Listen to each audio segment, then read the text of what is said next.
Help? Tanya wondered as she started to panic. She turned to Nora and said, "Quick, go and have a look." Might something have happened to Iris, she wondered.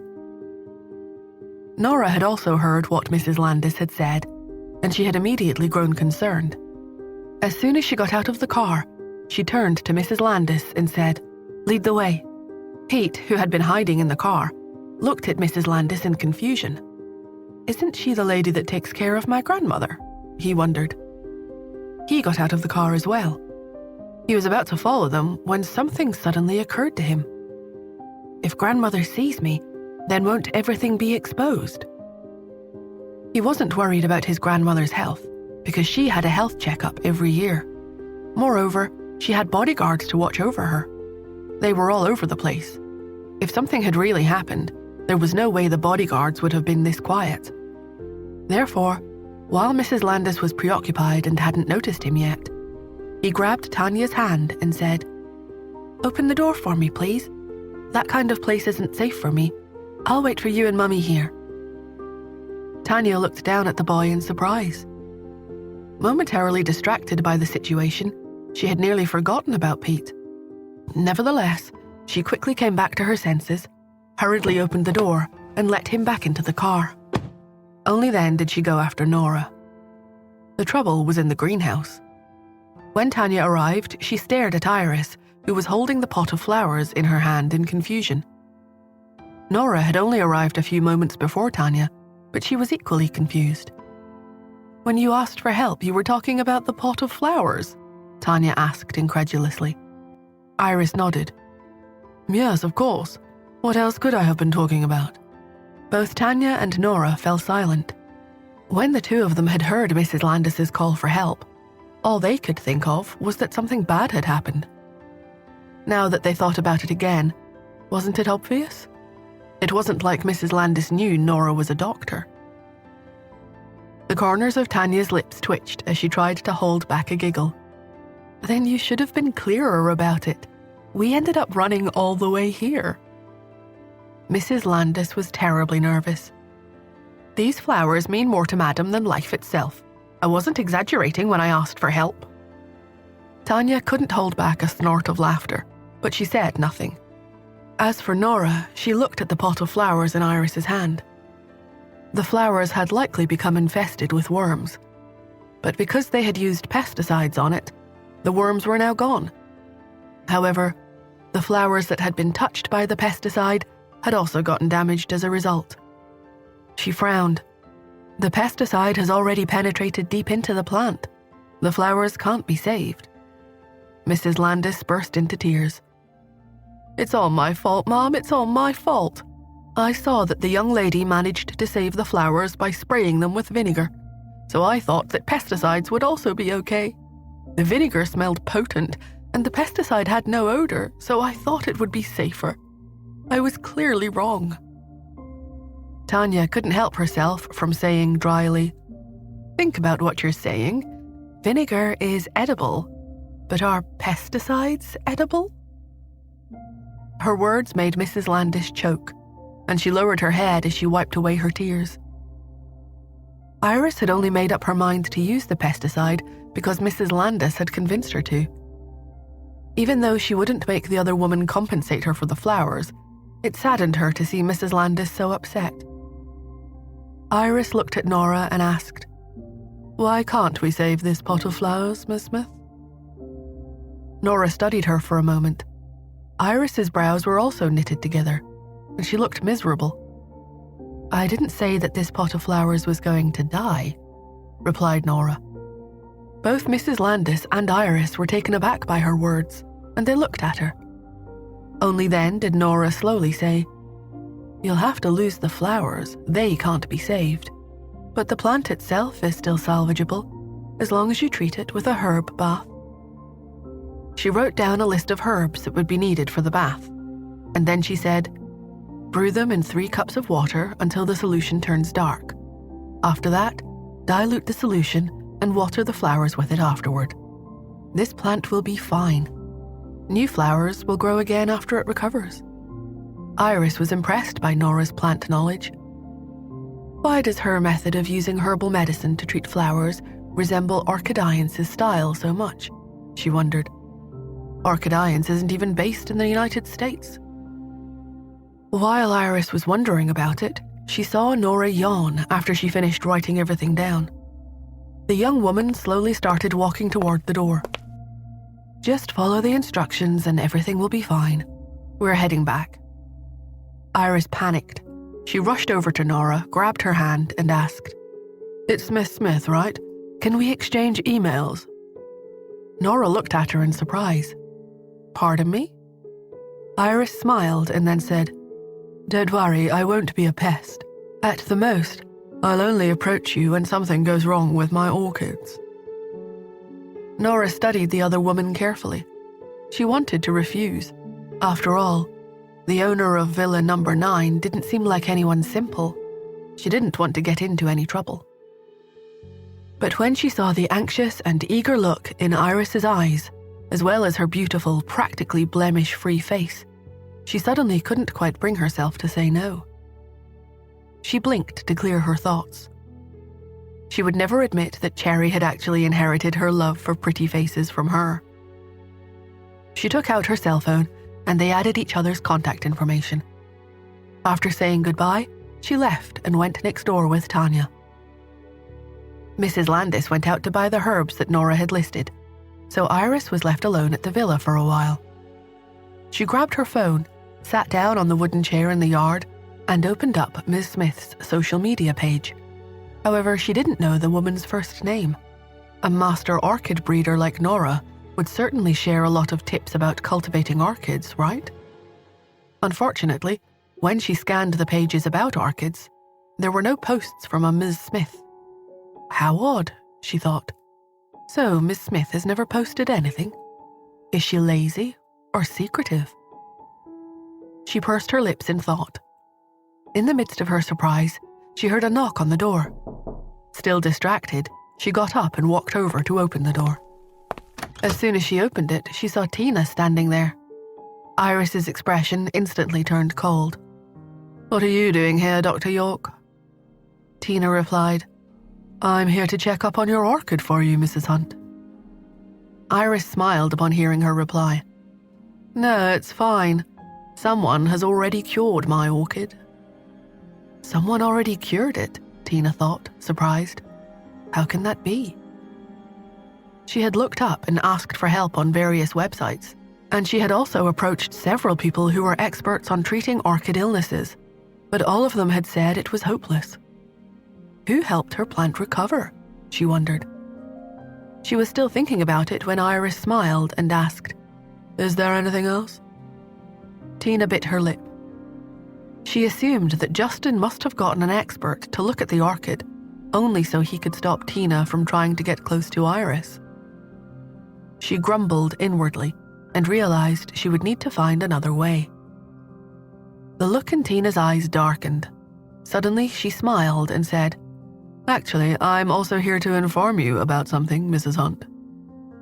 Iris was a little surprised. What could that be? Tina narrowed her eyes. "Did you know that your son has started dating a nobody? He even calls her his girlfriend." "I'm not interested in hearing about that," Iris replied coldly. Tina, however, smiled again and went on as if she hadn't heard the other woman. "You may not be interested to know about his girlfriend, but what about your grandson? Aren't you concerned about him? Are you not interested in knowing about him either? Aren't you afraid that this woman will abuse or neglect your grandson if she gets married to your son?" When Tina had chatted with Iris in the past, she had discovered that the woman was always trying to talk about her grandson, Pete. Therefore, Tina used her trump card right away. After all, he isn't her own son, so she could only be his stepmother, Tina said smoothly. Once she gets married to Mr. Hunt, I can only assume she'll want to have her own children with him. Where would that leave your grandson? Would he still keep his position as the heir of the family? Iris's jaw tensed up. She didn't intend to interfere with her son's relationships, nor would she be easily incited by someone's mere words. However, this news was concerning, and she wanted to learn more. "Who is she?" asked Iris. Tina answered excitedly, "Her name is Nora Smith." Iris stared at her, surprised. Smith?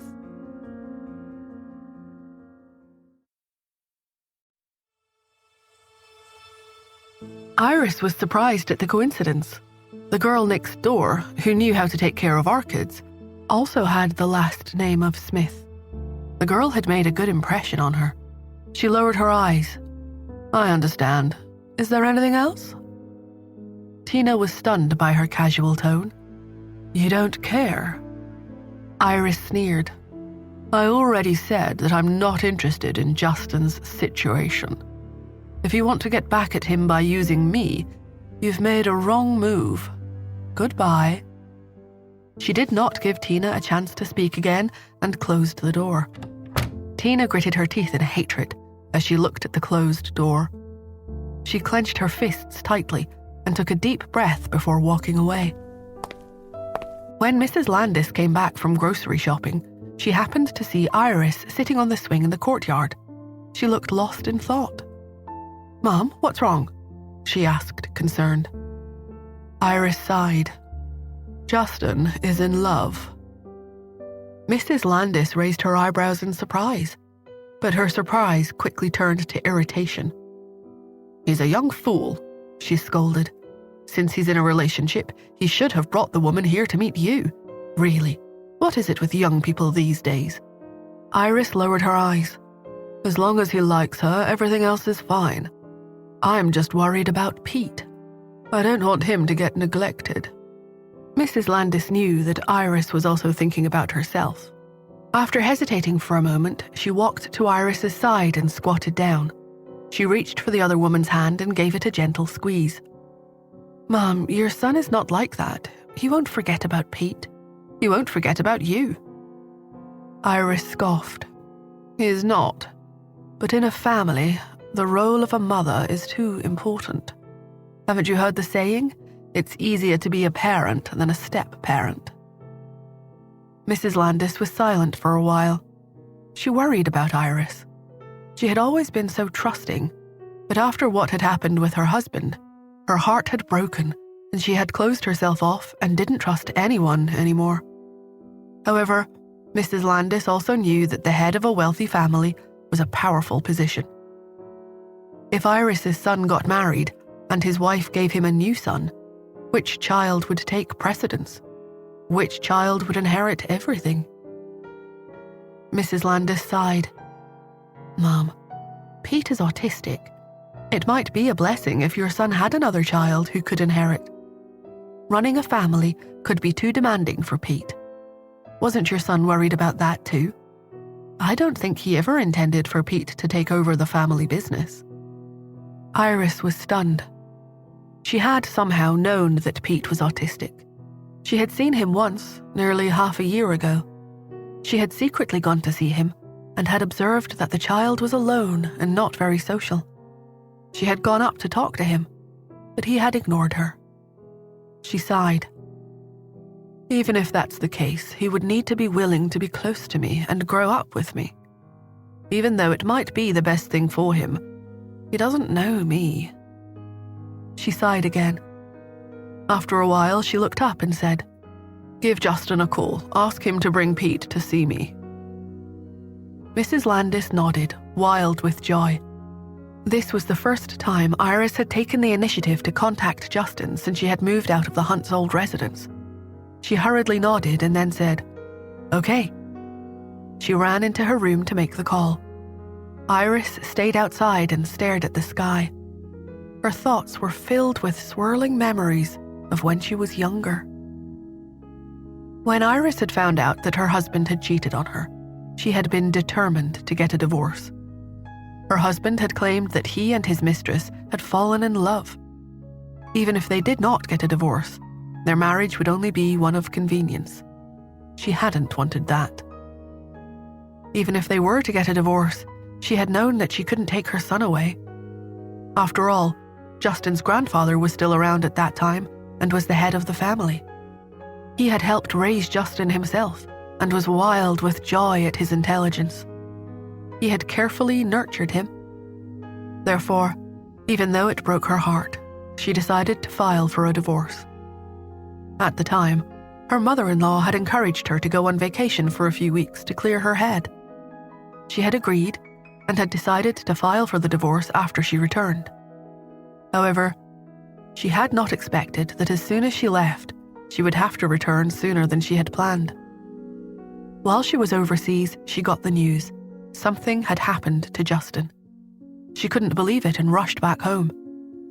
She had still determined to get a divorce, but Justin's safety had to come first. When she had returned to the house, everyone looked at her strangely. They whispered, "This is so pitiful. Her name is gone and so is her son." She had thought that the servants were saying that she would give her son to the Hunts. She had not thought much of their comments and had gone straight to the study. The scene she witnessed when she had opened the door remained burned in her memory. Her in-laws had been in the study. Her husband and his mistress had also been there. The mistress had been holding her pregnant belly and kneeling on the floor. Her husband held the woman's hand and pleaded with his father, "Dad, she didn't do it on purpose. Let her get up." Mr. Hunt had smashed his teacup on the ground angrily. "If anything happens to Justin, I'll kill both of you." The bag in Iris's hand had fallen to the ground. She had looked at both Mr. and Mrs. Hunt in confusion. Her voice had trembled as she asked, "What's happened to Justin? What happened to him?" When Mr. Hunt had seen her, he had remained silent. Mrs. Hunt had walked over and taken her hand. "Justin is gone. He was kidnapped." Iris had looked at her husband in disbelief. He had ignored her while still defending his mistress. "Iris, help me put in a few good words. She didn't do it on purpose. She was feeling poorly. You know what pregnancy is like, so she lay down for a bit. She only left Justin alone for a short while." Iris had been stunned. "She lost our child. He's only 5 years old." Her husband had frowned. Seeing that she only stared at him accusingly, he could only look at Mr. Hunt. "Dad, Justin is already gone. It's highly probable that he might not return. But there is another baby right here. Everything could be okay." Mr. Hunt had been stunned. Her husband had continued shouting, "This child is also a son. I've already lost one. Nothing can happen to this one." With that, he had helped his mistress to her feet. She had stood there, trembling. Mr. Hunt had remained silent. That was the moment that Iris had understood everything. The Hunts hadn't cared about Justin as a grandchild. He had only been a successor of the family name. Without him, they would find another one. Iris's thoughts returned to the present. She realized that what a child really needed was a mother. A child could not live without a mother. Iris called into the house and said, "Mrs. Landis, how good would it be if Justin's girlfriend was Pete's mother?"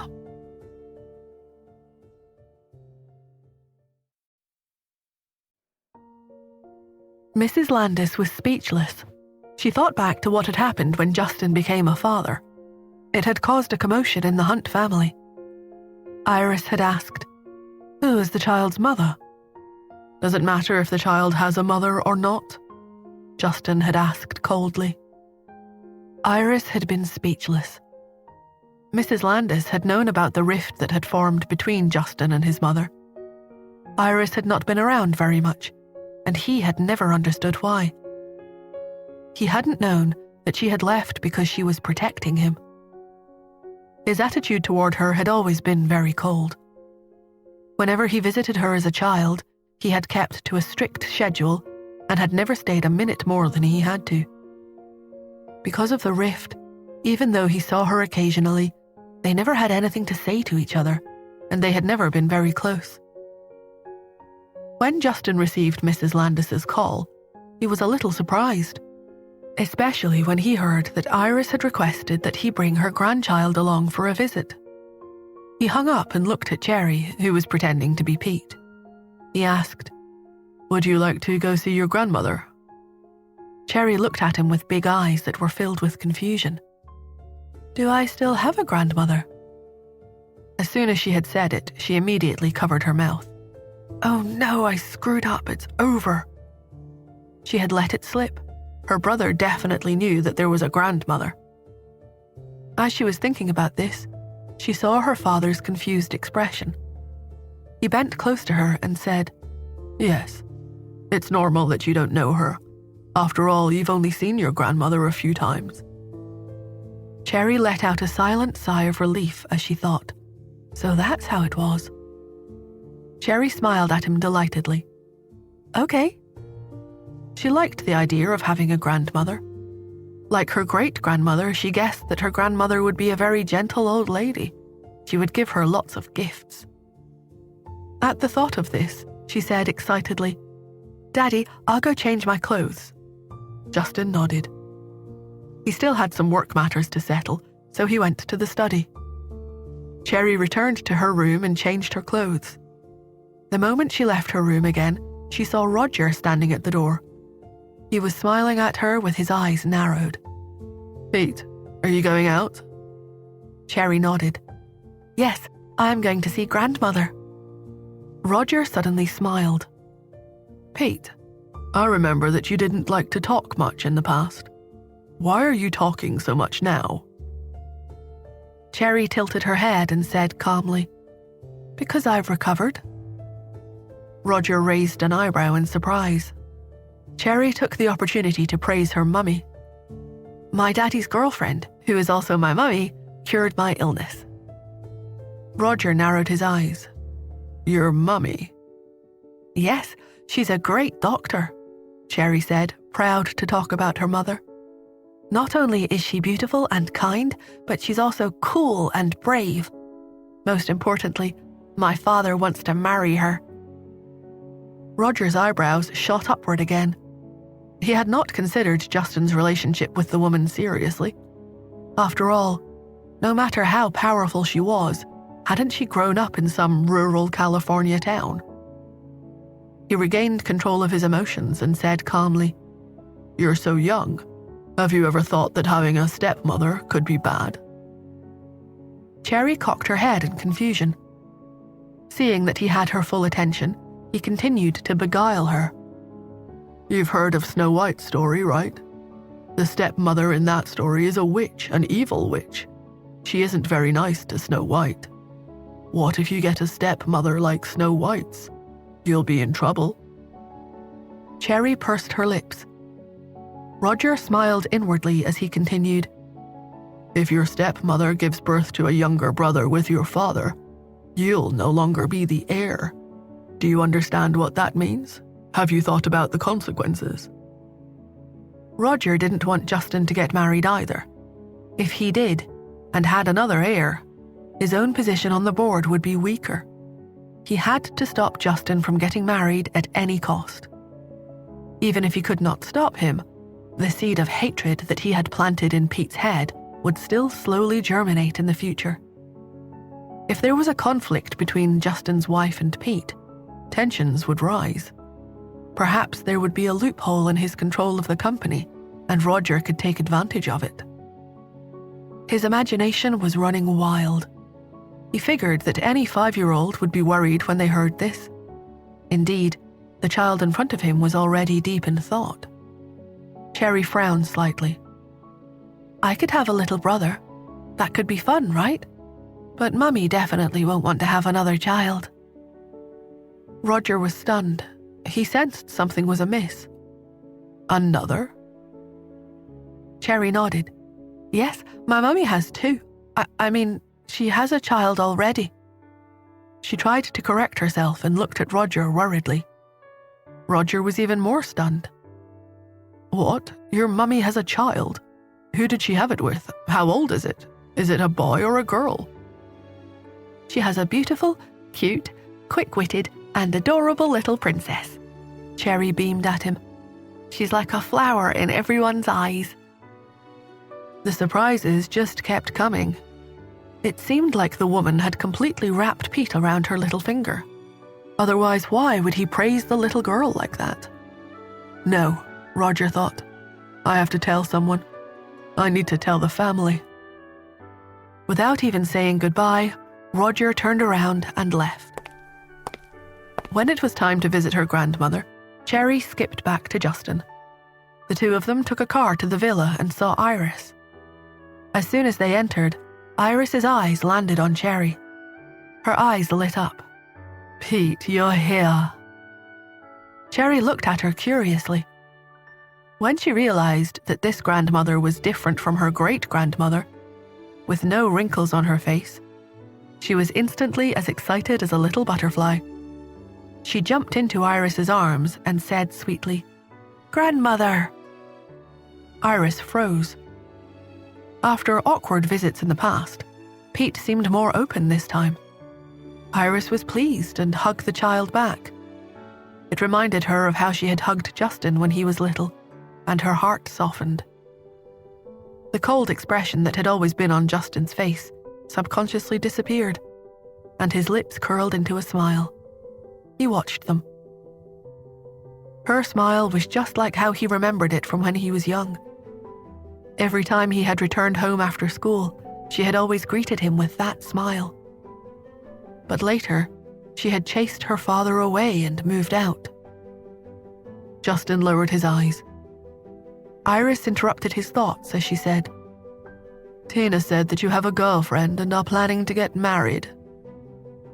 Justin looked up in surprise. He paused and frowned. He was about to speak when Iris said, "I don't care if you have a girlfriend, but if you get married, can you wait another 5 years?" "Why?" he asked angrily.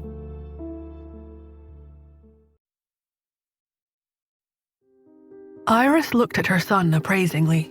She wanted Justin to wait to get married so that Pete had more room and time to grow up. When Pete turned 10 years old, learned about good and evil, and had his own thoughts, he would at least be able to protect himself before pursuing his own happiness. However, Iris didn't say any of that. Instead, she only said coldly, "If you get married, there will be a lot of trouble. No one needs that. Besides, you're only 25 years old. It's the time to be carefree and adventurous. You might think you have fallen in love, but it's best to wait and see. When you're 30, if you still like her, then get married to her." Justin clenched his fists. He sneered. "You make it sound like you still have control over me. You don't. You never have." He closed his eyes to hide the hurt and betrayal that he felt. "Besides, I'm already an adult. You don't have to worry about me anymore." With that, he extended his hand to Cherry. "Pete, let's go." Cherry looked at her beautiful grandmother and then at her father. Thinking of the beautiful grandmother's words, she looked at him hesitantly. In the end, she broke free from Iris's embrace and walked over to him. He bent down and picked her up before saying, "If there's nothing else, we'll be leaving now." Iris didn't say anything. Justin added, "Also, if I do get married, I'll bring her to see you. You'll like her. Of course, you can also dislike her, because you've never liked anyone, right?" After saying this, he turned around and left. After the sound of the car engine faded, Mrs. Landis walked hesitantly towards Iris. Her voice trembled. "Mom, why are you doing this? After so many years, your relationship with your son has finally improved. Why are you arguing again?" Iris sighed deeply. "I believe it is a good thing." Mrs. Landis was stunned. Iris looked at the ceiling as she said, "The more difficult our relationship is, the less trouble we'll cause him." Mrs. Landis sighed again and asked, "Should we try to find out more about this, Ms. Smith?" Iris shook her head. No need. Why? The woman he likes can't be a bad person. Besides, even if we find out more about her, it won't matter. His personality is still the same as when he was young. He won't turn back once he has decided to do something. Mrs. Landis sighed deeply. She took a step forward and patted Iris's shoulder. Mom, this has been hard on you all these years. What's there to be bitter about? Iris asked. I'm playing the role of a mother. It's worth it for the child. Iris stood up and walked to the greenhouse. Mrs. Landis watched her go. Iris was like this. The more upset she became, the calmer she looked. Every time she was troubled, she went to water the flowers. In fact, Mrs. Landis watched her water one of the pots more than once. Iris never noticed. On the way back to the Hunts, the more Justin thought about it, the angrier he became. He thought back to when his parents had gotten a divorce. At the time, his grandfather had been so angry that he had kicked his father out of the house, leaving both Justin and Iris behind. He never knew what had happened exactly. He had never found out who was right or who was wrong. All he remembered was that when his father left, his childhood had been wiped away. The only thing Justin knew was that Iris had used him to threaten his father and grandfather. If his grandfather allowed her to stay, he would have to chase Justin's father away. If he didn't, she would leave the Hunts with Justin, their heir. He knew that his grandfather had had high hopes for him. He had only been a young boy, but his grandfather had tested him and found out that he had a high IQ. Therefore, his grandfather had chosen for him to stay. Once he had grown up, he had realized that there was no absolute right or wrong in a marriage. Moreover, his father had spent the rest of his life with another woman, while his mother was growing old alone in this small villa. He knew that there were still some missing pieces to the puzzle. He never understood why his mother had to leave, even after his father had left. Whenever he had visited his mother after that, she had always been cold toward him. He would never visit long, and as a result, he always left her feeling confused and hurt. He never understood why she stopped loving him. When Justin thought of this, he closed his eyes and sighed. At least he still had a mother, even if she didn't love him. Therefore, everything that had happened could not be blamed on her. Only the real culprit could be blamed. At this thought, he picked up his phone and called Sean. I don't want to see that Dr. York again. Sean was stunned for a moment, but then he answered, Yes, of course. After hanging up, Justin's mood finally relaxed a little. After Justin and Cherry arrived back at the villa, the butler approached and said, Sir, your grandmother wants to see you. Justin raised his eyebrow in surprise. What's going on today? He wondered. Why does everyone want to see me? He asked, What happened? The butler shrugged slightly. Mr. Roger is with her. Justin sighed. Roger must have said something bad again. Since that was likely the case, he didn't want to take Cherry along with him. He got someone to take her back to Pete's room before he went on to his grandmother's room. As soon as he entered, he called out, Grandmother. She looked up and frowned. Her voice trembled as she said, Justin, I understand that you are dating a woman who already has a child. How can you do such a thing? How can such a person be worthy of you? Justin glanced at Roger. You heard. Roger instantly put on an obedient look. Justin, I'm doing this for your own good. There are so many women out there. Every socialite in New York wants to date you. Why are you interested in a woman of no social standing? She already has a child. Do you really want to have to deal with such an awkward situation? Justin's gaze turned steely. Coincidentally, I also have a child. Doesn't that make things a bit awkward as well? Roger smiled derisively. Don't joke around. You know that things are different when it comes to men.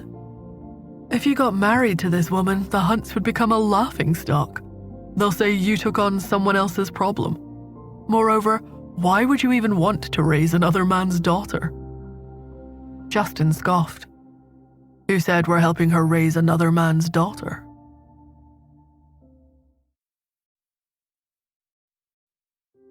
Roger was taken aback. What? Justin glanced at him.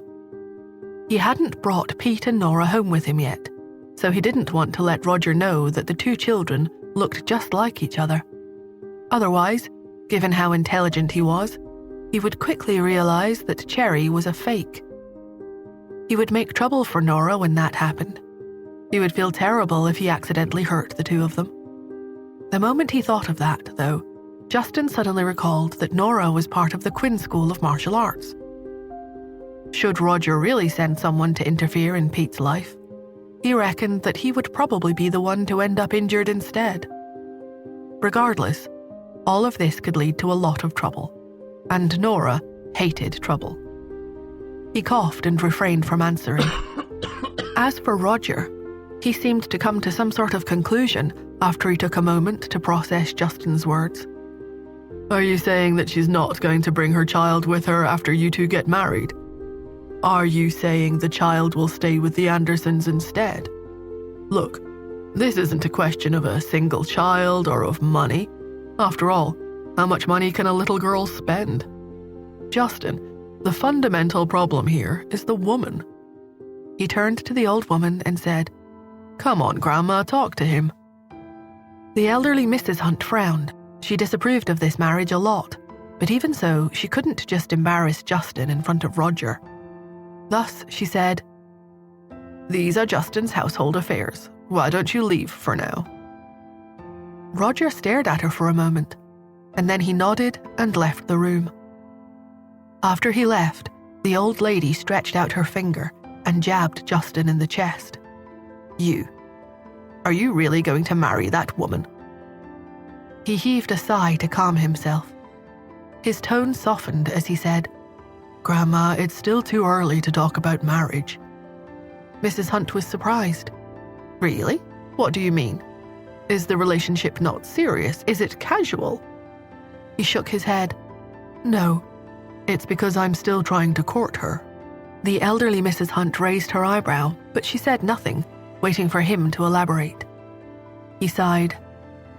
She isn't interested in me. Mrs. Hunt felt like she had just heard the biggest joke in the world. Utterly stunned, she rebutted, There's actually a woman in New York who isn't interested in you? Her grandson was well known for not only being smart, but also being a catch. His good looks alone could attract nearly any woman he could ever want, despite the fact that he already had a child. Over the years, there had been no lack of people who had come to see her, covertly trying to ask about Justin's marriage prospects. Many had even tried to see if they could arrange a match with their daughters, grandchildren, nieces, or even themselves. There had even been that girl from the other Smith family. She had been interested in Justin. Unfortunately, she had been adopted and hadn't been a true Smith. Otherwise, they would have made a good match. Of course, these were all just her own opinions. She had asked her grandson for his opinion back then, but unfortunately, he hadn't said anything or gone after anyone. But now the roles were reversed. A woman had shown up who wasn't all that interested in her grandson. Was she just playing hard to get, or was she really not interested in him? The elderly Mrs. Hunt immediately dispelled one of the two possibilities, the moment she thought of it. There was no way her grandson would not realize if she was just playing hard to get.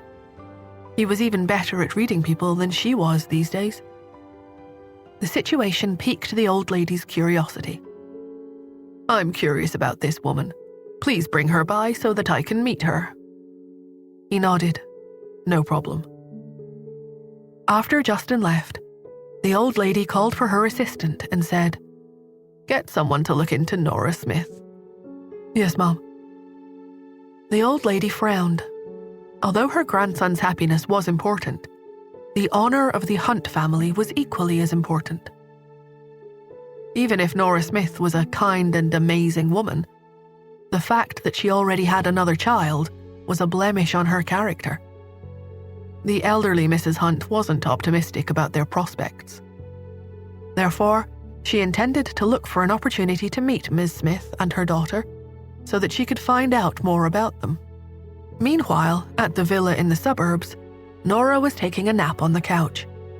As she did so, Tanya took Pete upstairs. She had redecorated the 2 extra bedrooms upstairs over the past few days. Apart from the main bedroom, which was hers, the other 2 rooms she had turned completely into children's rooms.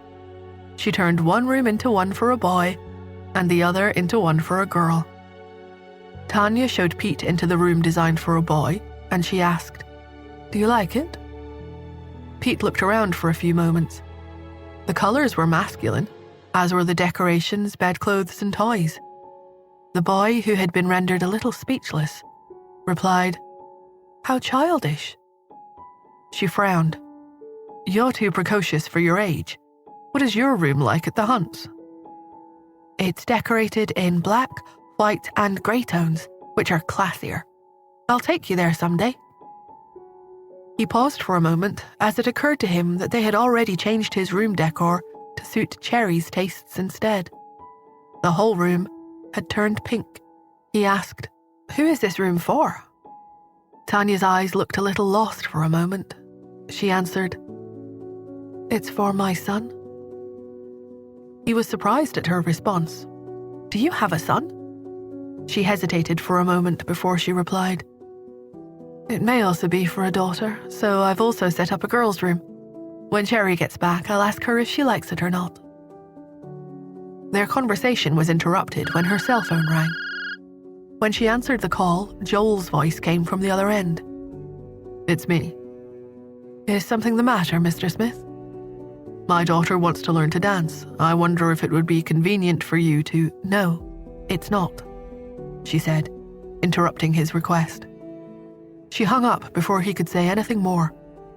Pete listened to the exchange speechlessly. Nora, who had drifted off to sleep, was awakened by the sound of knocking at the door. She rubbed her eyes and got up to answer it. When she opened the door, Mrs. Landis immediately grabbed her hand and said, "Iris is in a bad mood today, Miss Smith. She looked like she got along well with you when she was chatting with you earlier. Would you be willing to spend some time with her?" Nora pondered for a moment, but before she could reply, Mrs. Landis heaved a sigh and said, "She got into an argument with her son. She's having a hard time. She's worried about her grandson too.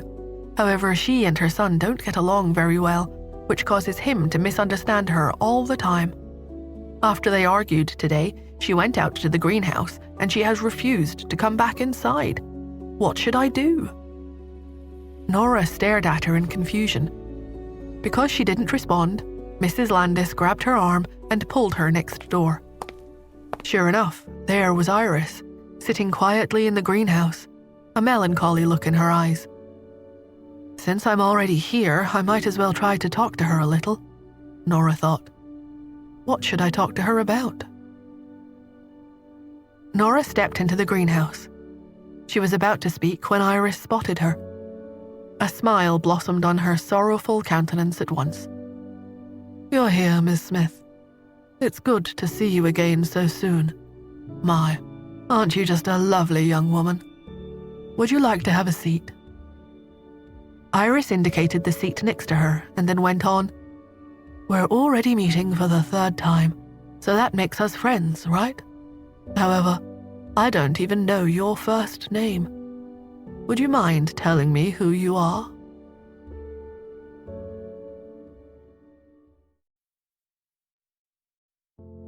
Nora was about to answer, but Iris carried on talking. "Do you know how I got that pot of orchids?" she asked. "My son gave it to me for my birthday a few years ago. He thinks I love flowers, but actually I don't care for them at all. I find gardening really annoying, to be honest. I learned the hard way that they're very difficult to keep, and I've killed loads of them over the years. I've had to do a great deal of research to learn how to take care of them. but hopefully I've learned from my mistakes. I still remember the first pot of flowers I killed." Nora listened quietly. She knew that what Iris needed was for someone to quietly listen while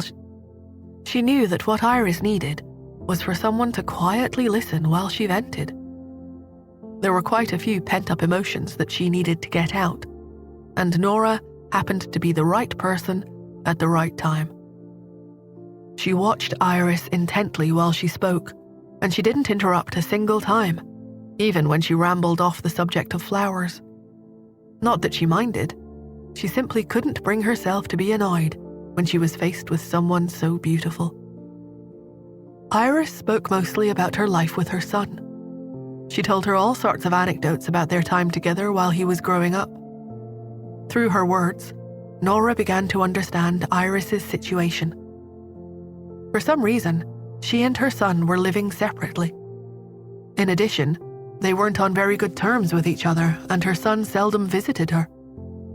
She realized this because she only spoke about how her son grew up, but never about how they spent their time together now that he was an adult.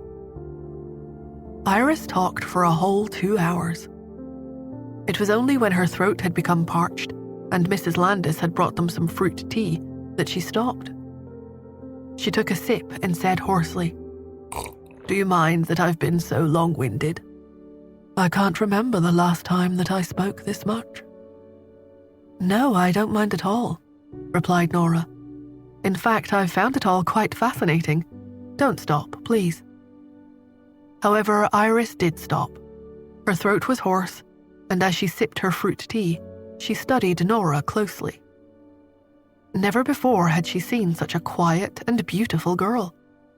She was clever and thoughtful too. She had chimed in with some useful snippets of advice when Iris had said that she had killed some orchids, and she had seemed quite knowledgeable. Her methods would definitely have saved many orchids had Iris met the girl sooner. She learned a lot about taking care of orchids during their chat. The more they chatted, the more they got to like each other. "I feel like I've known you for years," confessed Iris after she had finished her fruit tea. "I feel as if you could be my goddaughter." "Never," replied Nora fondly. "We're more like sisters." "Sisters?" Iris laughed, genuinely pleased by Nora's compliment. "You flatter me. I'm almost 50 years old. How can you possibly regard me as a sister?"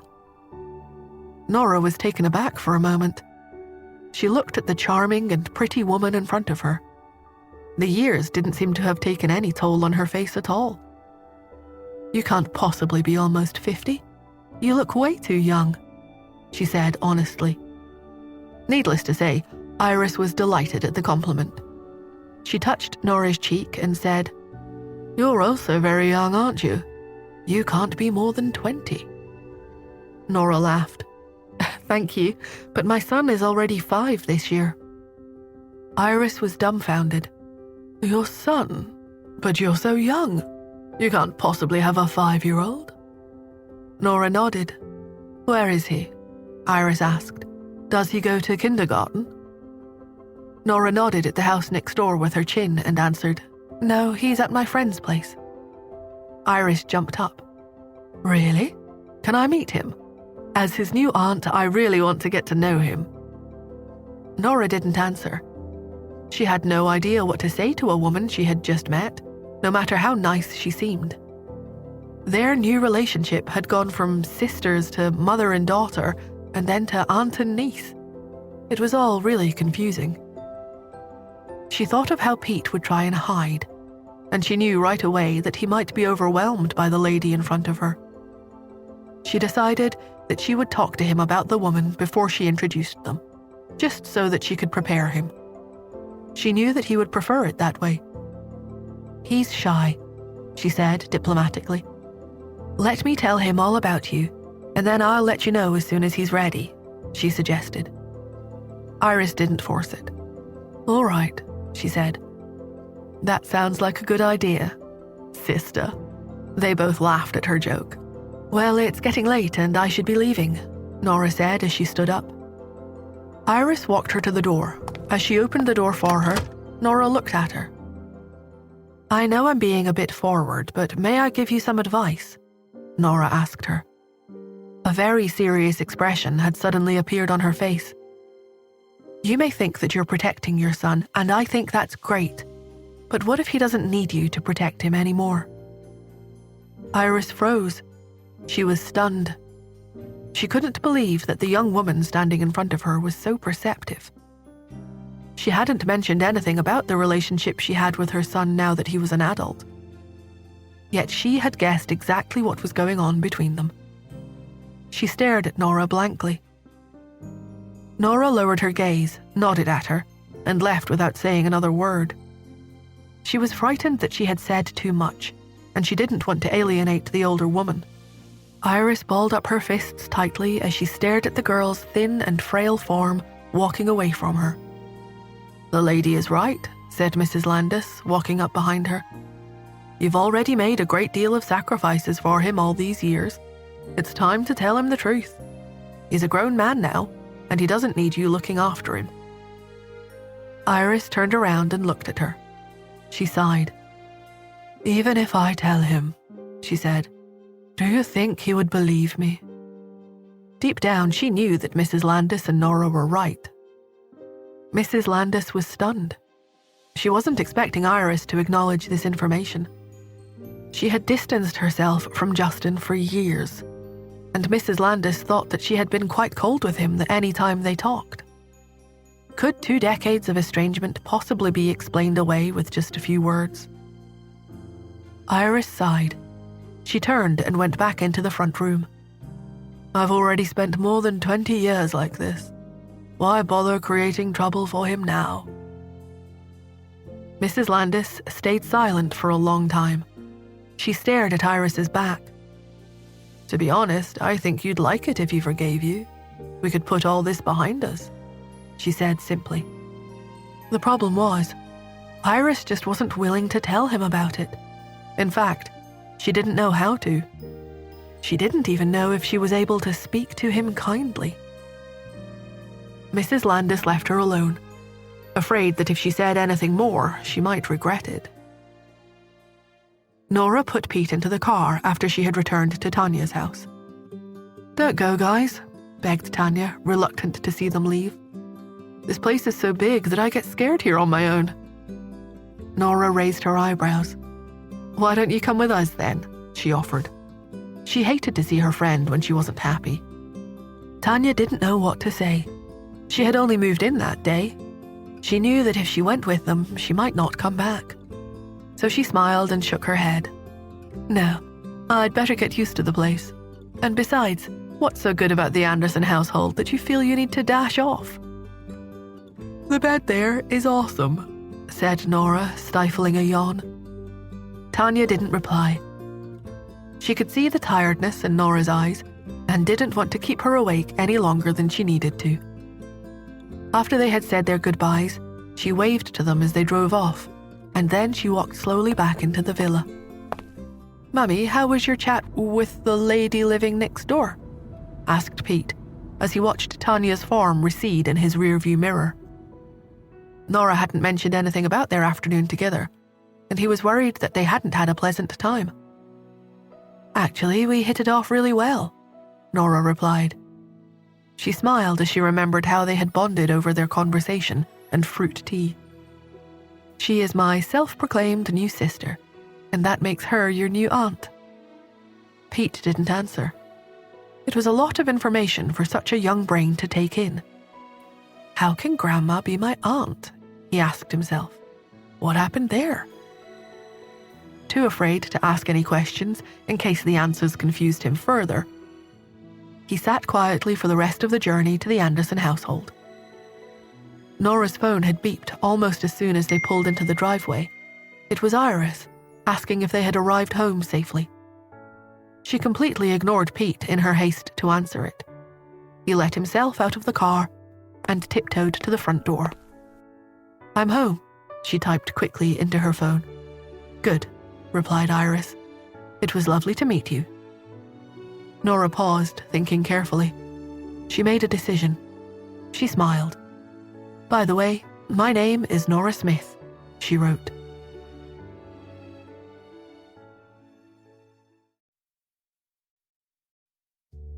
Mrs. Landis was in the midst of dinner preparations when she suddenly heard a scream coming from upstairs. She jumped so violently that she almost cut her finger with the kitchen knife. She rushed upstairs, still holding the knife, and asked loudly, "What's the matter?" Iris, who was resting on a recliner, sat upright. She had been staring at her cell phone, and as Mrs. Landis walked in, she looked dazed. "Do you remember what Tina York said about Justin's girlfriend?" she asked. "Can you remember the name she used?" "Yes, I can," Mrs. Landis replied. "It was Nora Smith." Iris swallowed hard as she looked back down at the text message on her phone. She was reading the message that Nora had sent her, the message where she had revealed her true name.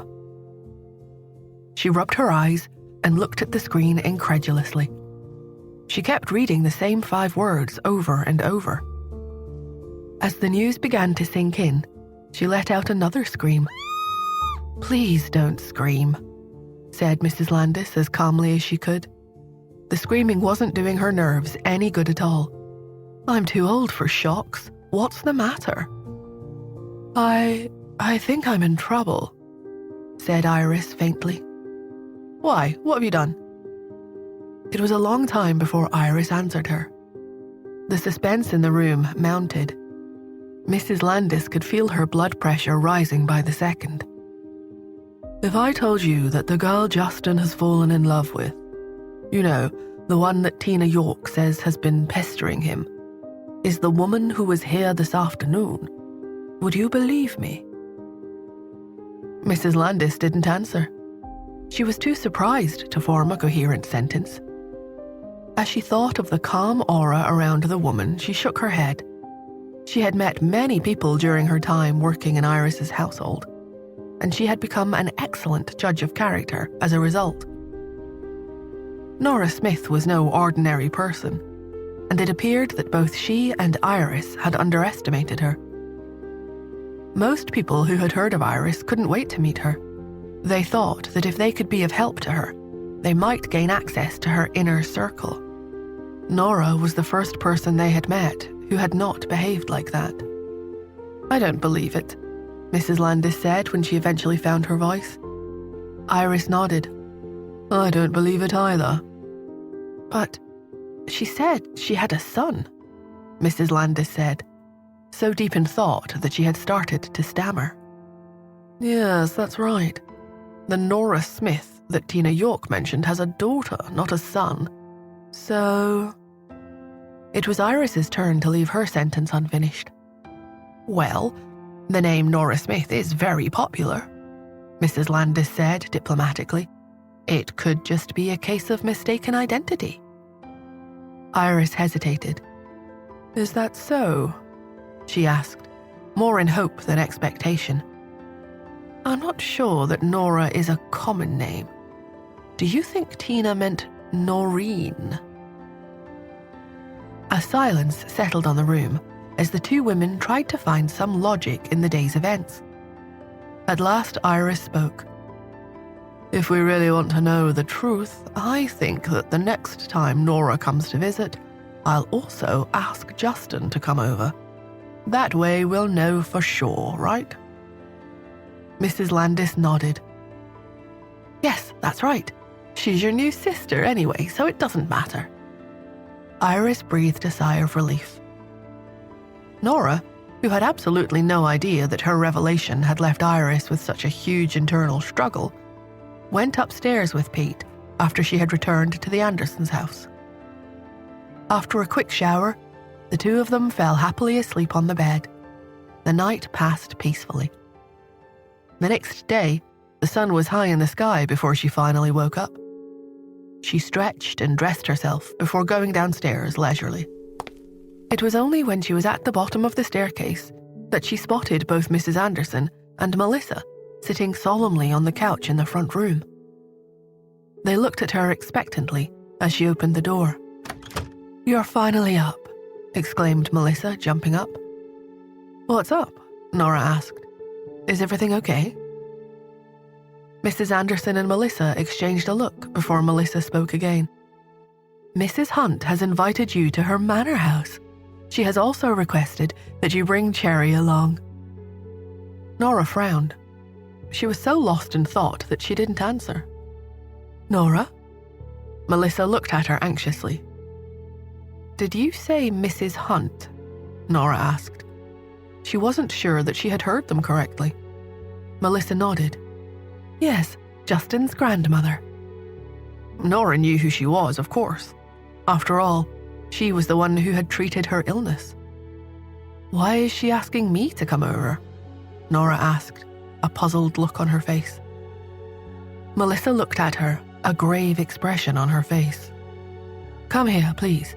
Sit down next to us. She patted the couch next to her, and Nora obliged. I need to ask you something.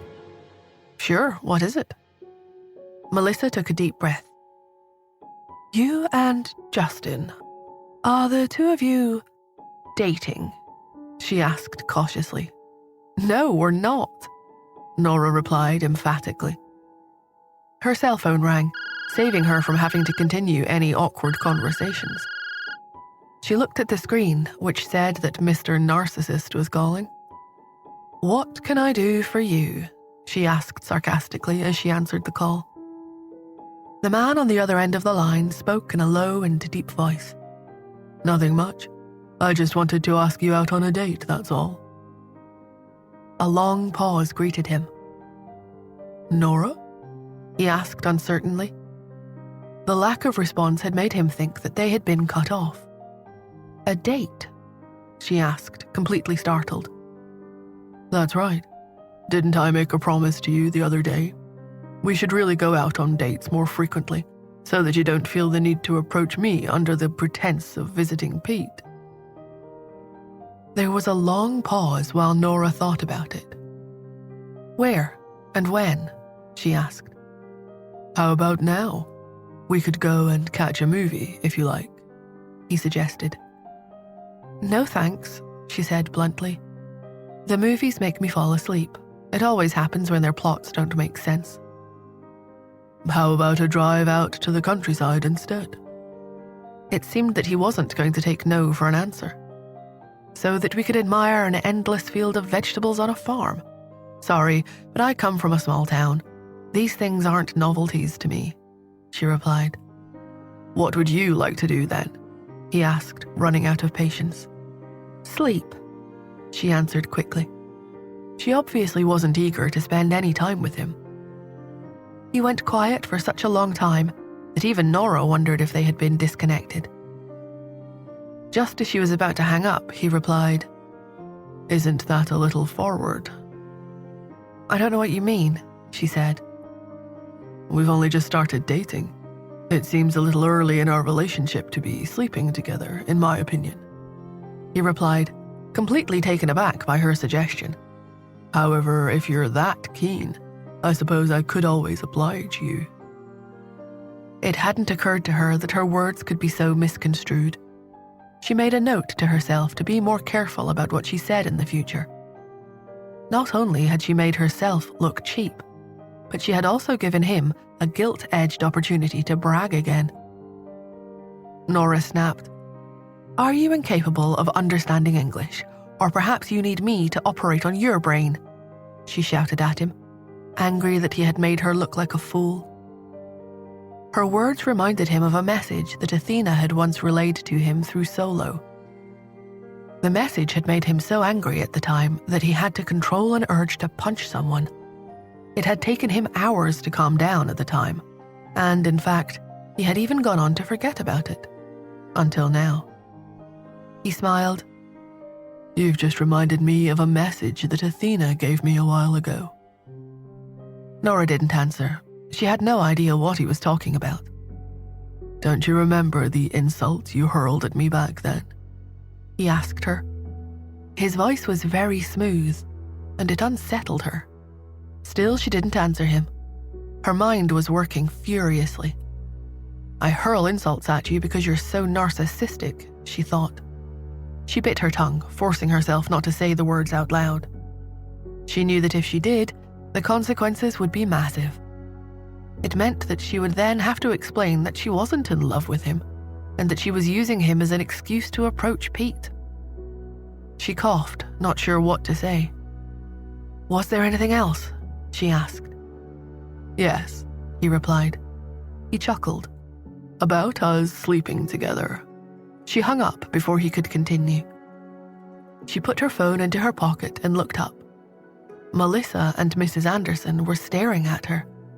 Both of them looked completely astounded.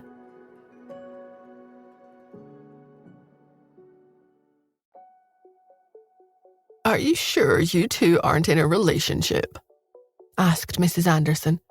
"The way you spoke to him sounded to me like a sign of affection." "Is that how you normally talk to him?" Melissa added. How am I going to explain this? Nora thought. Nora felt herself blushing under the gaze of her aunt and grandmother. "Honestly," she said, trying to explain their strange relationship, "Justin and I really aren't in a relationship. We just..." She trailed off. She really didn't know what to say. "It's okay, you don't have to explain." Melissa smiled. She knew she shouldn't have asked in the first place. "So you understand. I'm so glad." Nora relaxed, happy that she didn't have to explain herself. "Yes," Melissa smiled. "You're young. You don't need to settle down just yet." Nora rolled her eyes. It seemed that they didn't understand after all. What does my age have to do with it? She thought. "Melissa, come upstairs with me," said Mrs. Anderson excitedly. "Let's see if there's any of my jewelry that I can lend Nora. She'll need it to impress her new boyfriend." "Okay," said Melissa. "I'll check my jewelry box too, in case there's any of mine she'd like." She stood up and walked toward the staircase. "I've raised 2 children, but this is the first time I've prepared for a wedding. You'll have to show me what would be the most suitable." "Sure." Mrs. Anderson stood up and followed her. "There are several rules and customs we need to observe. Follow me." Nora watched them walk upstairs. Her mouth had opened in shock. They hadn't listened to a word she had said. "Grandma, Melissa, you don't have to, honestly," she pleaded. Mrs. Anderson and Melissa looked back at her. Both of them seemed perplexed. "Yes, you're right," said Mrs. Anderson. She came back and sat down again. "Jewelry designs change over time. I'm sure you wouldn't like anything I have." Melissa nodded. "And the Hunt family is so wealthy, I suspect Justin could buy you all the jewelry you need." "That's not what I meant," said Nora. She was getting really exasperated. Melissa took Nora's hands. "Don't worry," she added. "I know that we barely have a fraction of their wealth, but we have decided to transfer 35% of Harmonia Pharmacy's shares into your name. That should help you." Nora's jaw dropped open. The news was the last thing she had expected to hear. As she started to reply, Mrs. Anderson interrupted her. "Justin isn't a bad person, you know," she said cryptically. Melissa looked at her. "Mum, what's wrong? Why are you suddenly saying this?" Mrs. Anderson frowned. "The Hunts are a very successful family. They also have a lot of competitors." She looked at Nora. "Nora, some of the Hunts are always causing trouble, but they don't have much power in reality. Justin could crush them with a single finger if he so choose. Marrying him might seem glamorous, but you should know that back in the day, Justin's mother also looked glamorous, but it didn't help her. In the end, she was chased out of the house." Melissa frowned. "It's true," she said. "Justin is the most powerful member of the Hunt family, but his mother is quite a handful. She's strange by all accounts. Are you sure you want a mother-in-law like that?" Nora digested the information that was coming at her thick and fast. The 3 women knew that she was quite easygoing, but only up to a point. If she was pushed too far, she could be quite sharp-tongued. A conflict with her future mother-in-law seemed inevitable, and she hadn't even married Justin yet. Mrs. Anderson sighed. "Actually, there is something else," she said. "What?" asked Melissa sharply. Mrs. Anderson looked at Nora. "If you married Justin, would you still want a child?" "No, why?" asked Nora. She looked strong, but her body was actually quite weak. She had lost a lot of blood the day she had given birth. Sleep was her body's way of coping with the deficiency. They all knew that another pregnancy would likely kill her. "Good," she replied. "Another child would complicate things. It's probably best that you don't." Melissa nodded. "I agree," she said. "Justin isn't that nice a person. Nora, you should let him know that you don't want another child when you go to their house."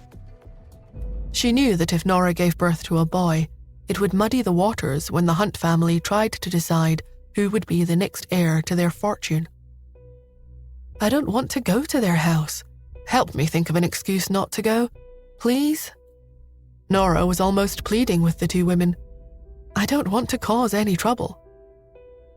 Melissa opened her mouth to speak, but Mrs. Anderson touched her arm, stopping her. "You don't have to go just because the Hunts invited you. You're not at their beck and call." Melissa nodded, agreeing with her mother. When it became clear that they had finished talking, Nora went to the dining room. She was starving and she still hadn't had any breakfast. Mrs. Anderson and Melissa looked at each other as she left. "Melissa, I'm afraid I've got to ask you to make a trip," whispered Mrs. Anderson, hoping that Nora couldn't hear her. "I think you're right," she replied. As far as they were concerned, it wasn't Nora's place to go to the Hunt household to discuss her wedding details. That sort of thing was the concern of the bride and groom's parents. Melissa picked up her cell phone and started to dial. "I'll call Mrs. Hunt right away," she said, as she walked up the stairs and out of Nora's earshot. "Hello, Mrs. Hunt," she said. "Unfortunately, Nora's sick and can't make it. I think it's contagious. How about I come and see you instead?"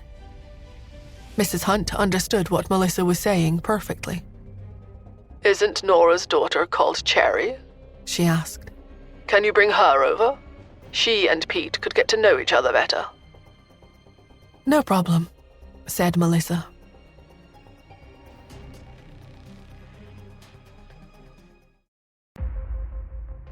Melissa chatted with Mrs. Hunt for a few minutes before she hung up the phone.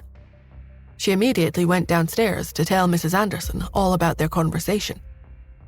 "She seemed very kind," said Melissa carefully. "But I don't know if that's because she was well brought up, or whether she genuinely likes Nora." Mrs. Anderson sighed. "If she genuinely likes her, she wouldn't have called quite so early in the morning to ask her to come over." Melissa didn't answer. She thought that her behavior had actually been very rude. Surely a man would organize introducing his new girlfriend to his mother, she thought. It's poor form for the mother to have to take the initiative like this. Her mind began to wander. In ancient times, if a royal family had heard of a potential suitor, they would have summoned that person to their palace to look at them. It was much easier back then, she thought. A small smile appeared on her face as she decided that she would have liked living hundreds of years ago. As her mind returned to their present-day dilemma, her feeling of discomfort returned. Although the Anderson family wasn't the force it had been in the past, they still had some standing in New York. They had a reputation to maintain. Mrs. Anderson sighed. "It's because Nora got pregnant, isn't it?" she said, more to herself than to Melissa. "But Justin has an illegitimate child too," Melissa retorted. "It's a case of double standards if you ask me." Mrs. Anderson shook her head. "No, it's different for men, even in this day and age." Melissa's mind returned to her thoughts of ancient times. If a king had had an illegitimate child, no one commented. But if the same thing had happened to a woman, she would have been ostracized. Justin is just like a modern-day king, she thought wryly. Her thoughts wandered again, but this time they came back to her own family. She thought about how Sheena had been married off, leaving Simon to inherit the family business. I don't agree with it, but at least times are changing for the better, she thought. Getting remarried doesn't carry the stigma that it did in the past. She sighed. All right, I'll go, she said. Mrs. Anderson nodded. Good. Remember to be confident when you meet her. We mustn't let them look down on us. Your first meeting will set the tone between our families for years. Melissa nodded.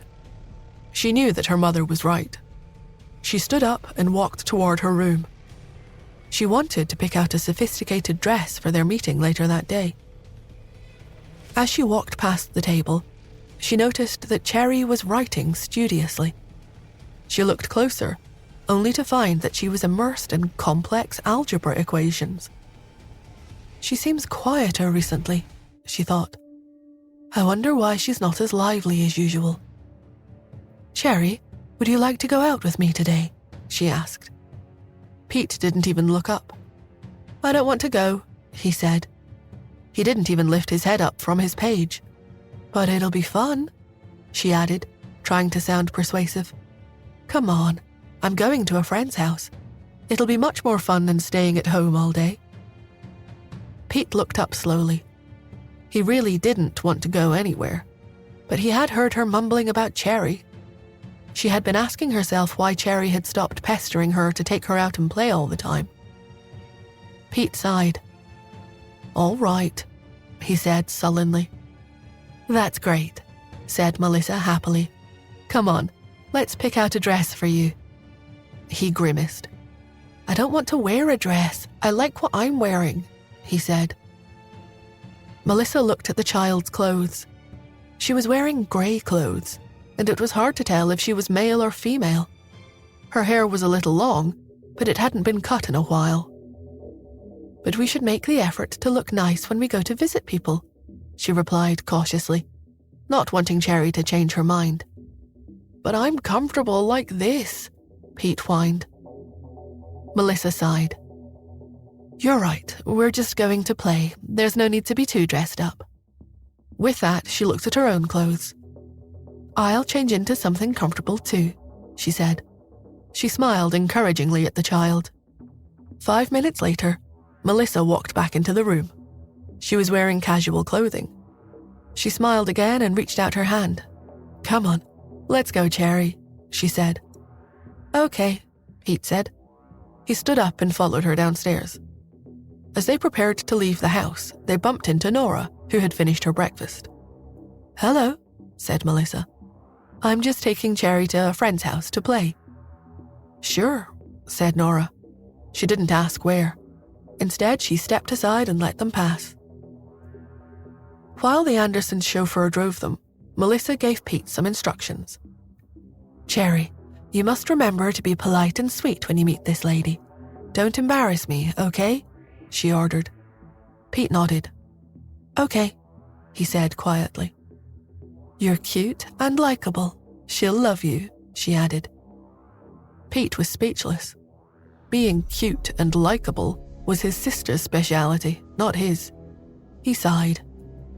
He had no idea who they were going to meet, yet he was expected to curry favor with this woman, whoever she was. He looked out of the window in the hope that Melissa would stop nagging him. The road in front of them looked familiar. Sure enough, after another turn, the Hunt villa appeared. He looked at Melissa. Are we going to visit the Hunts? He asked. Melissa smiled. That's right. He was about to object, but it was too late. The driver had already pulled into the driveway. He grimaced. What should I do now? He thought desperately. The car stopped outside the front door, and the Hunt's butler welcomed them personally. Welcome, he said to them formally. Mrs. Hunt has been expecting you. Melissa got out of the car. She smiled and nodded at him. Cherry, come along, please. Don't keep our hosts waiting, she said as she turned back. She looked inside the car. "Cherry, I told you to get out of the car." Pete was speechless. The butler knew him. If he got out of the car, his cover would be blown. Inside the house, Cherry was craning her neck to look outside. "Who are we waiting for?" she asked. "Why isn't she here yet?" Mrs. Hunt smiled and spoke very gently. "You're meeting your new sister to see if you like her. If you don't, then you'll just have to make yourself like her."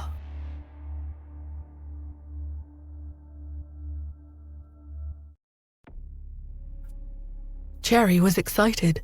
She loved meeting people, especially girls her own age. "Is she pretty?" she asked excitedly. Mrs. Hunt didn't know how to respond. She smiled, hoping that it would buy her some time to think of a reply. "I don't know yet," she said honestly, "but she definitely won't be as good-looking as you." Although her words were biased, she did have a point. Pete was indeed the most exquisite and good-looking child she had ever seen. He was even more exquisite than Justin had been when he was a child. Cherry grinned. "Please don't say that. You're making me shy." Mrs. Hunt looked at the child.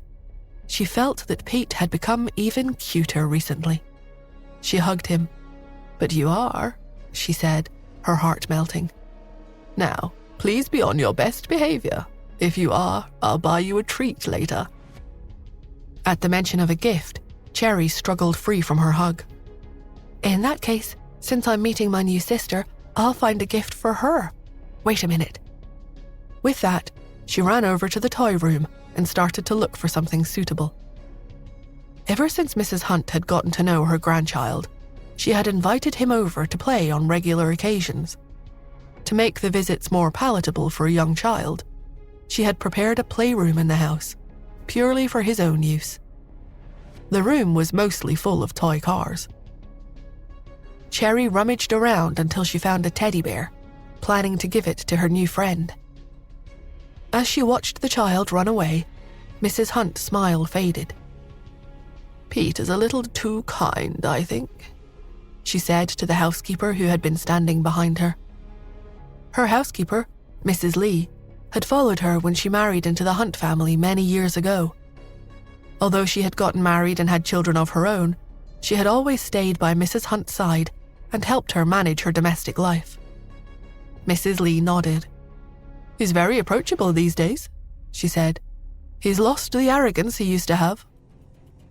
"What do you think we should do if Pete really likes this girl?" asked Mrs. Hunt. Mrs. Lee was more like a confidant than a member of her staff. She had asked Melissa to bring Cherry over that day in the hope that the children didn't get along. That way, it would be harder to justify a wedding between their parents. But she knew Justin only too well. Once he had made up his mind, he wouldn't change it again. Actually, Mrs. Hunt didn't approve of this marriage. She was an old woman with old-fashioned values. If she had had a child out of wedlock back in her day, she would have been a laughingstock. The whole of New York would have ostracized her. Times had changed, but her values hadn't. She knew that if she told Justin her opinion of Nora, he would dig in his heels and marry her as soon as possible. She had to be cleverer than that. She had to use his only weakness, Pete. If Pete disapproved, then the marriage wouldn't go ahead. Mrs. Lee glanced at her employer. "They're children. Children always argue. It only takes one child to pick up the wrong toy and boom." She spread her hands out wide as she spoke.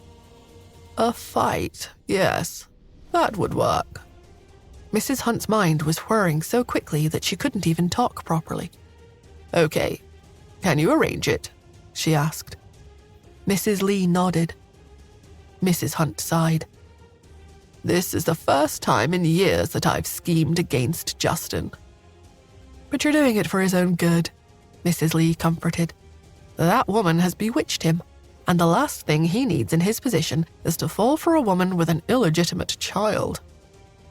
Mrs. Hunt smoothed her dress. "Actually, from what I understand, Justin hasn't succeeded in wooing her yet. She paused. "You know this is all because of that blasted Anderson family. You don't know this, but back then, his father had taken a liking to Yvette. He was obsessed with her." Her voice trailed off as memories of the past flooded through her mind.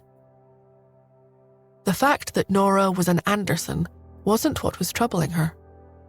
Deep down, she knew she only disapproved of Nora because she was Yvette's daughter.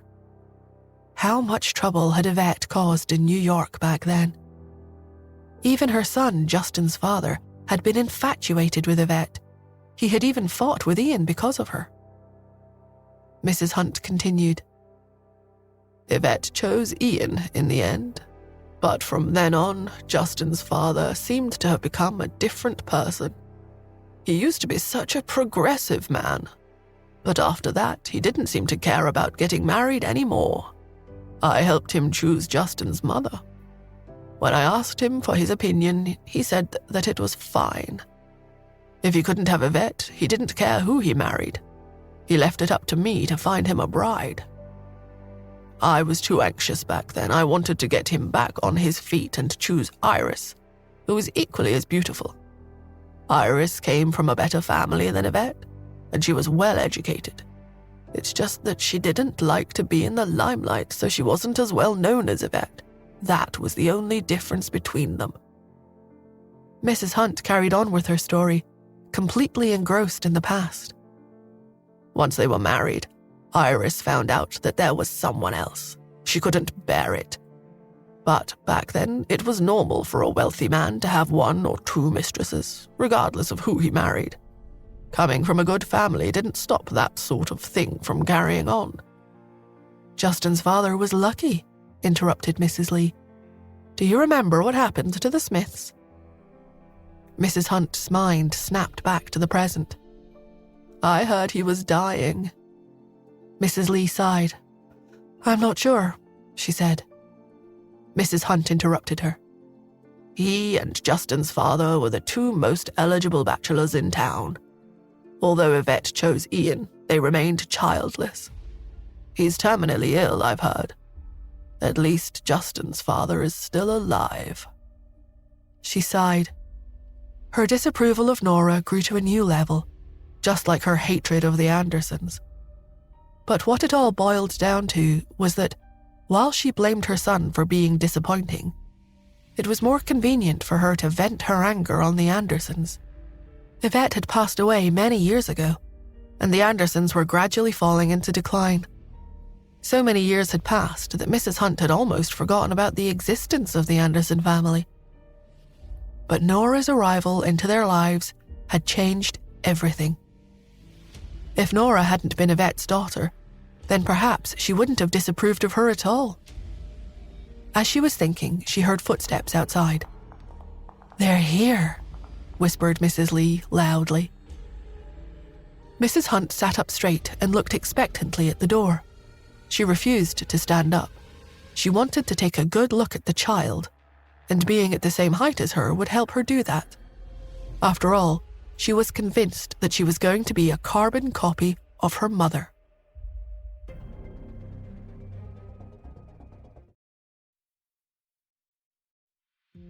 The first to enter was the butler. He looked a little surprised, but remained composed. When he saw Mrs. Hunt, he bowed and said, "Madam, Ms. Melissa Anderson is here." He then moved aside and revealed the person behind him. Melissa's clothes were smart casual, and she didn't look like she had specially dressed up for the occasion. However, her clothes were well-fitted and elegant. She was smiling, but her smile was appropriate and not flattering. She was both poised and composed. Mrs. Hunt looked at her and inwardly approved of her appearance. She looked behind Melissa and asked in surprise, "Where's the child?" Melissa looked at the butler and felt a little uncomfortable about what had happened at the car. Before she had gone in to see Mrs. Hunt, Melissa had noticed that the child she thought was Cherry was sitting in the backseat of the car, looking extremely uncomfortable. Pete had told Melissa that his stomach hurt and that he wanted to go home. Melissa had tried to find out what was wrong with the child, but he had demanded to go home to his mother. who he said was qualified to deal with his medical complaint.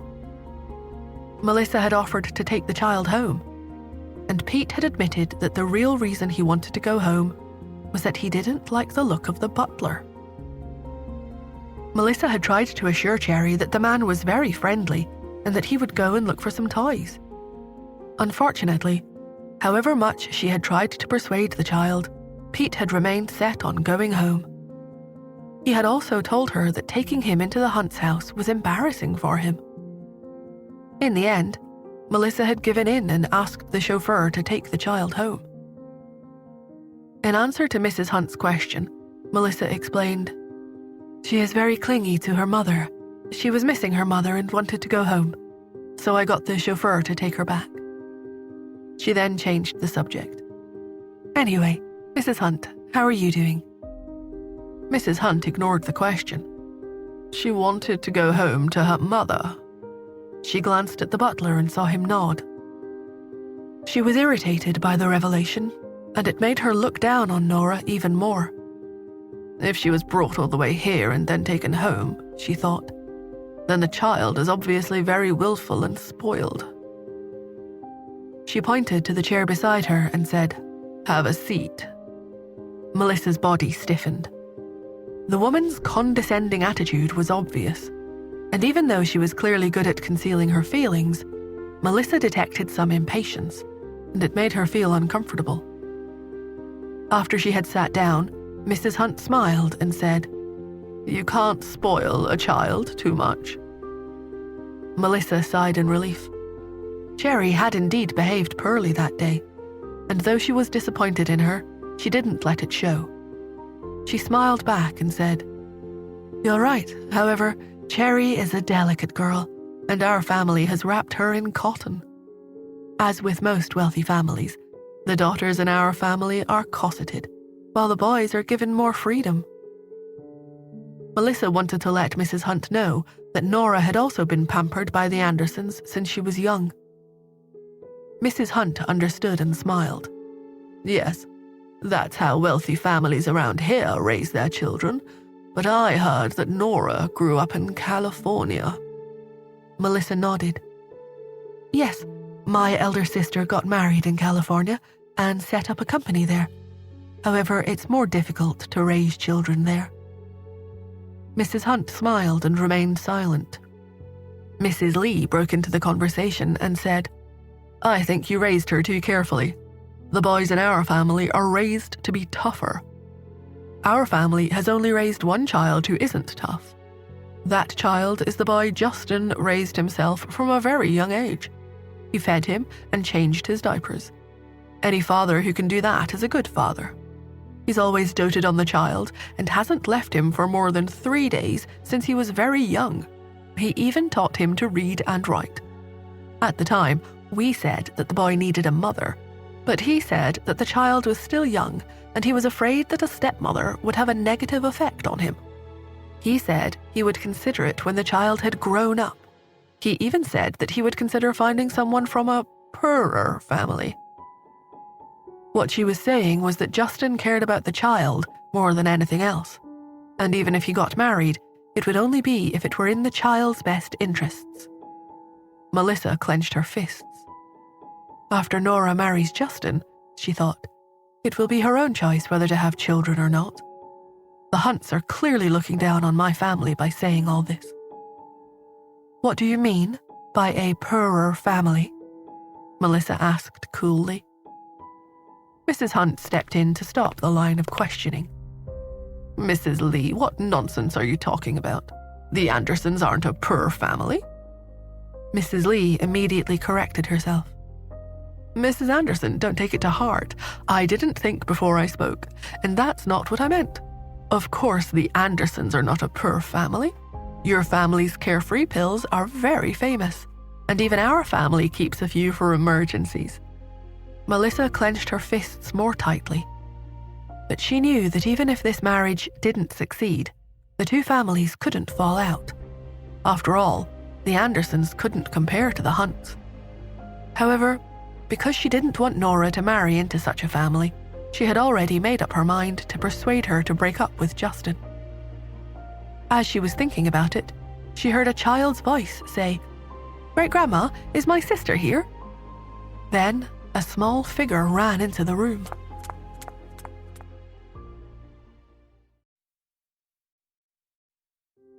Melissa looked over and froze. She stared incredulously at the child running in and swallowed hard. Cherry also noticed Melissa. She came to a stop and looked surprised. The astonished Melissa began to say, "Che." Before she could ask Cherry why she was back, the child interrupted her and exclaimed, "Hi, great-aunt," and ran up to her and sat on her lap. Melissa couldn't understand how Cherry had returned and walked into the Hunt's residence so freely. She was supposed to be in the car going back to the Andersons right then. Mrs. Hunt frowned and asked, "Great-aunt, Pete, do the two of you know each other?" Cherry nodded and said, "Yes, great-grandma, this is my great-aunt. Great-aunt, this is my great-grandma." Melissa was bewildered. She turned to Mrs. Hunt and asked, "What did you call the child just now?" Before Mrs. Hunt could explain, Cherry said, "Don't you remember who I am, great-aunt? I'm Pete Hunt. My father is Justin Hunt." Then she looked at Mrs. Hunt again and asked, "Are they the guests you were talking about, great-grandma? I've been to their house. Daddy took me there." Hearing Cherry's confident voice in the Hunt's living room shocked Melissa to the core. What nonsense is Cherry spouting, she wondered. Why is she saying that her father is Justin Hunt and calling Mrs. Hunt great-grandma? She gradually connected the pieces of information and looked at Cherry in disbelief. So Justin is the father of Nora's child, she thought. She swallowed hard and asked, "Are you serious about Justin Hunt being your father?" Cherry blinked at her and replied, "Uh-huh, my father is Justin Hunt and I'm his son." She deliberately placed emphasis on the word son. And then she asked, "Where's my sister? Didn't she come with you?" If Pete had gone there, he would definitely have found a way for them to escape the situation. Cherry understood her brother very well and knew that there was no possibility that he would be there if he could help it. Melissa was dumbfounded and her mind was completely blank. Mrs. Hunt, however, was very displeased with how close and intimate the two of them were. She beckoned Cherry and said, "Pete, come to your great-grandma." Cherry nodded and ran to Mrs. Hunt. After getting the child to sit beside her, Mrs. Hunt looked at Melissa and asked with a fake smile, "So, Justin has already paid your family a visit, I hear." Melissa was unable to answer. When has he ever paid us a visit, she wondered. She looked closely at Cherry, who was sitting obediently beside Mrs. Hunt. The child in front of her felt more like the Cherry whom Nora had brought with her from California, and was quite different from the Cherry who had been so quiet and taciturn recently. Something clicked, and she began to entertain the idea that the more recent version of Cherry could be the Hunt's boy. Mrs. Hunt said with a smile, "You mustn't be so casual, Pete. You should call her Mrs. Anderson." Cherry blinked and said, "But Daddy told me to call her great-aunt." The clever Cherry had long ago discovered that everyone in that family became fearful the moment she brought her father into the picture. Sure enough, Mrs. Hunt stopped talking about Cherry's informality. Instead, she looked at Melissa and asked, "Would you just look at this child? He's so innocent that he can't even distinguish between who's family and who's not. That said, it's not really a big issue if he calls you great-aunt." Mrs. Hunt could tell from Cherry's attitude that Justin had already taken care of everything long ago. She accepted that there was no way she could stop the marriage. However, she felt that there were some things that needed to be made clear. She took a deep breath and said with a smile, "Mrs. Anderson, I asked you over because there's something I want to talk to you about. I expect that you're already aware that Ms. Smith and Justin are dating. What are your thoughts on that? Also, our family has high hopes for Pete. I hope that the Andersons won't mind if he becomes close to his biological mother in the future." In Mrs. Hunt's opinion, no one could compare to their own blood relatives. And although she didn't know why Justin had never made any mention of Pete's biological mother, she hoped to eventually find her. Melissa had recovered from her shock. No wonder Nora had kept in contact with Justin, she thought. It turns out that he's the father of her children. Although she didn't know how Nora and Justin had come to have children, or what exactly had happened back then, what she did know was that Mrs. Hunt was unaware that Nora was Pete's biological mother. She coughed and asked, "Do you know where Pete's biological mother is, Mrs. Hunt?"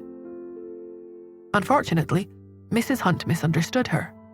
She thought that what Melissa was suggesting was that Pete couldn't become close to his biological mother when they didn't even know where she was. She smiled and replied, "Of course I do." Melissa was surprised but managed to hide her reaction. Mrs. Hunt went on to say, "It's said that mothers and their children share a connection. You're also a mother yourself, so you must know how a mother feels toward her children. Although there have been some misunderstandings between Justin and Pete's mother, I think that, for the boy's sake, Justin will eventually forgive her." She looked at Melissa to gauge her reaction before continuing. "Of course, if Ms. Smith doesn't mind, then it's not a problem." Melissa felt like laughing, but she remained composed and asked, "How do you feel about his biological mother?" Mrs. Hunt became more domineering as she replied, "I don't care who she is. She deserves my gratitude just for giving birth to such an excellent successor for the Hunts." She sounded totally sincere. She had been impressed by Pete's intellectual ability. The boy's IQ was outstanding and showed signs of surpassing Justin's. Melissa glanced at Cherry when she heard that, and could no longer stop herself from laughing. Her reaction baffled Mrs. Hunt. "What are you laughing at, Mrs. Anderson?"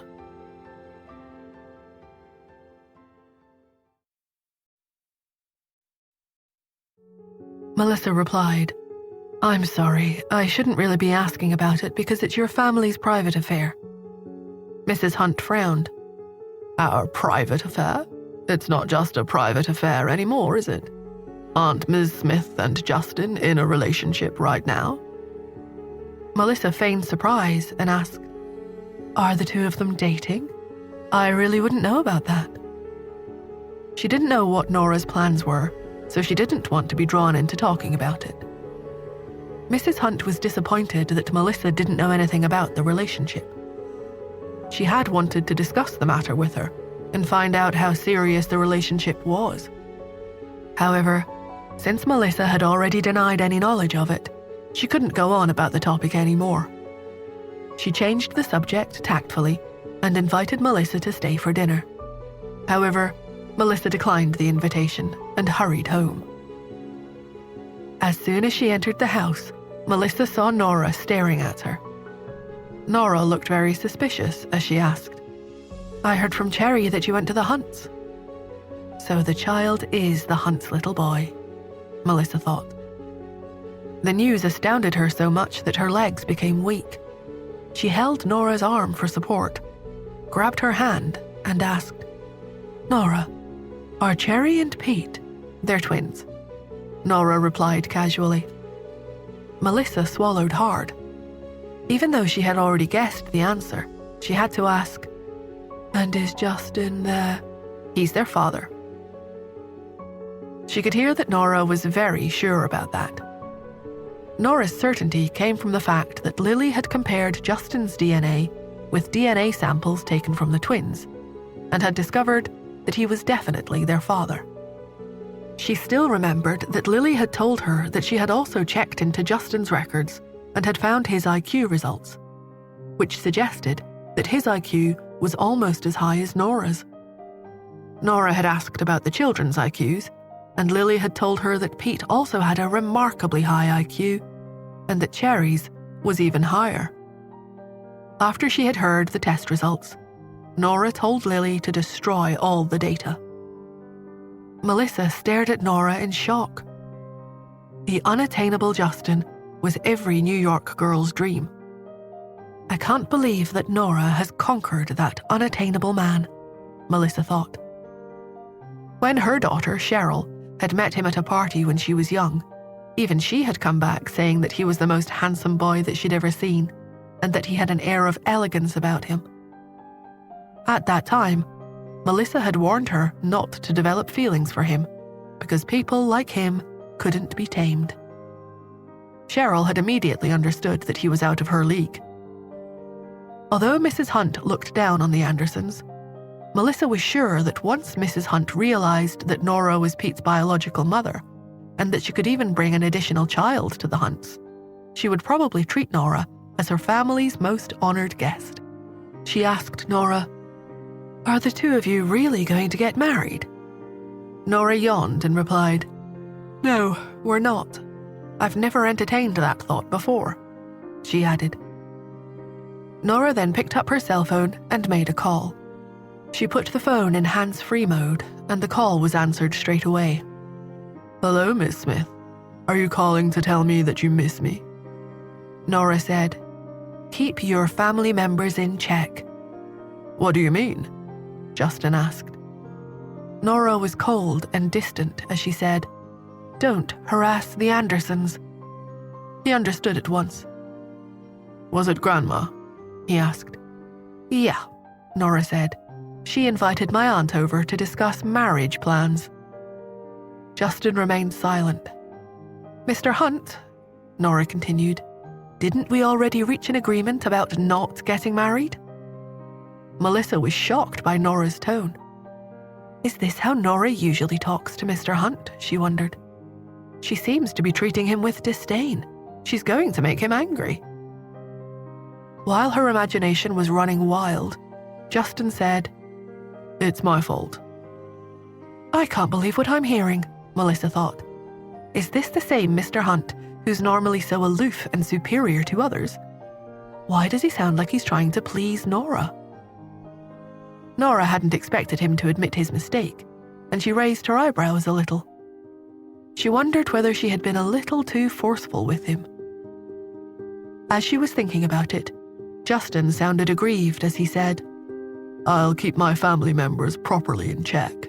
Grandma was just hoping that I would have my own family soon. I know you're not a believer in marriage, so I won't force you into anything." Nora kept quiet for a while. Eventually, she cleared her throat and said, "Actually, you can go out with other women if you want." Justin said solemnly, "You were the one who fell in love with me first, so you shouldn't push me away now. You used all sorts of ways and means to get close to my son as a way of getting to me. You're the only one that he acknowledges as his mum now, so you can't just wash your hands of this and leave. If you did that, not only would you be letting me down, but you'd also be letting Pete down." He waited for Nora to say something. When it was clear that she wasn't going to speak, he continued, "Don't worry. I won't force you if you're unwilling to get married to me. I don't want to let you down when you're so in love with me. Even though my grandma is really old now and wants to see me get married, it doesn't matter. Everything's fine as long as you're happy." Nora wanted very much to say that he really didn't need to say that. But she felt that if she were to say it without explaining everything clearly, she would end up sounding uncaring. She simply said, "Okay, thanks for letting me know how you feel." She then ended the call. She felt guilty, as if she had just bullied someone. Shortly after that, she received another call. When she picked it up, she heard Iris ask, "Miss Smith, are you free now?" "Yes, I am. What's the matter?" asked Nora. "I have some flowers here that are dying. Can you come over and take a look at them?" Nora thought for a moment and replied, "Okay." At the same time, Justin received a call from Mrs. Landis. "Justin, please come over with Pete if you're free."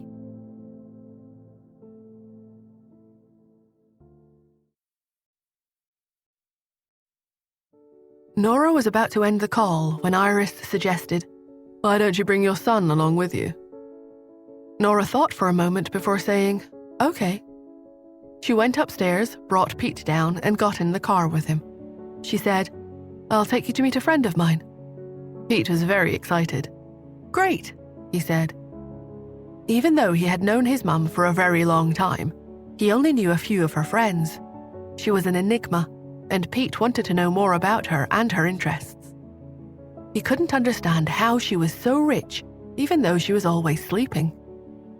Although he was very young, he was a bright boy and realized there was no way that anyone could make as much money as his mum by being a doctor. He got into the car excitedly and sat in the back seat. When Nora was walking to the car, she looked at Melissa, who was still in a daze, and slowly said, "Please keep this a secret for now, Aunt Melissa." "Okay," said Melissa. After Nora had gone, Melissa went into the living room. Mrs. Anderson, who had been waiting all afternoon, stepped forward to greet her. She held Melissa's hand and asked, "How was it, Melissa? Did Mrs. Hunt say anything?" Melissa was still in a daze from all the things she had discovered that day, and she hesitated before saying, "No, she didn't." Mrs. Anderson felt relieved. "That's good. I'm just afraid that she'll bring up some kind of request or condition. If they want to treat Pete's biological mother as family, then will Justin take Nora or the other woman's side?" Melissa took a deep breath before saying, "Actually, it's all the same." Mrs. Anderson gave Melissa a puzzled look and said, "You don't get it, do you? It's not the same. If that happens, Pete's biological mother will definitely cause Nora trouble. Also, what if Pete resents Nora, even after she raises him into adulthood? These things all have to be made clear in advance. It's just so troublesome when other people's children are involved." In the villa on the outskirts of New York, Mrs. Landis and Iris were happily preparing dinner. Iris was in an incredibly good mood. She looked as lithe as a teenager and hummed a little tune as she joyfully went back and forth between the dining table and the kitchen. Seeing her in such a good mood, Mrs. Landis laughed and said, "You must be quite happy right now. You've already asked around and found out that Mr. Hunt's girlfriend is from the Andersons. The other Miss Smith only has a daughter, while your friend has a son instead. As it turns out, the two of them just share the same name, so you don't have to worry anymore." Iris said, "Yes, it's fine as long as they aren't one and the same." Mrs. Landis said, "The fish has been cooked especially nicely tonight, so it'll definitely taste awesome. The children are going to love it." "Yes, I'm sure they will." Iris then said, "I wonder how far apart Miss Smith's son age is from Pete's. I don't know if the two of them will get along or not." Mrs. Landis teased her and said, "You worry too much." Iris realized that it was true that she was worrying too much. For so many years, many people had tried to please her. There were some who had tried to pander to her interests and had tried to speak knowledgeably to her about orchids. All of them had only been trying to ingratiate themselves with Justin. To prevent any unnecessary trouble for him, she had rejected them all. That had led to people saying that she was difficult to deal with and had a strange temperament. Nora was the only friend she had made for several years. Therefore, she hadn't stopped Mrs. Landis when she had also asked Justin to come over after Nora had been invited over for dinner. It might have been a selfish desire, but she wanted her son to help Nora out a little if he could. She thought that it wasn't easy for a woman to bring up a child on her own, and it reminded her of herself when she was taking care of Justin back when he was young. Perhaps it was because she had suppressed her feelings for too long that it had led to her wanting to give Nora lots of good things after she made friends with her. Moreover, what Nora had said the day before had made Iris suddenly realize that she didn't understand Justin. She was Justin's mother, so she thought that helping Nora out was the right thing to do, as long as it didn't cause Justin any problems.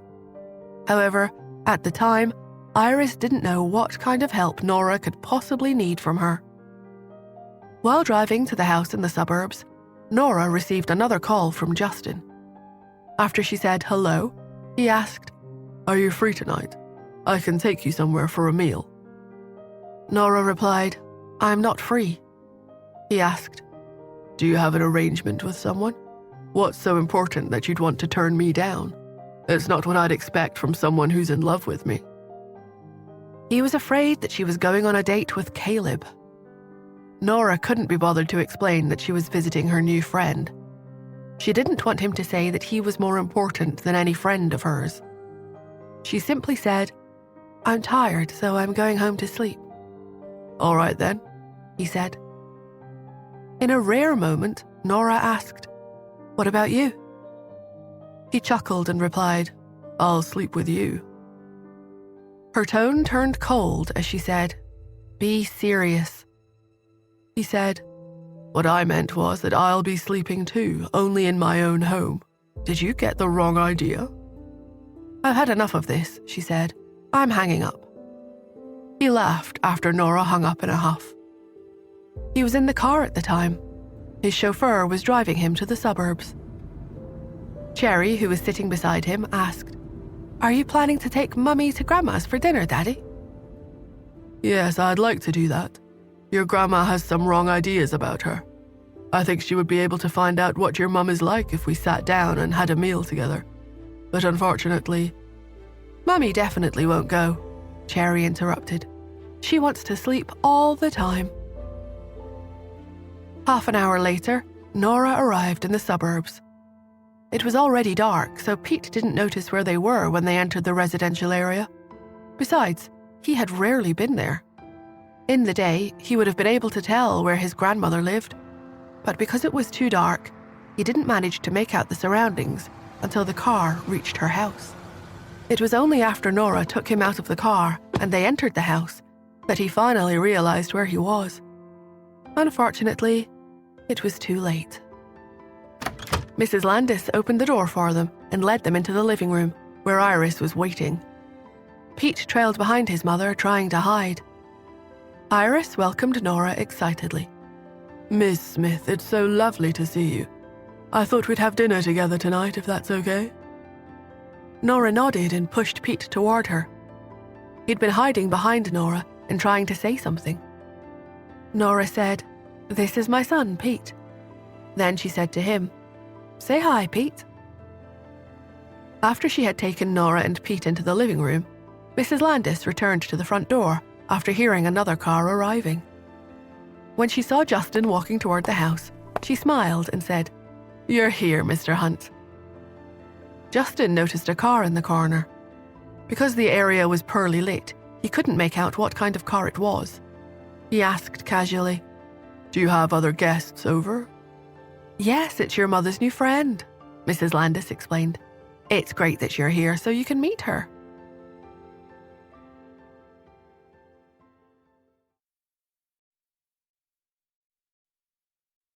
Who could her new friend be? Justin wondered. Iris had been leading a reclusive life for several years. She wasn't welcoming to outsiders and came across as being very cold. He could clearly remember a time when he was much younger and his mother's family, the Evans, had come over, and he had watched his mother quickly drive them away from the house. Mrs. Landis had stood in front of the door to stop them from entering, while his aunt from the Evans had stood at the door with her child and begged Iris not to delay the treatment for his uncle. She had said that he needed immediate treatment, otherwise he would die. However, Iris hadn't given them the time of day. Justin's bodyguards had been protecting him at the time, so his aunt hadn't been able to get near him. He remembered her standing on the doorstep and cursing his mother, calling her a cold-blooded monster and a venomous snake. She had also said that his mother was responsible for the Evans family being in a dreadful state and had berated her for doing nothing to help her own brother. Justin hadn't given her any money or said anything to comfort her, because he had already understood that what one saw wasn't necessarily the truth. Regardless of that, the sight of his aunt berating his mother and calling her a venomous snake remained in his memory. Whenever he had gone over to see his mother, he had seen how she was still so cold toward everyone, and had heard from the bodyguards how all she did every day was take care of her flowers and didn't seem to have any social interaction with anyone. Because of that, he thought that she didn't have any friends at all. That's why he was so surprised that she was about to introduce him to a friend of hers. He understood that the probable reason for the introduction was that she wanted him to help take care of the friend. Over the years, he had already helped out a lot of people with their businesses, and he wasn't annoyed at the prospect of helping another person. However, he was more concerned about how and why his mother had made a friend. His mother had never worried about him or given him much comfort in the past. She had abandoned him at the Hunts' icy cold home when he was only 5, and had left him to his own devices ever since. Why is she showing so much concern for an outsider now? He wondered. He was extremely curious about what kind of woman had managed to unfreeze his mother's heart. In the living room, Iris stared at Pete, and her eyes widened in disbelief. Pete was also looking at his grandmother. Although the two rarely saw each other, Justin occasionally brought him over for quick visits, so one could say that they were familiar strangers. For a while, neither of them spoke. Nora looked at Iris and then back at Pete. Finding the silence rather strange, she frowned and prompted her son. "Pete?" Pete had shown good manners ever since he had lived with her, and would always greet his relatives whenever he met them. This was especially so with the Andersons. He always greeted Melissa very sweetly whenever he saw her. Why is he being so shy in front of Iris? She wondered. While Nora was considering what to do, Iris asked in a trembling voice, "Miss Smith, is this your son?" "Yeah, this is Peter, my son." When she looked at Iris again, she saw that the woman looked perplexed. She just stared at Nora for a while without saying anything. Nora was confused. What the hell is going on here, she thought. She then heard Pete say weakly, "Hello, Grandma." Nora swung her head around and saw Pete standing there with a resigned look on his face. "Mummy, she's my grandmother," he said. Because he saw that Nora didn't seem to understand what he was saying, he added, "You know, my father's mummy." Nora and Iris were speechless. Pete put his hand to his forehead. You could see that the two of them were utterly shocked. So he said to Iris, "Grandma, can you keep this a secret from Daddy for now?" Right after he spoke, someone suddenly opened the living room door, and Mrs. Landis said, "Come on in, Mr. Hunt." When Mrs. Landis had brought Nora and Pete into the house, she had been preoccupied with leading the way and hadn't managed to see Pete's face clearly before immediately leaving them again. She looked at Cherry and pointed at Pete from the back. "Your grandma's friend has brought her little boy here," she said. "You guys can play with each other later." As soon as she said that, Iris stood straight up and looked at the door. Nora and Pete also turned around instinctively. For what seemed like an eternity, the family of 4 stood facing one another. The whole room was filled with a weird silence. After 20 seconds of impasse, Mrs. Landis rubbed her eyes. She looked at Nora and then Justin, before finally looking at Pete and Cherry. Then she looked at Iris in confusion and said, "Have I suddenly become very old? Are my eyes playing tricks on me now? Why does Miss Smith's son look exactly the same as Pete?" Iris realized that she had done something very wrong. She coughed and said, "Mrs. Landis, why don't you introduce them to each other? I suddenly have a headache. so I think I'll go upstairs and rest for a bit." After saying that, she walked through the hallway and gave the impression that she had gone up the stairs. After turning a corner, she stopped and popped her head out from behind the wall to look at the others' reactions. But when she did, she found that all 5 people in the living room were looking straight at her, frightening her so badly that she immediately retracted her head, coughed, and went upstairs. When Mrs. Landis saw her fleeing the scene, something clicked in her head, and she felt angry that Iris had left her all alone downstairs in such an awkward situation. She could feel the uncomfortable and frosty atmosphere in the living room without even looking at Justin. She swallowed hard and stammered, Justin, this is your mother's new friend." As soon as she said that, she felt Justin's gaze turn toward her. It was only then that Mrs. Landis realized what was going on. Miss Smith was none other than Justin's girlfriend, whom Tina had mentioned. She expected that Justin was probably secretly cursing his mother at that moment. She thought about what to do next and suddenly had a brainwave. She said, "Oh dear, your mother always eats some cake at this time of day. I'll take some up for her." After saying that, she ran upstairs without even taking any cake with her. For a time, only the family of 4 remained in the living room.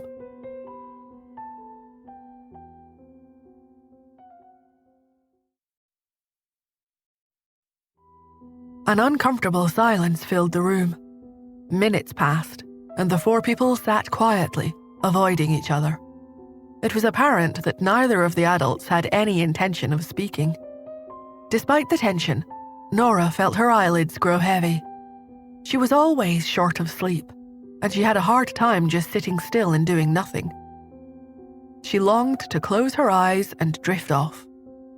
"And when I wake up," she thought, "this will all be over with, and the day will be bright and sunny once again."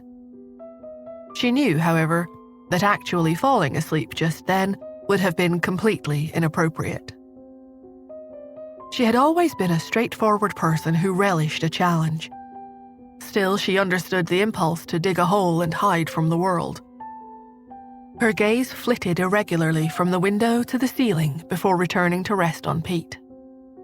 Pete looked back at her with large, round eyes. In their corner, Pete and Cherry had been able to communicate in an almost silent whisper, their muttering covered by the fan in the next room. "I don't know what to do," Pete had said to his sister. "I don't either," she had replied. Pete had glanced at Justin. "He looks so calm, but the calmer he is on the outside, the angrier he is on the inside." Cherry had snuck a look at Nora. "Mummy looks really worried. The more worried she is, the less she thinks through her decisions." "You don't think she would try to knock him out and take us both out of here, would she?" "She might." Both Pete and Cherry knew that that would be a bad idea. Pete knew he had to say something. "Mummy," he said, breaking the silence, "you should know that Daddy always brings at least 12 bodyguards or more with him wherever he goes, just in case." Everybody stared at him. Even their breathing was audible in the quiet room. Justin's mind whirled with panic. Why would Pete say that? He wondered. Does that mean Nora knows what I've been doing? Justin had been deliberately keeping one of the children with him at all times. He knew that Nora would never leave without both her children. What do I need to do to make her stay with me? He had always been able to think his way out of tricky situations in the business world, but this was different. Even though his thoughts were racing, he deliberately kept his expression neutral. The only sign of his internal struggle was the crease between his eyebrows. Nora drew a different conclusion as she looked at his face. He's furious, and it's terrifying, she thought.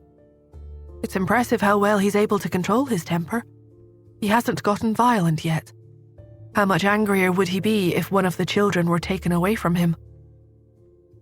As Pete had feared, Nora had indeed been thinking of attacking Justin and fleeing with the children. Her quick mind had already been planning an escape route. I couldn't go to the airport, she thought. Justin is powerful enough to put the airport on lockdown. Same thing with the train station.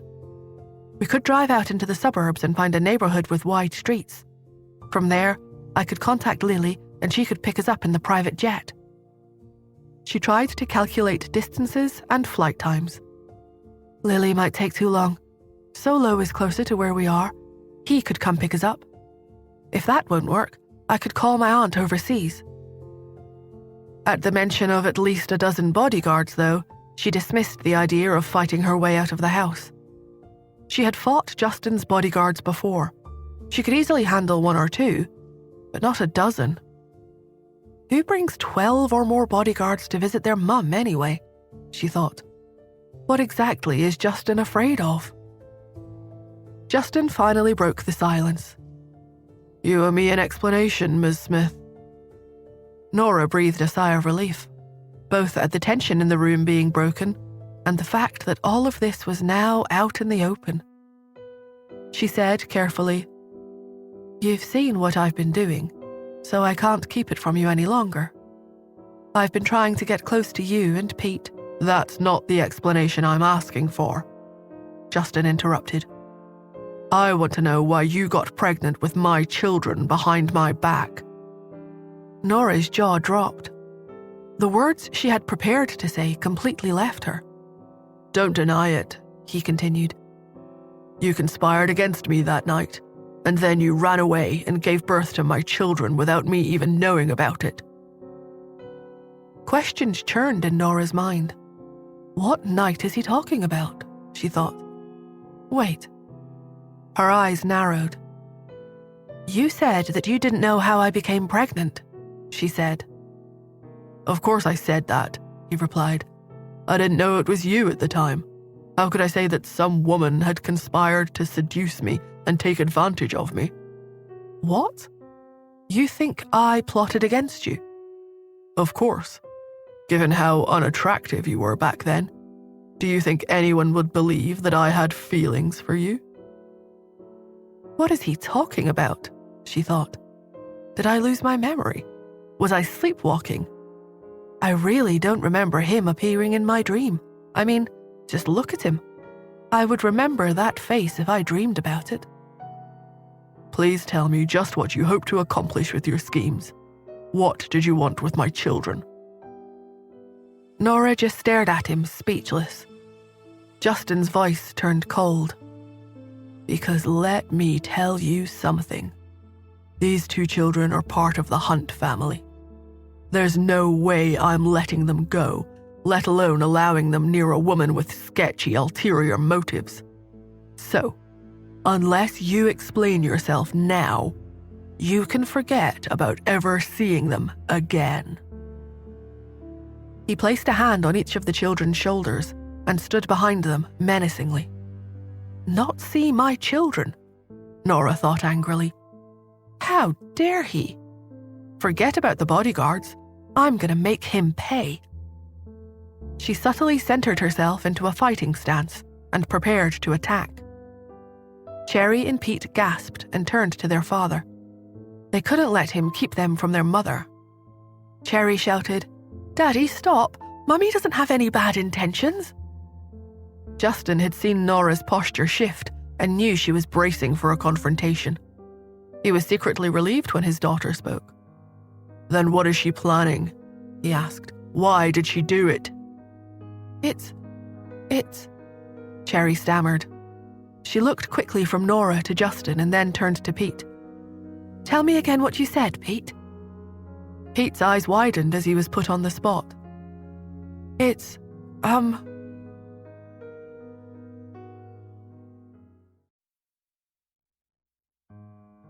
Pete tried not to panic as his mind raced for an answer.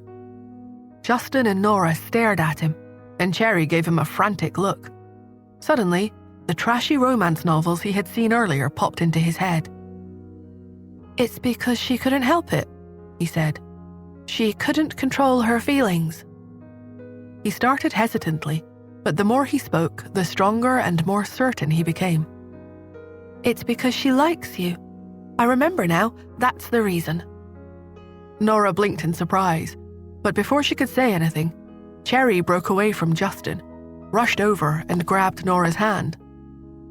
"Daddy, it's because Mummy likes you so much that she did what she did. That's okay, right? You won't stop us from seeing her, will you?" Nora closed her mouth and waited to see what would happen. My children might have turned me into a scapegoat, she thought. But I do indeed want to know what he has to say about this. She realized that she had an equal chance of being humiliated, but she tried not to think about that. Justin's expression faded from dangerous to quizzical. "Is what they're saying true?" he asked.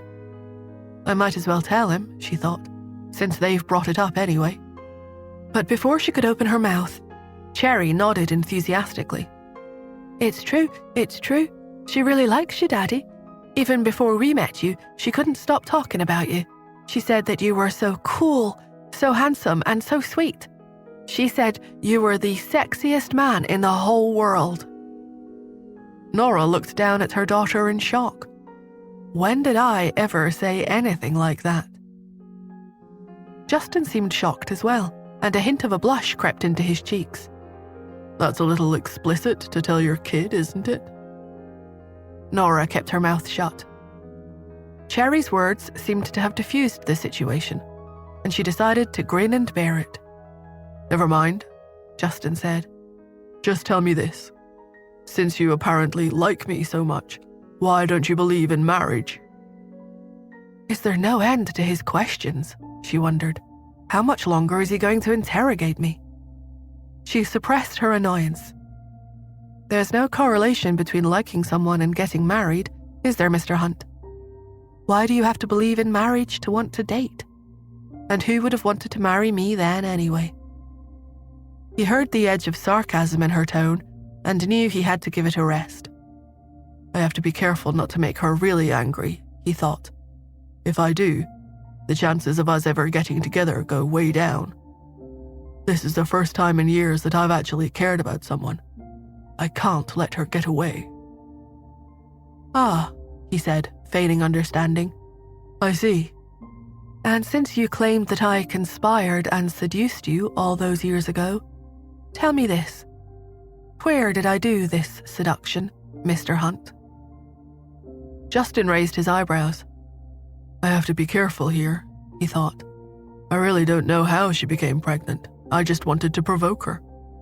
That night doesn't really exist in my memory, but I absolutely cannot let her think there are any loopholes in my story. He smiled and said, California. She wasn't about to give up. Where in California? What city? What hotel? Why, he gave her a sly smile. Would you like to relive that night, Ms. Smith? It was her turn to blush. Stay calm, she reminded herself. I'm just asking, she said. Justin doubled down. Because the past is in the past. We should look to the future. You don't have to keep reminiscing about that night, Ms. Smith. If you're really pining, we can go right now and repeat it. Both Pete and Cherry perked up at his words, but Nora said coldly, No, that's quite all right. And you're quite mistaken. I'm not pining for anything. Justin's expression turned stormy. Just up the stairs, Iris and Mrs. Landis stood against the wall and tried their best to listen to the voices downstairs. When they deemed it safe, they tried to peek around the corner to see what was going on. Unfortunately, they were too far away to catch the full conversation. They had to guess at what was being said. Iris looked at Mrs. Landis. Why does the situation downstairs feel strange? She asked. Because it is strange, Mrs. Landis replied. There must have been some drama between Justin and Nora way back when.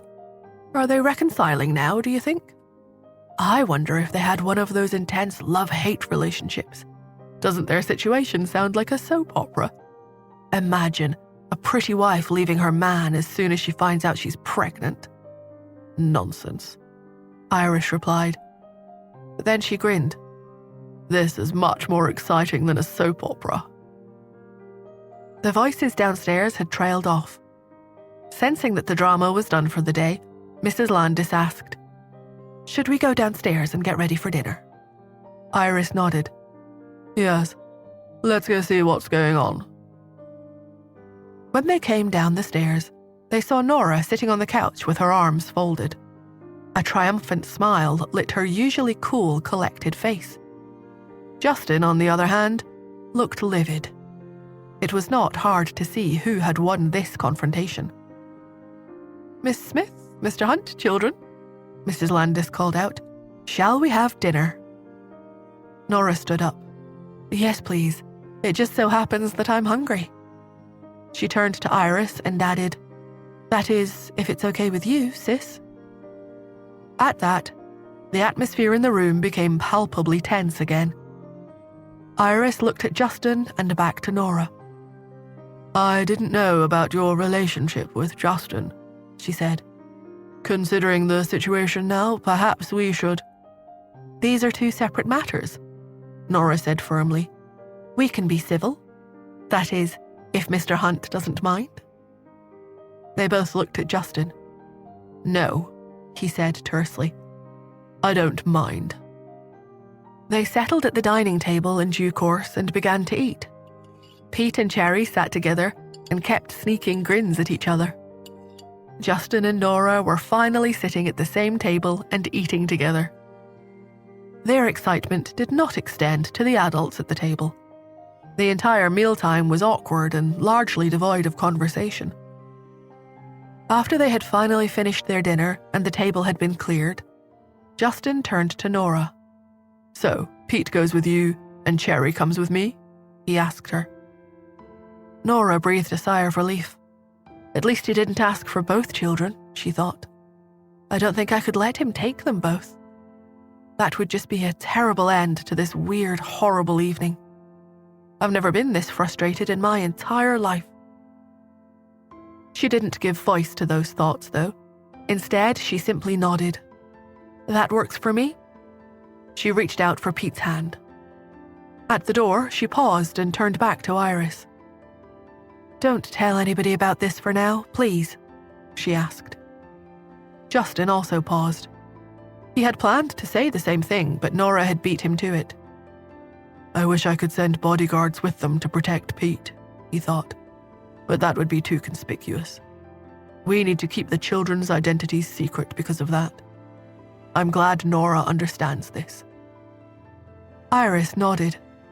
Justin and Nora left the house and went their separate ways, children in tow. In the car on the way home, Nora's phone beeped with a text message. She glanced at it when they stopped at the next red light. She froze as she read the message on the screen. "Do you want to know exactly how you became pregnant?"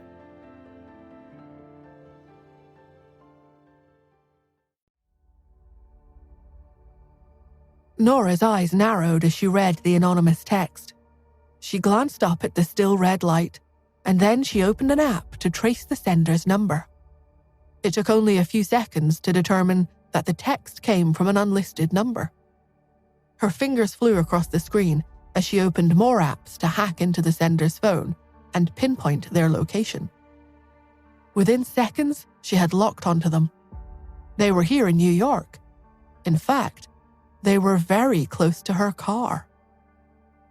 The red dot that signified the sender's location was less than 700 feet away from her green dot. As she watched, however, the red dot blinked and disappeared. Somehow they know I found them, she thought. She clenched her fists and looked around. Despite the late hour, there were still many cars on the road. The lights were not timed well here, and the cars were backed up into a traffic jam. This means that the sender is stuck in this traffic jam too, she thought. She unbuckled her seatbelt and opened the door. "Stay in the car," she told Pete. Her grave tone let him know that something serious was happening. He nodded. "Okay." There's nothing to worry about, he thought. Daddy always has bodyguards secretly following me to keep me safe. Nora closed the car door, and it clicked as it locked behind her, further protecting Pete. She orientated herself and then ran in the direction she had seen the red dot on the map. 700 feet away, she thought, as she scanned the cars and dodged agilely between them. Now 600, 500. I know that this light is long. I've got about 90 seconds until it turns green, and I should reach the other car in 80 seconds. Plenty of time to spare. I have to find out who sent the text. I might not have another opportunity. Justin had said that she had killed another person 5 years ago, but she had no memory of it. If what he had said was true, they had both been played. I want to know who played me and made me give birth to 2 children. And I want to know how I got pregnant in the first place. The answers she was seeking were only 100 feet away. She paused and glanced around, trying to fix the location in her mind. The cars around her honked at the unusual sight of a woman running through traffic. There are too many cars in New York, she thought. She was now 50 feet away from where the red dot had disappeared. 7 cars were in that immediate area. She ran over to the first car and knocked on the window. The driver looked impatiently at her. "What are you doing? Trying to get yourself killed out there?" he asked. "Sorry," she muttered. This was obviously not the correct car. She circled around it and was about to walk up to the next one when a loud honk caught her attention. She looked at the big SUV 2 cars back. The window rolled down and a familiar face looked out of it. "Miss Smith, what on earth are you doing?" asked Captain Morris Ford. The light in front of them turned green. Traffic slowly shuffled around them, but Captain Ford's car was stuck in the lane blocked by Nora's car. For the moment, he was trapped. Nora walked up to him, suspicion in her eyes. "Captain Ford, what a coincidence," she said. "What are you doing here?" "I should be the one asking you that," he replied sharply. "If you don't get in your car and start driving right away, you're going to seriously hold up traffic and be in violation of all kinds of road rules. You'll be subject to fines and heavy penalties, including revocation of your driver's license." Nora refused to be threatened. "That's the jurisdiction of the traffic police. Are you involved with them, Captain Ford?" He flashed her an official-looking document.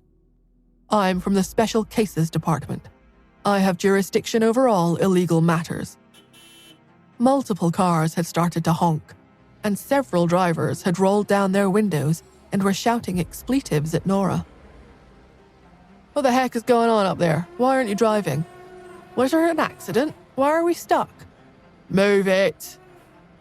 One driver even got out of his car and advanced menacingly towards Nora. She looked back at Captain Ford. "Fine," she said. "I'm going." She glanced quickly around, but didn't see any other cars she recognized. She hurried back up the line to her own car. The driver of the car behind her leaned out of the window. "What are you doing?" he shouted. "Don't you have any manners? You're holding us all up." She raised her head so that he could clearly see her young, beautiful face. She widened her eyes and said in a breathless, flustered voice, "I'm so sorry. I didn't mean to. I'm leaving now." "It's fine," the driver muttered. "It was only a minute." Kill them with kindness, Nora thought. It works every time. She slid back into her car and started driving. The traffic flow returned to normal. She thought about what had happened as she drove the rest of the way home. Who was following me, she thought, and who sent that message? Was it Captain Ford? If not, why does he always seem to be in the same place I am? Once or twice might be a coincidence, but this is turning into a pattern. What's his motive? And what's the Special Cases Department? And why haven't I ever heard of it before? At the Hunt residence, Mrs. Hunt frowned and paced. She had been thinking about the situation all day, and she knew she had to do something about it. "There is only one way," she said to Mrs. Lee. They can't admit it to each other now, but once they do, it'll be too late. I can't control them, but I know someone who can." Mrs. Lee was confused. "Who?" she asked. Mrs. Hunt ignored her, pulled out her phone, and typed in a number she had not called in a long time. When the call was answered, she said, "Iris, it's me.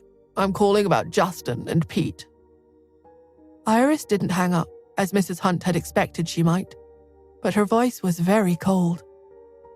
"What do you want me to do this time?" Mrs. Hunt felt a twinge of guilt at hearing the words, "this time," but she hardened her heart and continued to speak. "Justin likes a woman who is completely unsuited to him. She has no family connections, and she definitely cannot become Pete's stepmother. You're probably the only person in the world who can stop him. You—" Iris's laughter interrupted her. "What do you mean, stepmother?" she asked with a sneer.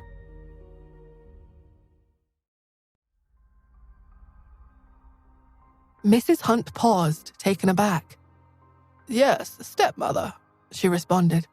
"If she marries Justin, she will become Pete's stepmother. You know stepmothers are bad news.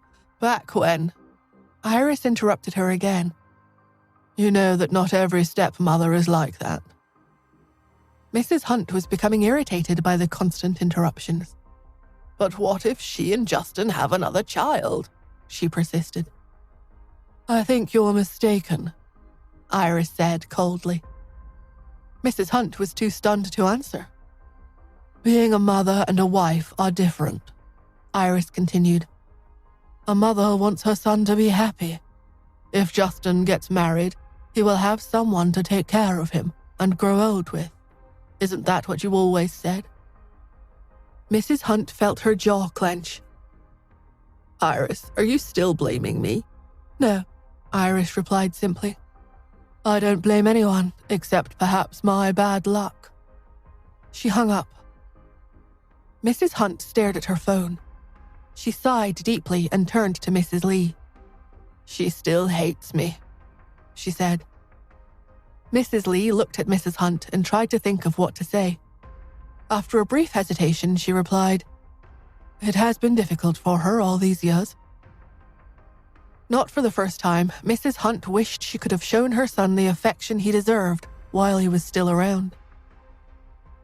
Cherry's bright voice caused them to turn toward the door. "Great-grandmother, we're home." Mrs. Hunt smiled as Cherry dashed in, followed by Justin. She was stunned to see a smile on his face. "Why are you so happy today?" she asked. He paused as his expression froze. "Am I?" he asked. Mrs. Lee teased him. "You can't keep that smile off your face. You must be happy about something. What happened today? Tell us so we can be happy along with you." Justin thought of the dinner he had just had with Nora, and the smile crept back onto his face. He tried to think of what to say when Cherry broke in. "I'll tell you," she said. "Daddy had dinner with Mummy tonight, and that's why he's so happy." Mrs. Hunt looked at Justin, astonished. He's always been so serious, she thought. Even after he signed a huge contract worth millions of dollars, he never smiled like this. The last time I saw him this happy was after he brought Pete home and had that DNA test done and realized that Pete was indeed his son. Mrs. Hunt ran her hand over Cherry's head. "Is that so? It's no wonder then." She turned back toward Justin. "My 80th birthday is next week. We'll have a big party this year to celebrate." It was Justin's turn to be stunned. After his father had left and his grandfather had passed away, Mrs. Hunt had started studying Buddhism and had converted to vegetarianism.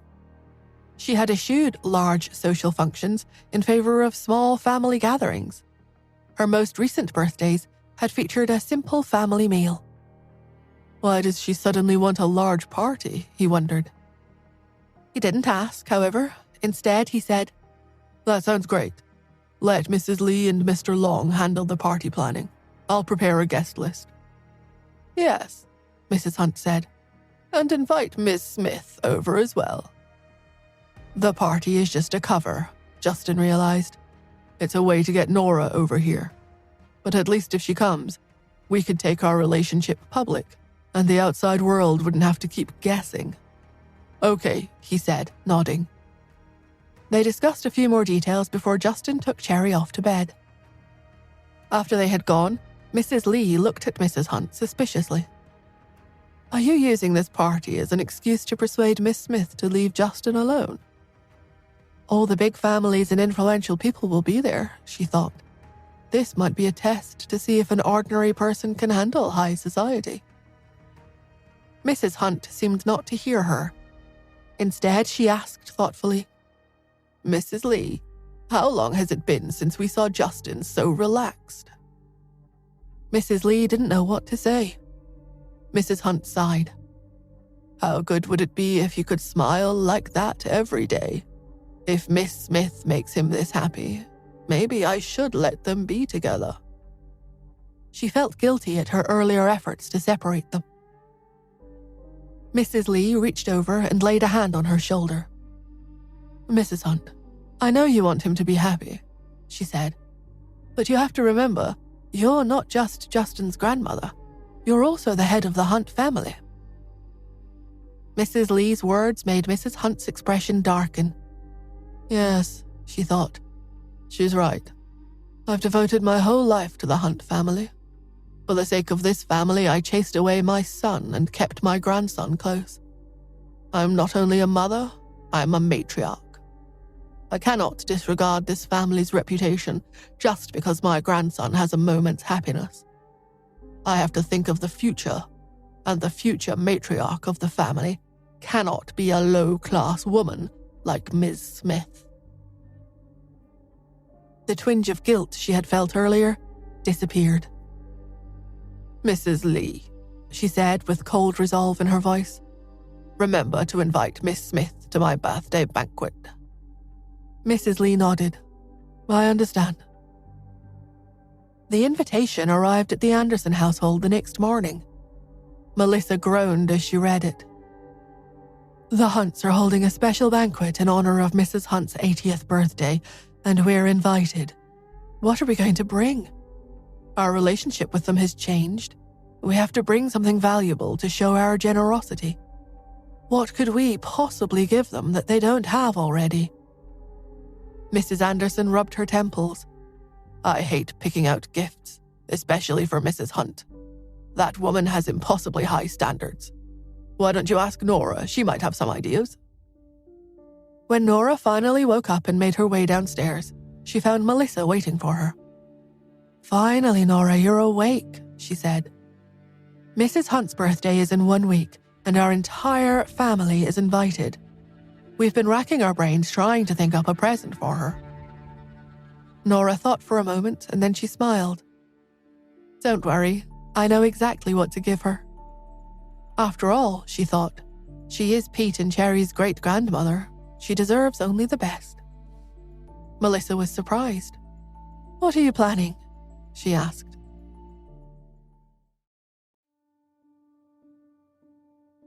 Well, what do we do best? Nora asked. Medicine, of course. I don't understand, Melissa said.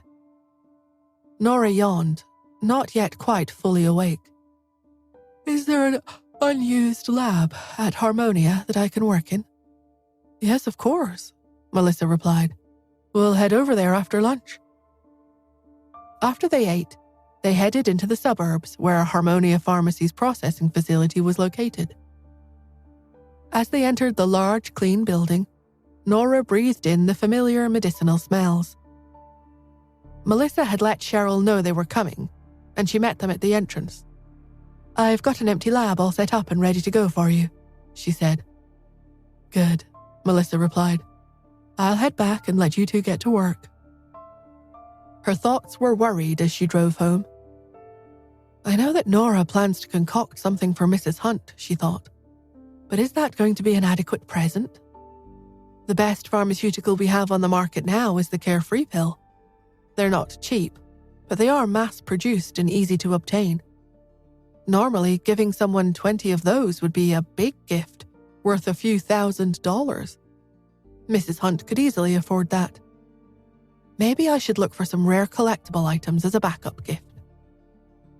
Instead of going home, she spent the rest of the day visiting various auction houses looking for the perfect present. Back at Harmonia Pharmacy, Nora spent most of the afternoon gathering ingredients and preparing her lab. Cheryl, who had been helping her, asked curiously, "What exactly are you making?" "A calming pill. Mrs. Hunt has a lot of things on her mind and is under a lot of stress. I think a calming supplement would do her good." Cheryl nodded. "Our pharmacy has many types of calming formulas, and they're pretty cheap. Which one are you making?" She surveyed the various ingredients Nora had arrayed on her workbench. "Wait, none of our formulas contain these things. Nora, there are a lot more herbs here than we need." "Yes," Nora said. "I'm making Dr. Zabe's formula for a calming pill." Cheryl was stunned. "Dr. Zabe's formula? You mean you're making the legendary calming pill?" There were many herbs and formulas that could calm a person, but Dr. Zabe's calming formula was world-renowned. Legend said that a version of it had been offered to the Emperor hundreds of years ago. Dr. Zabe had refined the formula, which was complex and used many expensive herbs. Even with modern technology, creating this formulation was extremely difficult. How does Nora know how to make Dr. Zabe's calming pill? Cheryl wondered. "I heard that only 1 or 2 doses can be produced at a time in our furnace," she said. "Just how many are you planning to make?" Nora glanced at her. "Who said that only 1 or 2 pills can be produced at a time?" "Dr. Zabe, that's who. He said he had personally refined a batch 3 years ago, and out of that, he was only able to produce 1 usable dose. He ruined a lot of expensive ingredients, which is why he never tried it again." "Dr. Zabe was elderly the last time he tried this," Nora said. "He had difficulty measuring the precise ingredients he needed. I won't have that same problem. Besides, it's a long process. It takes 3 days and 4 nights to finish. Who has that kind of time? I'd rather be sleeping. That's why I haven't made it in years." Cheryl had no answer to that. She just looked at all the herbs Nora had laid out and hoped that they, too, would not be ruined. One of the senior pharmacists happened to be walking by and overheard their conversation. He caught Cheryl's eye and motioned to her to join him. She walked out of the lab into the hall. "You can't be serious," he said. "Do you know how much money she has tied up in herbs on her workbench, just waiting to be wasted? Do you honestly believe that she can make Dr. Zabe's calming pill?" Cheryl felt she had to stick up for Nora, even though her private doubts echoed his. "You know that Nora was the one who gave us the Carefree pill, which is our best seller. So even if she ruins this batch, she's more than made up for it. I know that my parents won't mind." "I know they won't care about the money, but what about the ingredients themselves? She's nearly used up our stock of 500-year-old ginseng. Do you know how much that is worth? Not just in terms of money, but of rarity. We're one of the only pharmacies in the country that actually has it in stock." Most modern ginseng was grown artificially in carefully managed greenhouses and was just a few decades old. Finding ginseng that was over a century old was difficult. Harmonia Pharmacy had kept a careful stock of 500-year-old ginseng. It was among the rarest, most valuable ingredients the pharmacy owned. Ginseng of this age occasionally went up for auction from rare herb collectors, but the value of the plant far exceeded its medicinal value. There was no way Harmonia Pharmacy could afford to obtain more. Once their supply was used up, it would be impossible to replace. Furthermore, the recipe for Dr. Zabe's calming pill called for 500-year-old ginseng. Of course, if Nora can make the pill, the plant won't be wasted, thought Cheryl. Dr. Zabe's calming pill would be much more valuable than even the ginseng. But Dr. Zabe himself only managed to make 1 dose. Can Nora succeed where he failed? The senior pharmacist continued, The other herbs are expensive, but they're replaceable. Can you talk to her and ask her to use 100-year-old ginseng instead? Cheryl thought for a moment and then shook her head. I'm afraid not. After all Nora's done for our family, I won't stop her. Then you're an idiot, the senior pharmacist said furiously. Your family is dragging this business under. None of you know how to successfully formulate drugs anymore. Even with the carefree pill's success, if you continue down this path, you'll run the pharmacy into the ground. Don't say that, Cheryl snapped. What if Nora really manages to make this? The senior pharmacist had been working with the Andersons for decades. He was loyal to the family, but he took advantage of his seniority. Dr. Zabe only managed to make one dose after a lifetime of practice, he said condescendingly.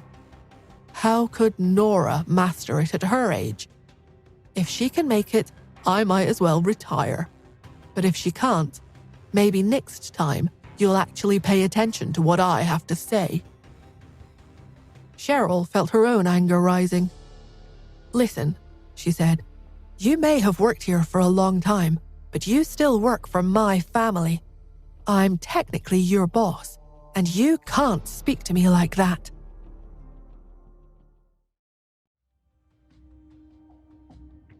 Cheryl thought about things carefully. Nora had helped her get back at Rachel during the ball, so she had to look out for her no matter what.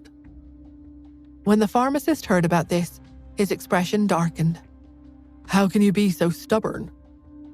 He was old, and his concern was clearly for the Andersons and only them. What he said didn't matter much to her, even if he had some authority at the lab. He had tried to make Cheryl listen to his concerns, but she hadn't heard him at all. To him, she was just one frustration after another. He reached out angrily, about to say something, but then keeled forward and coughed violently. Cheryl hurried toward him and held his arm in support. I know you hate me for being your superior, but if you want to speak your mind, you can. He looked at her as he said bitterly, Why should I need permission from you? Do you have any idea how long I've been here? Maybe I should have retired long before all this. Hearing this, Cheryl realized she had misunderstood his feelings, and her heart felt even heavier.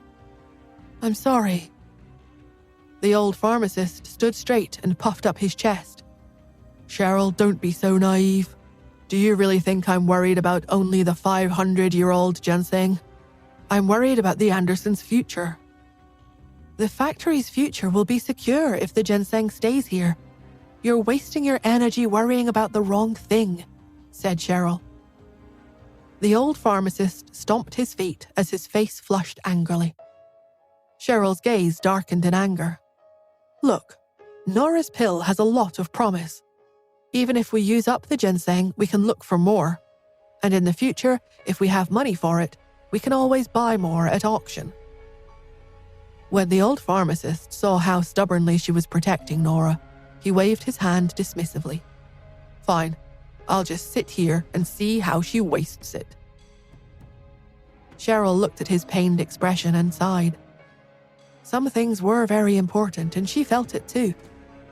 Their concerns had been ingrained in her since the beginning. So she just sighed and sat beside the old pharmacist. It's okay. I'll keep an eye on things with you. Nora did not know about the argument going on outside the lab. She was focused fully on the medicine in front of her. With fewer traditional ingredients being available overseas, refining medicine had become quite difficult. Now that she had them, the problem was no longer the type of ingredient, but the amount. She held the ginseng and sighed silently to herself. It wasn't enough. Had she known earlier, she would have gone to Dr. Zabe to get some more. He wouldn't have much ginseng to spare, but he would definitely have some that she could have used. Shaking her head slightly, she cut the ginseng she did have into smaller pieces. Seeing her cut pieces of it off so casually, Cheryl and the old pharmacist watched through the window with concern. Look at how she's cutting it. What a waste. Cheryl, you need to go in and see if you can save some of the roots. They'll still be useful. But Cheryl said nothing in response. Ian was still staying in the VIP ward of the hospital. He had been transferred out of the ICU and for the time being wasn't in any immediate danger.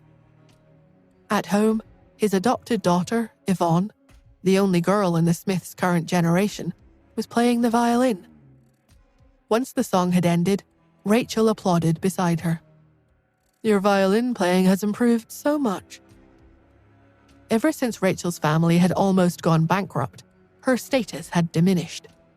Because of this, Rachel was constantly being reprimanded by her father and had been forced to go to the Andersons to learn from her aunt, Melissa. But going to them didn't seem possible anymore. She only had the Smiths to turn to.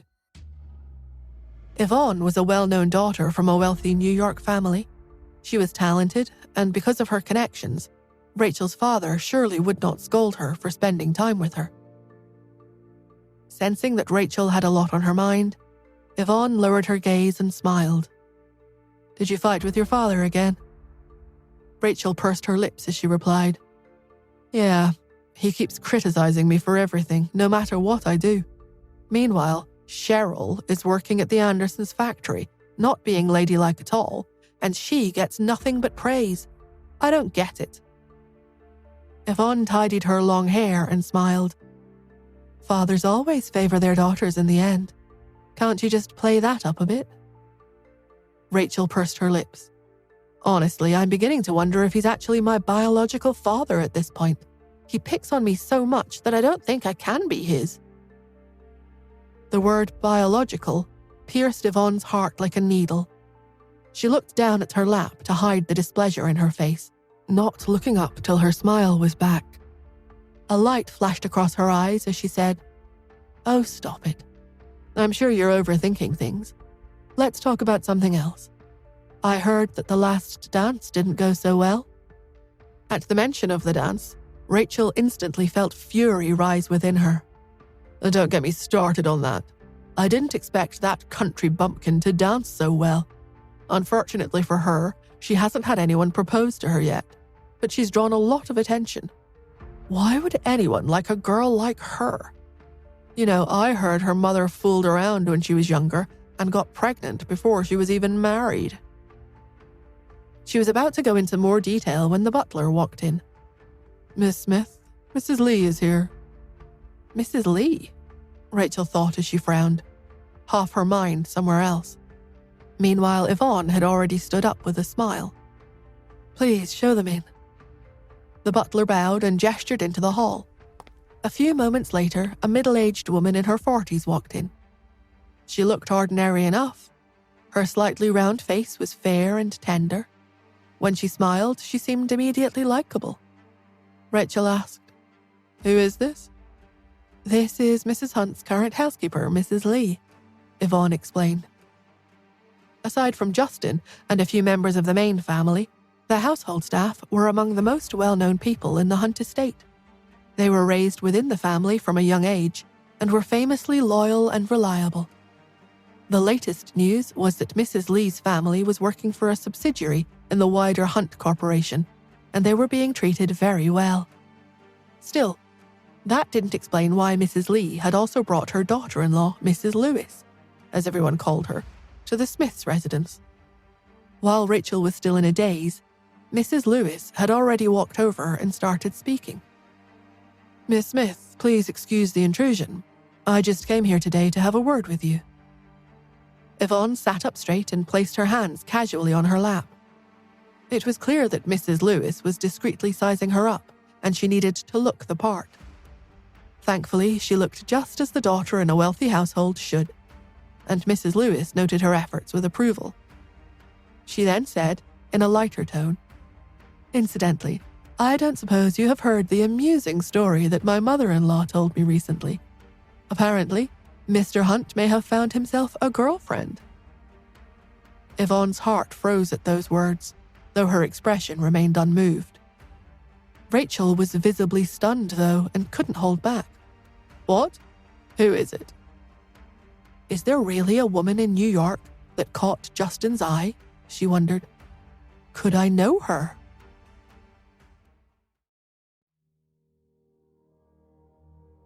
Mrs. Lewis was not angry at Rachel's interruption. She just smiled and answered, "It's the daughter of the Andersons, Nora." Rachel looked at her, stunned, not knowing what to say for a while. Her eyes narrowed and eventually she shouted, "That's impossible." Her loud reaction almost drew Mrs. Lewis's attention away from Yvonne's clenched fists, but not quite. "What's wrong?" she asked them both, looking at them in confusion. The two looked at each other, not knowing what to do or say, until Yvonne seemed to think of something. She tried to ask calmly, "Are you referring to the one you were talking about earlier? The one who stole the limelight at the ball?" Rachel looked at her, stunned again. Her cheeks flushed red as she felt as though she had just been slapped by the words. She had only recently heard that Nora was interested in dating. Now she suddenly has such an esteemed boyfriend. No way, Rachel thought. Mrs. Lewis looked at Yvonne, stunned herself. "What do you mean?" It was clear that she didn't know what was going on. Yvonne didn't want to look like a cheap gossip, so she smiled with an innocent and unknowing expression. "Oh, it's nothing. I'm just saying that the lady danced well." Hearing the praise for Nora, Rachel's anger only grew and she couldn't stay silent.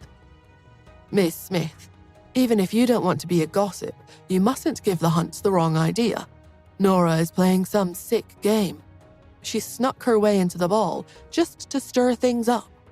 She arrived with the Andersons and made an instant scene, dancing like a man and leaving everyone speechless. She's obviously just trying to steal the limelight and catch someone's eye. There's no way Mr. Hunt would fall for someone like that."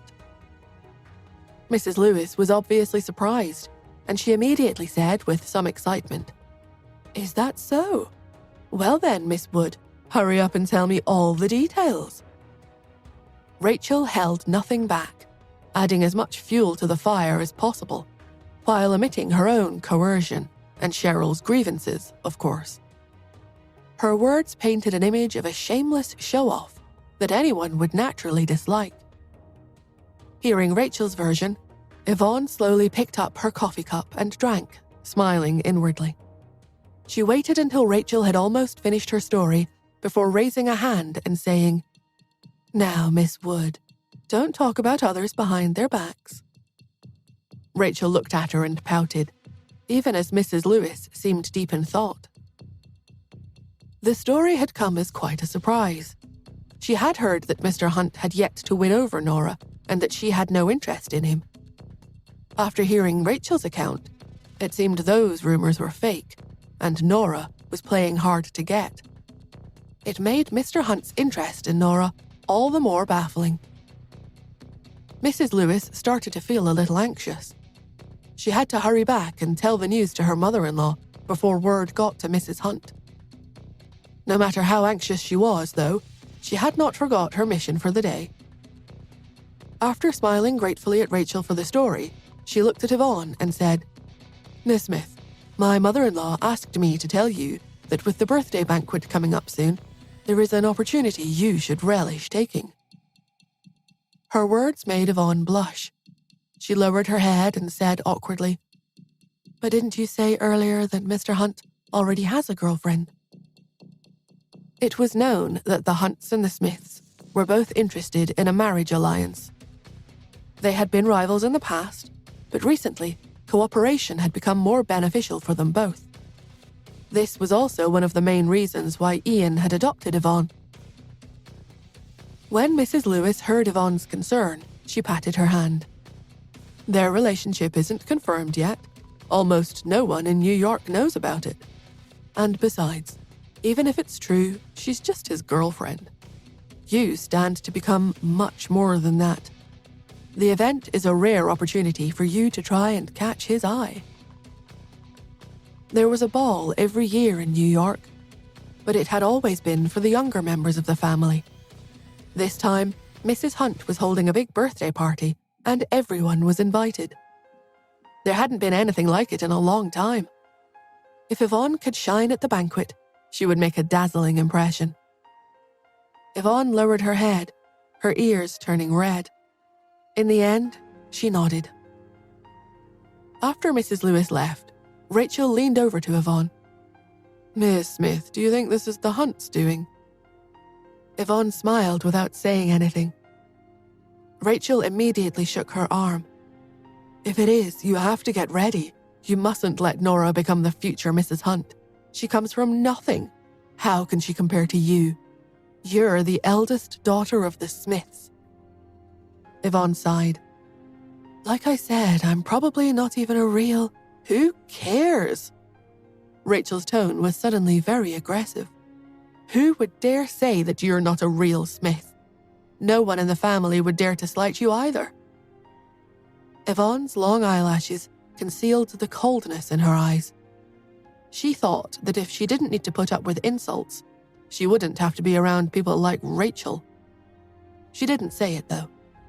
She just smiled wearily as she asked, "But what can I do?" Rachel answered immediately. "Impress them with your gift, of course. With the right one, you could delight everyone." She then grimaced. "You just have to beat Nora. Even though she has the same surname as you, she's not worthy of it. When it comes down to it, she's just a niece of the Andersons. You just need to think of a valuable gift."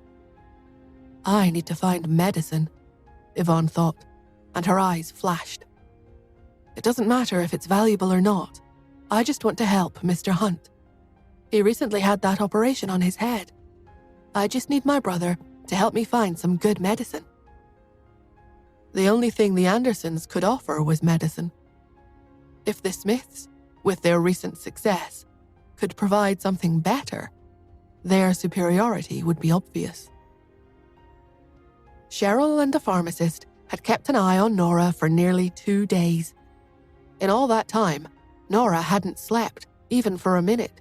She hadn't even left the lab. The two of them just sat back and observed, waiting for something to happen. Then, suddenly, there was a loud banging sound in the laboratory. Both of them leapt up and peered through the window. White smoke was coming out of the pharmaceutical oven. The old pharmacist stomped his feet and groaned, "Oh no, she's ruined it." Cheryl looked on, stunned. "What do you mean?" "When Dr. Zabe made the medicine successfully, it emitted black smoke. Black. That white smoke must mean she's failed." He stared, heartbroken. "Oh, my 500-year-old Ginseng. It really has been wasted." However, as he finished shaking his head in dismay, he saw something he never could have expected.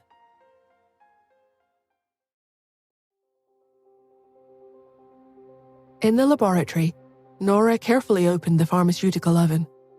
Despite the closed door to the lab, a strong medicinal fragrance emanated from the room and made everyone who smelled it feel energized.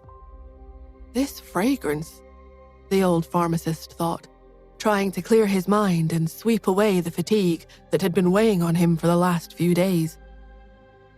As the fragrance settled in his mind, he realized what it was. It was the same smell as the pill that Dr. Zabe had made long ago. How, though? Miss Smith's refinement method was completely different from Sylvester Zabe's. It used the same ingredients, but that was all. Cheryl hadn't noticed the pharmacist's change of mood and still thought that the attempt had ended in failure. The first thing she wanted to do was to comfort and reassure Nora so that she would not feel guilty or sad.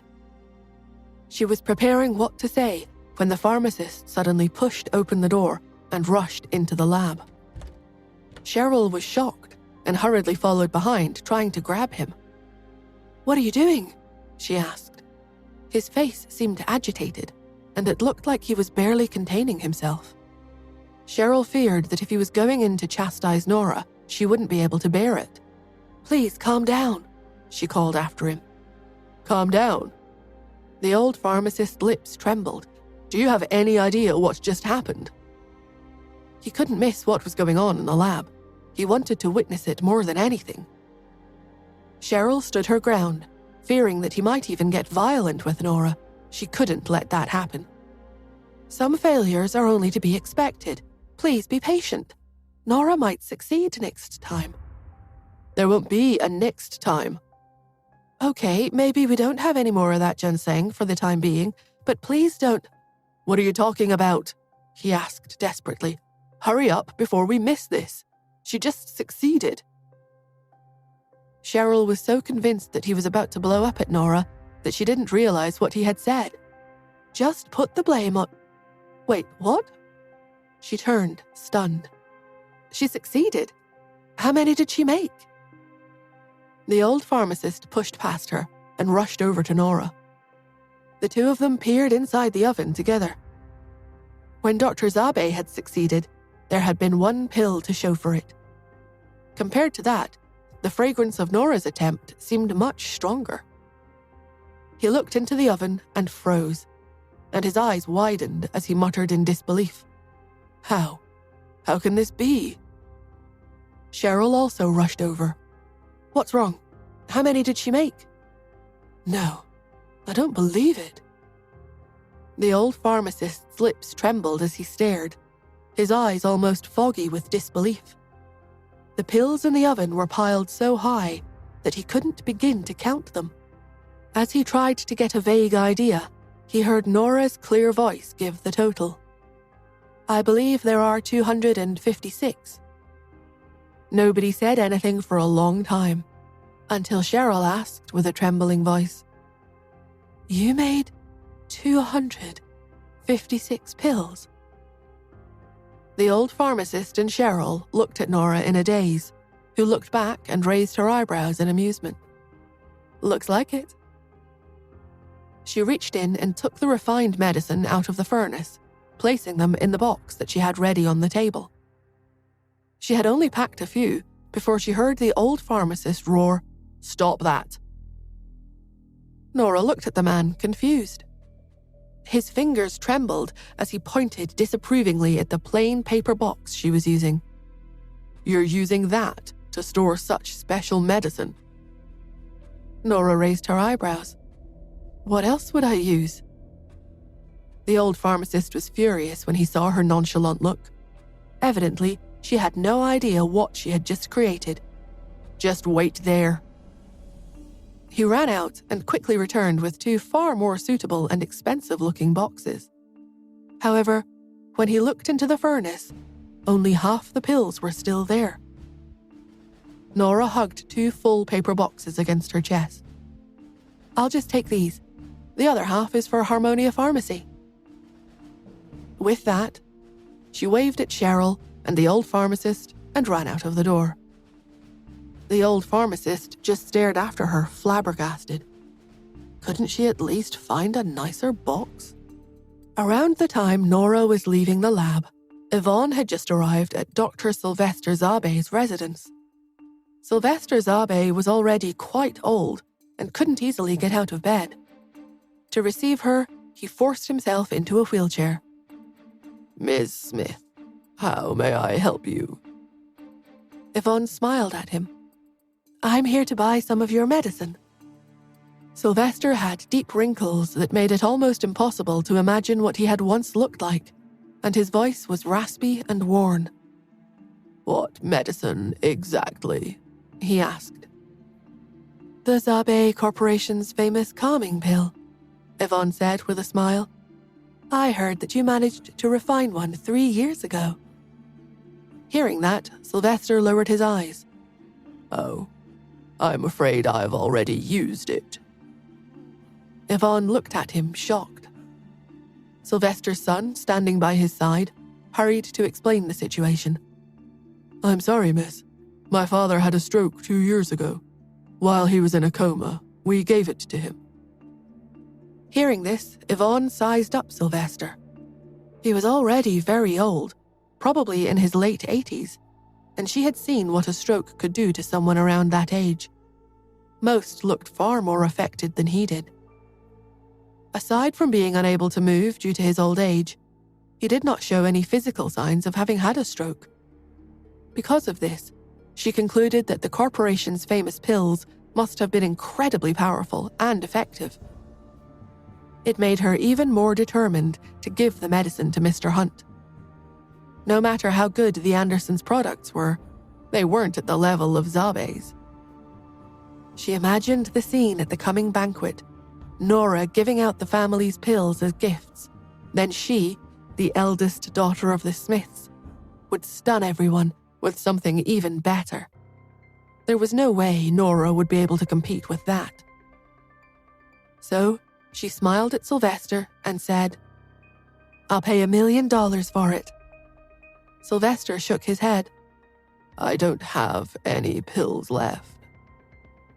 His son smiled politely in answer. "It's not about money, miss. It's about the stock."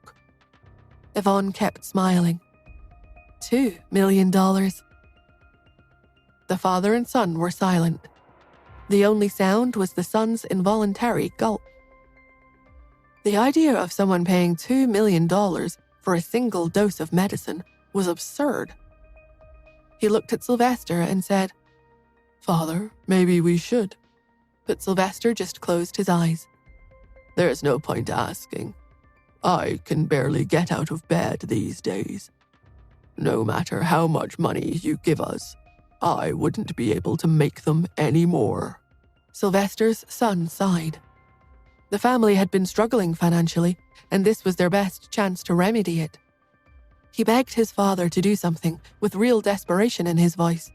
Seeing this, Sylvester felt that he owed him at least an attempt. Struggling to speak, he could only say, "Ask my student, then." The son's eyes immediately lit up, and he took his father's phone and dialed the number.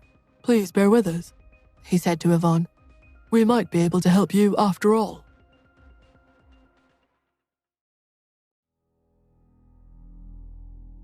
The call was answered by a clear and respectful female voice almost immediately. "Doctor, is something the matter?" Sylvester's son had never met his father's student before, despite her being a direct descendant of his, but they had spoken many times. He coughed and announced himself. It's me." "Oh, I see. Is something wrong?" "I have someone here who wants to buy one of Father's pills for a great deal of money. Do you have time to help me refine one?" The voice on the other end coolly asked, "Dr. Zabe wants to sell one?" Sylvester nodded. "Yes, the potential customer has offered $2 million for it." There was silence on the other end of the phone. Nora was speechless. Most of the ingredients in the pill were cheap and easy to obtain. The ancient ginseng was the only expensive ingredient, and even that could be bought at auction for $1 million at most. What kind of fool would pay $2 million for one of those pills? Nora wondered. Then she remembered that Sylvester had only created the one pill in the past. If it was known to be that rare, it might just be worth such a high price. Still, none of that really interested her. "Sure, I just finished a batch. I'll send you one," she said as she yawned. "I'll split the money with you," Sylvester's son said excitedly. "No need," replied Nora, wanting to leave the conversation at that, until she remembered the 500-year-old ginseng that Harmonia Pharmaceuticals had. So she added, "Actually, as payment, get me some more of that old ginseng, and we can call it square." "I'll give you 2, Sylvester's son said. As far as he knew, only one pill could be made from the root. He didn't want to risk her failing. "All right," said Nora.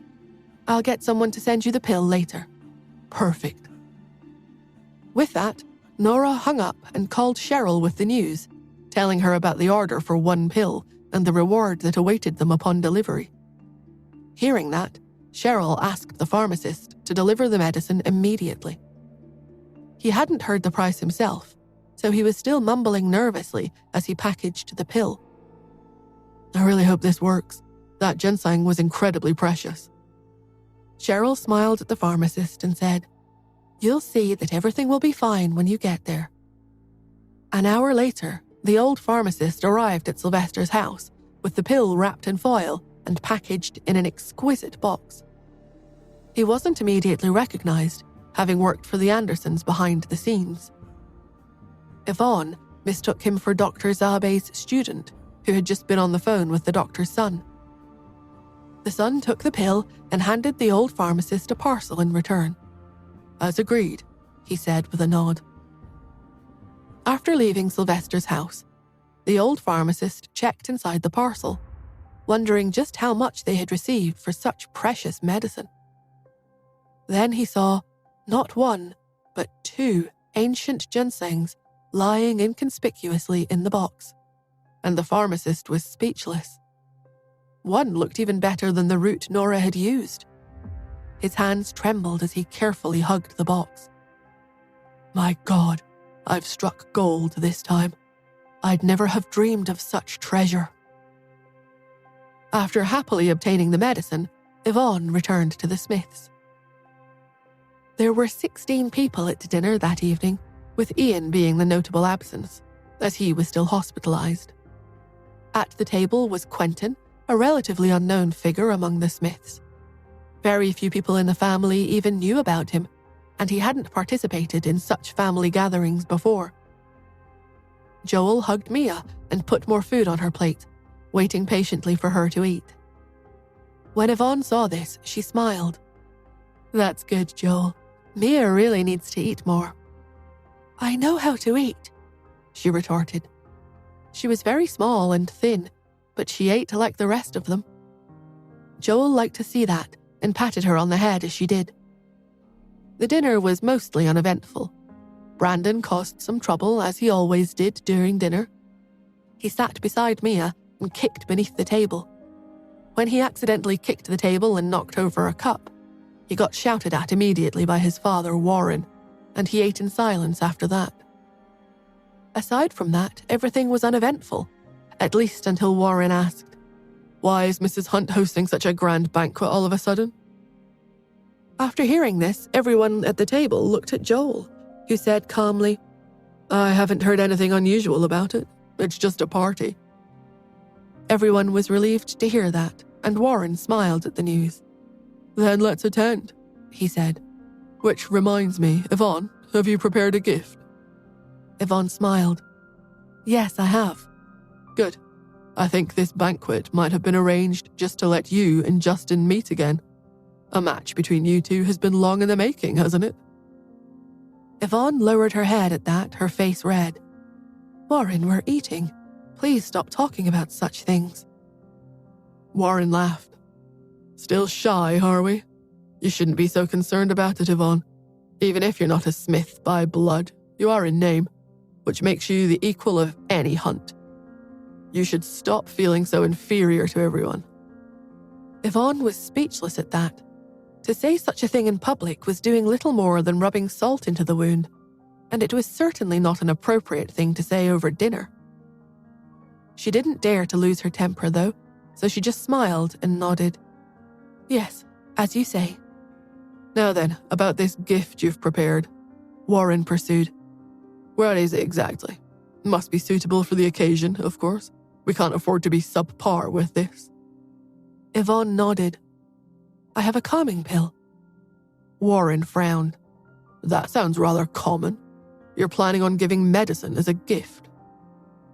The others looked at Yvonne, who was smiling as she took a sip of soup in front of everyone. "Not just any medicine.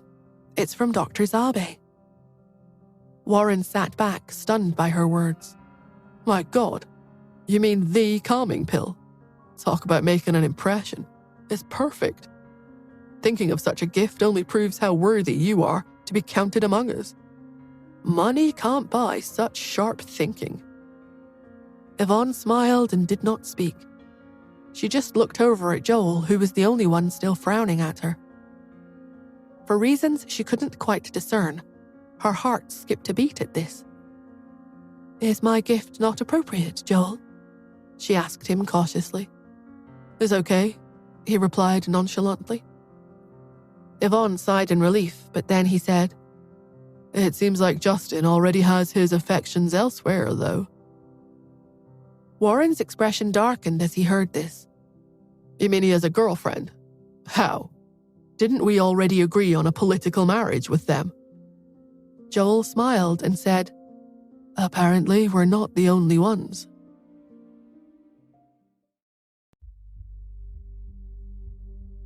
Joel knew more details but kept them to himself. Justin's new girlfriend is Nora, and Nora is a Smith, he thought. There's little else that it could be other than another political marriage. It was shocking news, but Joel's voice had been very low, so the rest of the table hadn't heard him clearly. When they asked what he had said, Joel just coughed and answered, "It's nothing." Warren nodded hastily. "Quite so. Our families have already agreed on the marriage. Surely he wouldn't break his word and make Yvonne wait for him all these years in vain." Joel glanced at Warren when he said that, but he didn't say anything further. As for Yvonne, she lowered her head and said, "Please don't say any more, Warren. Let's finish dinner before we discuss this." After dinner, everyone left in notably lower and uncertain spirits. Yvonne, feeling quite angry, was about to go upstairs when Joel stopped her. Yvonne looked at him expectantly as she asked, "Yes, Joel?" "Regarding this matter with the Hunts, I believe I told you Justin's stance on marriage a few years ago. At the time, you said Justin was single and you weren't in any hurry to find someone, so the matter was left in limbo. Now that he has a girlfriend, what are your thoughts about it?" The Hunts and the Smiths had planned a political marriage between Justin and Yvonne long ago, when they were both 18. Pete hadn't been around at the time, and Justin had rejected the idea. However, out of concern that it would embarrass Yvonne, he had discussed the matter privately with Joel instead of making it public. Joel then passed the message to Yvonne, so that she wouldn't waste any more time thinking about it. As it turned out, neither she nor Joel had found anyone else in the years since, so Joel thought there might still be a chance that things would work out. It was a situation only the three of them knew about. The rest of the family was still none the wiser. So Yvonne's eyes flickered a little when she heard his question. It was a difficult topic to think about. Despite that, she just lowered her head and said, "I will do what you ask of me, Joel." If she knew him at all, he had something planned to deal with this new development. Joel had always been someone extremely protective of his own. Both of them knew Justin couldn't be forced into anything, but having someone else swoop in and shame Yvonne in such a way wasn't acceptable either. Joel always looked like he was smiling amicably, able to get along with anyone. Yvonne knew, though, that beneath that expression was a fierce and proud person. As long as she was his younger sister, even if it was in name only, no outsider would be allowed to get away with such a thing. Yvonne was confident that Joel would think of a solution, or at least break up the relationship between Justin and Nora. While she was lost in this very appealing idea, Joel said measuredly, "Don't pursue things with him anymore. Not right now. As they say, you can lead a horse to water, but you can't make him drink. You may as well use this opportunity to look for someone else." Yvonne looked up at him in surprise and disbelief. For a while, she couldn't quite control the expression on her face. "But I thought he wanted me to go after Justin. I'm so confused." Her fists balled up, and it took a moment to control herself. Finally, she said flatly, "Of course. I'll do as you say, Joel." He nodded and stared at her for a while. "Is there anything else?" she asked hesitantly. He looked away, a flash of disappointment crossing his eyes. "No." Only once it was clear that there was nothing more to be said did Yvonne turn and leave. Entering her room, she could no longer maintain the pleasant expression on her face, and a savage air took its place. "So, Joel isn't going to help me after all. Is it because of my blood?" Everyone in the family painted a pretty picture for outsiders to see, but ultimately, they clearly didn't think of her as one of their own. Furious, Yvonne hurled her things onto the floor, and she was about to shout out when someone knocked on her door. Yvonne took a deep breath, quickly covering her emotions as she opened the door. Warren was standing outside. Did Joel say he'll think of something to help you, Yvonne? We can't do anything to Justin, but his girlfriend is another matter, right? Yvonne bit her lip, choosing to smile and graciously deny that they had discussed it. You needn't worry about this anymore, Warren. Joel knows what he's doing. Warren shook his head, dissatisfied. No, that won't do. I can't just sit about and do nothing. Leave this to me. By the time this party comes around, I'll have something to make Justin's new girlfriend regret that she got involved in any of this. Yvonne looked at him gratefully. You treat me too well, Warren. He shrugged. It's nothing. Like I told you long ago, we're not bound by blood, but you're still my younger sister. And you're a Smith. There's no way I'll allow anyone to shame you like this. She didn't know what to say as he gave her a reassuring nod and left for his room. When Warren got back to his room, his wife asked, How did it go? She was trying to hide it, but her eyes were all red. I knew this would get to her, he said, sighing. I thought so.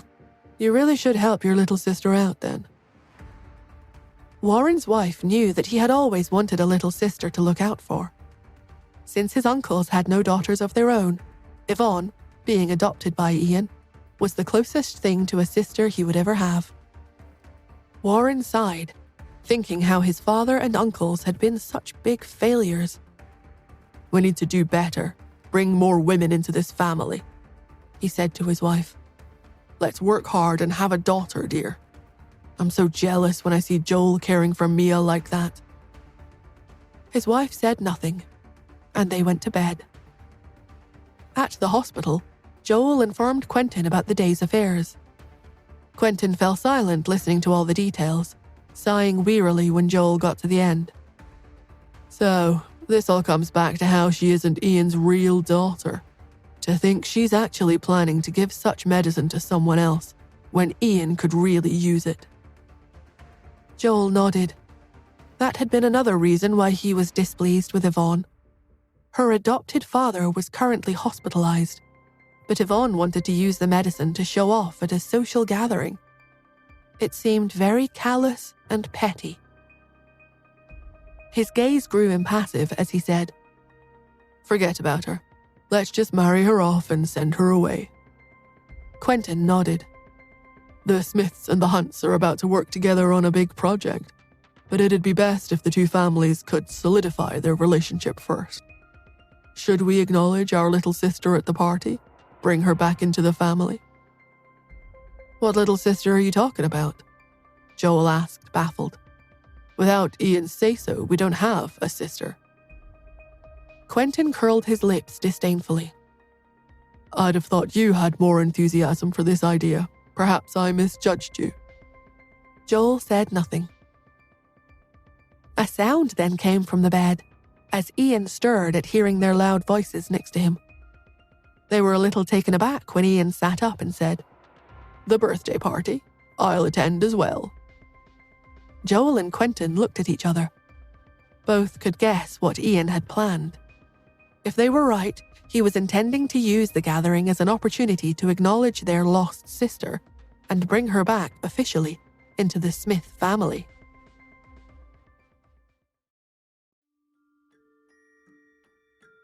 Time flew by. In the blink of an eye, it was time for Mrs. Hunt's birthday party. On the morning of the party, the Hunt Manor's gates were wide open. All sorts of things had been delivered, and it wasn't even dawn. The household staff had been busy for days.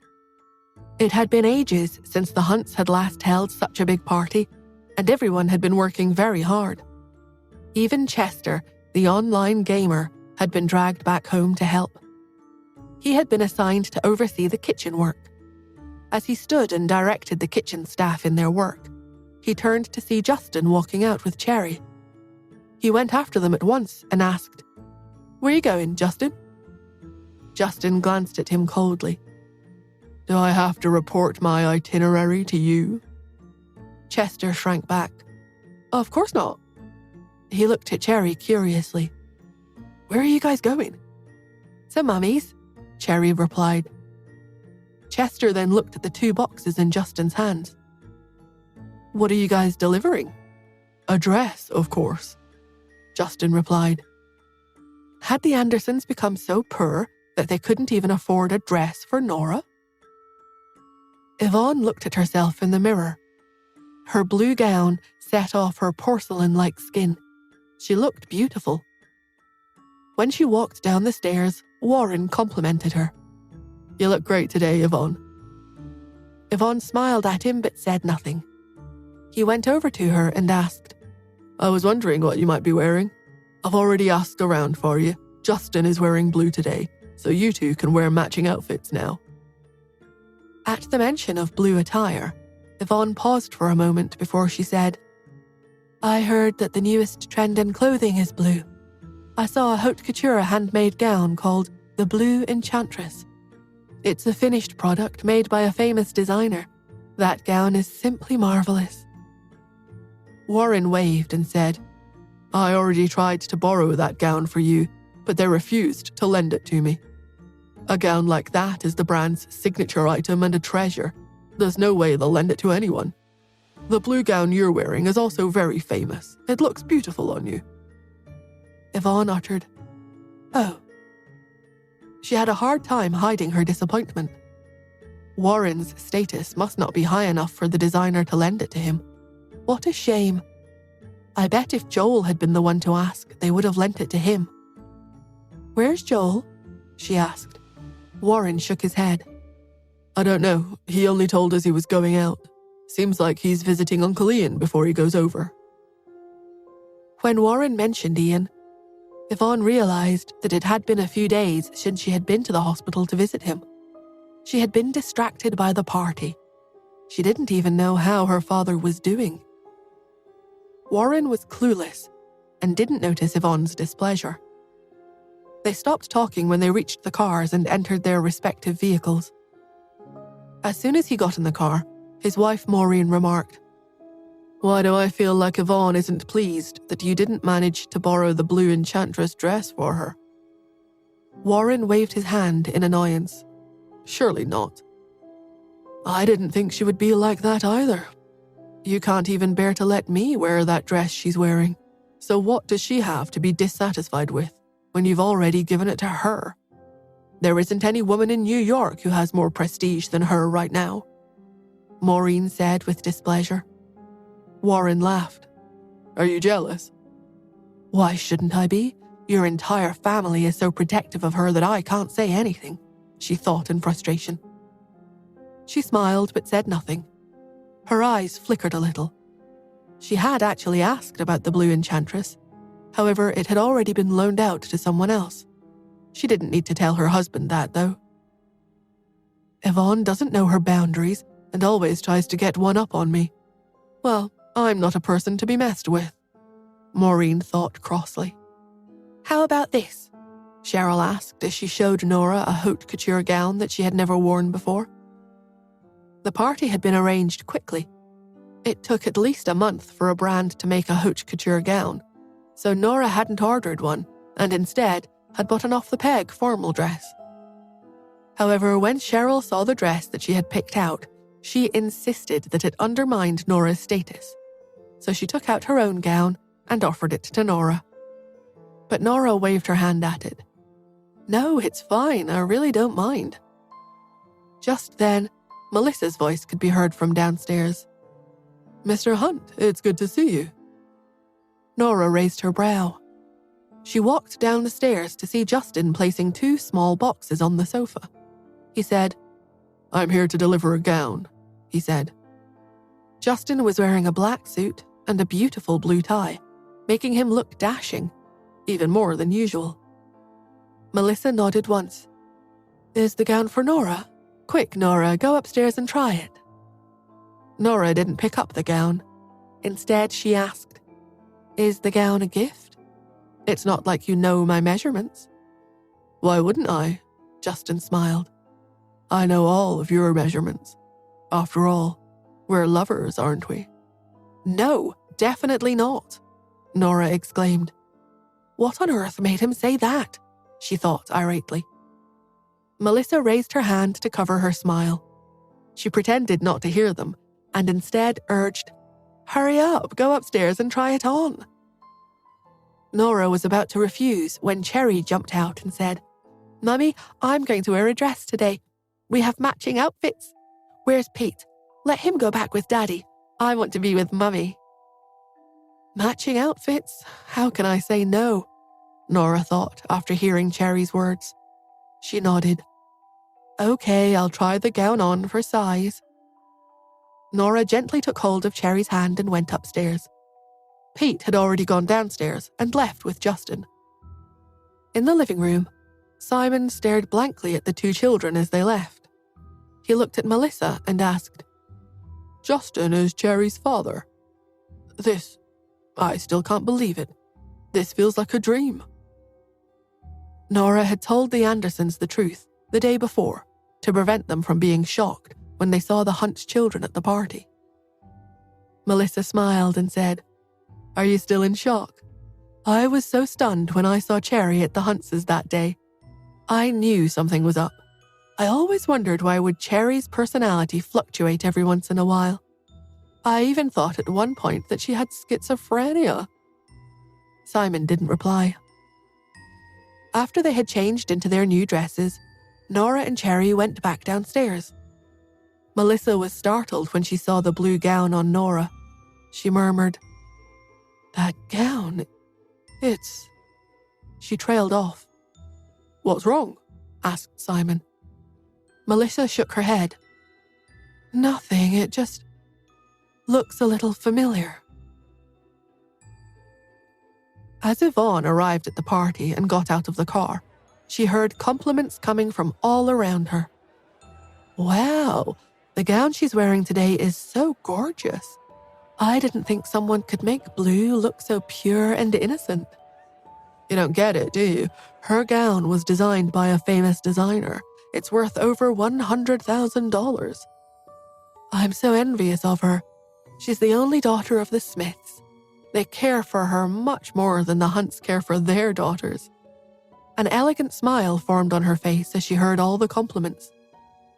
She held her gown up a little and headed toward the entrance in her high heels. She enjoyed being the crowd's focus on all occasions.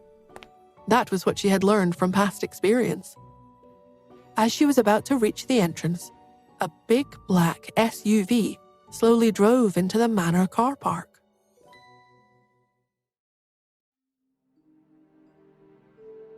The parking lot was filled with luxury vehicles, and there were also several international limited edition cars. The SUV blended in, and no one paid attention to whose car it was. Yvonne was walking towards the entrance, but she had only taken a few steps when suddenly heard someone calling, "Miss Smith." She looked back and saw Rachel walking over with Miranda. Rachel said something to Miranda, left her side, and walked toward Yvonne. As soon as she neared, she touched her gown and remarked with a smile, "So, you were the one who borrowed this gown. It looks fantastic on you. You'll definitely outshine everyone at the party tonight."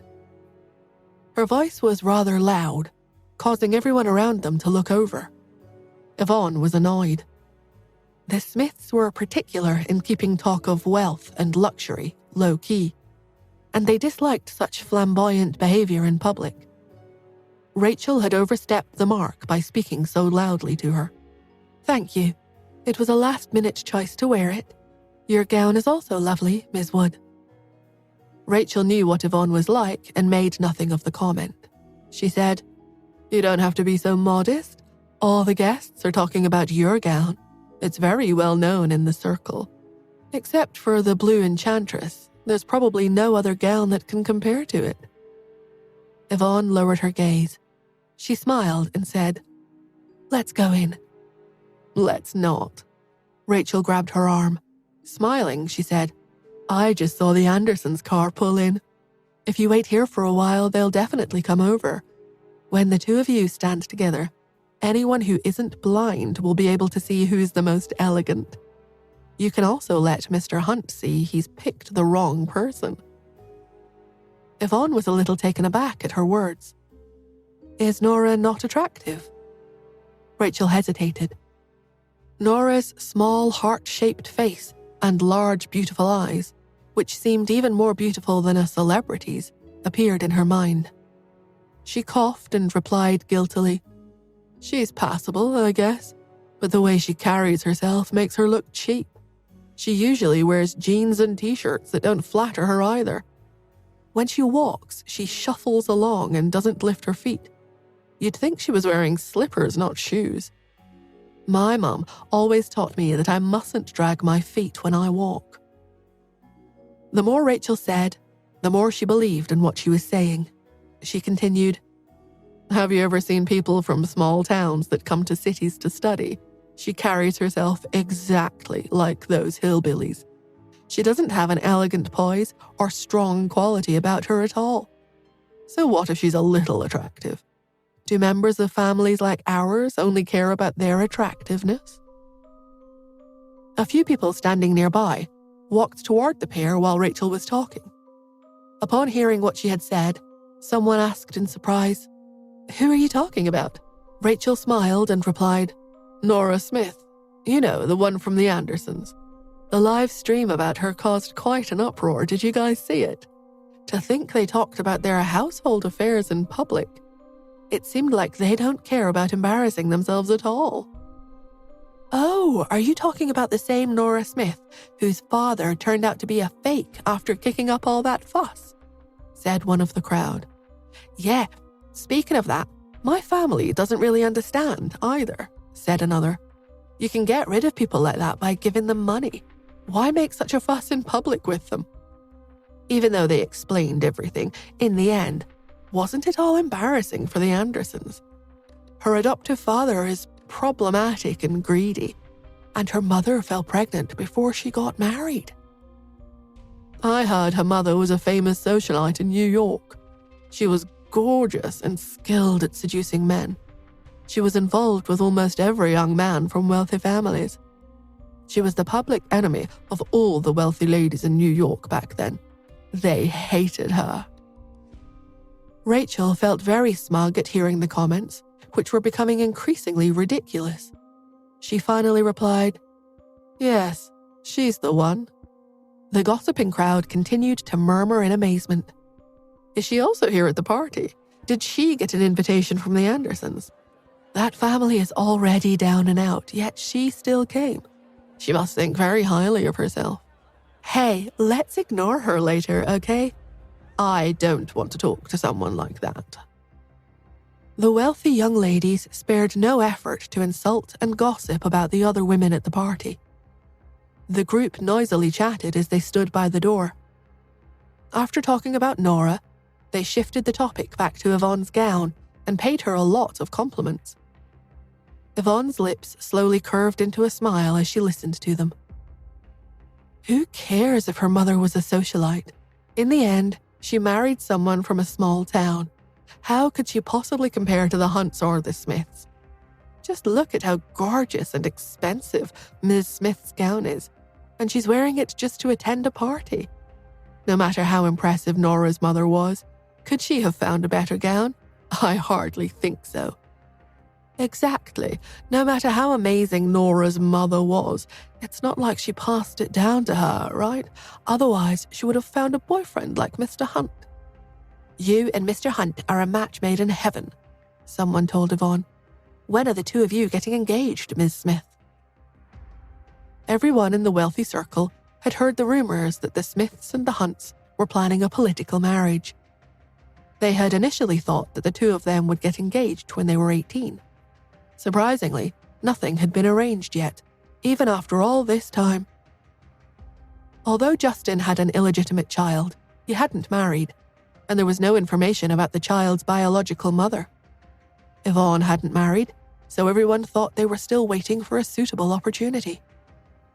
Yvonne, however, lowered her gaze at the question and said nothing.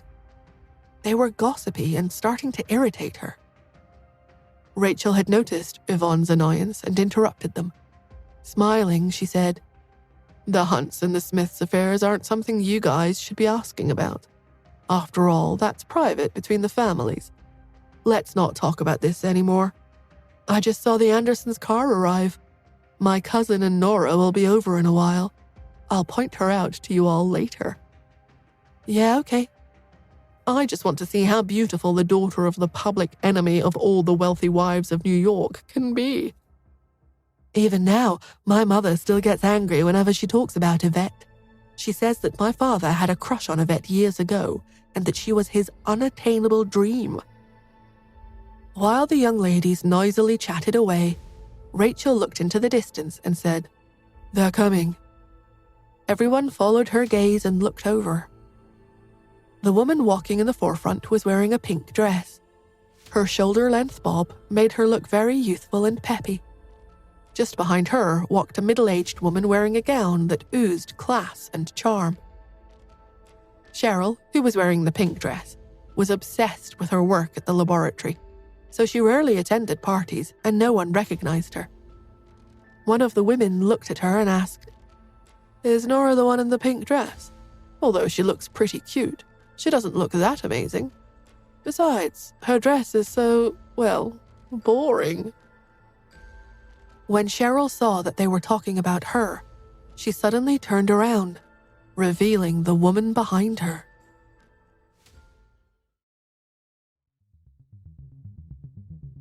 The woman sashayed over in a pair of crystal high heels.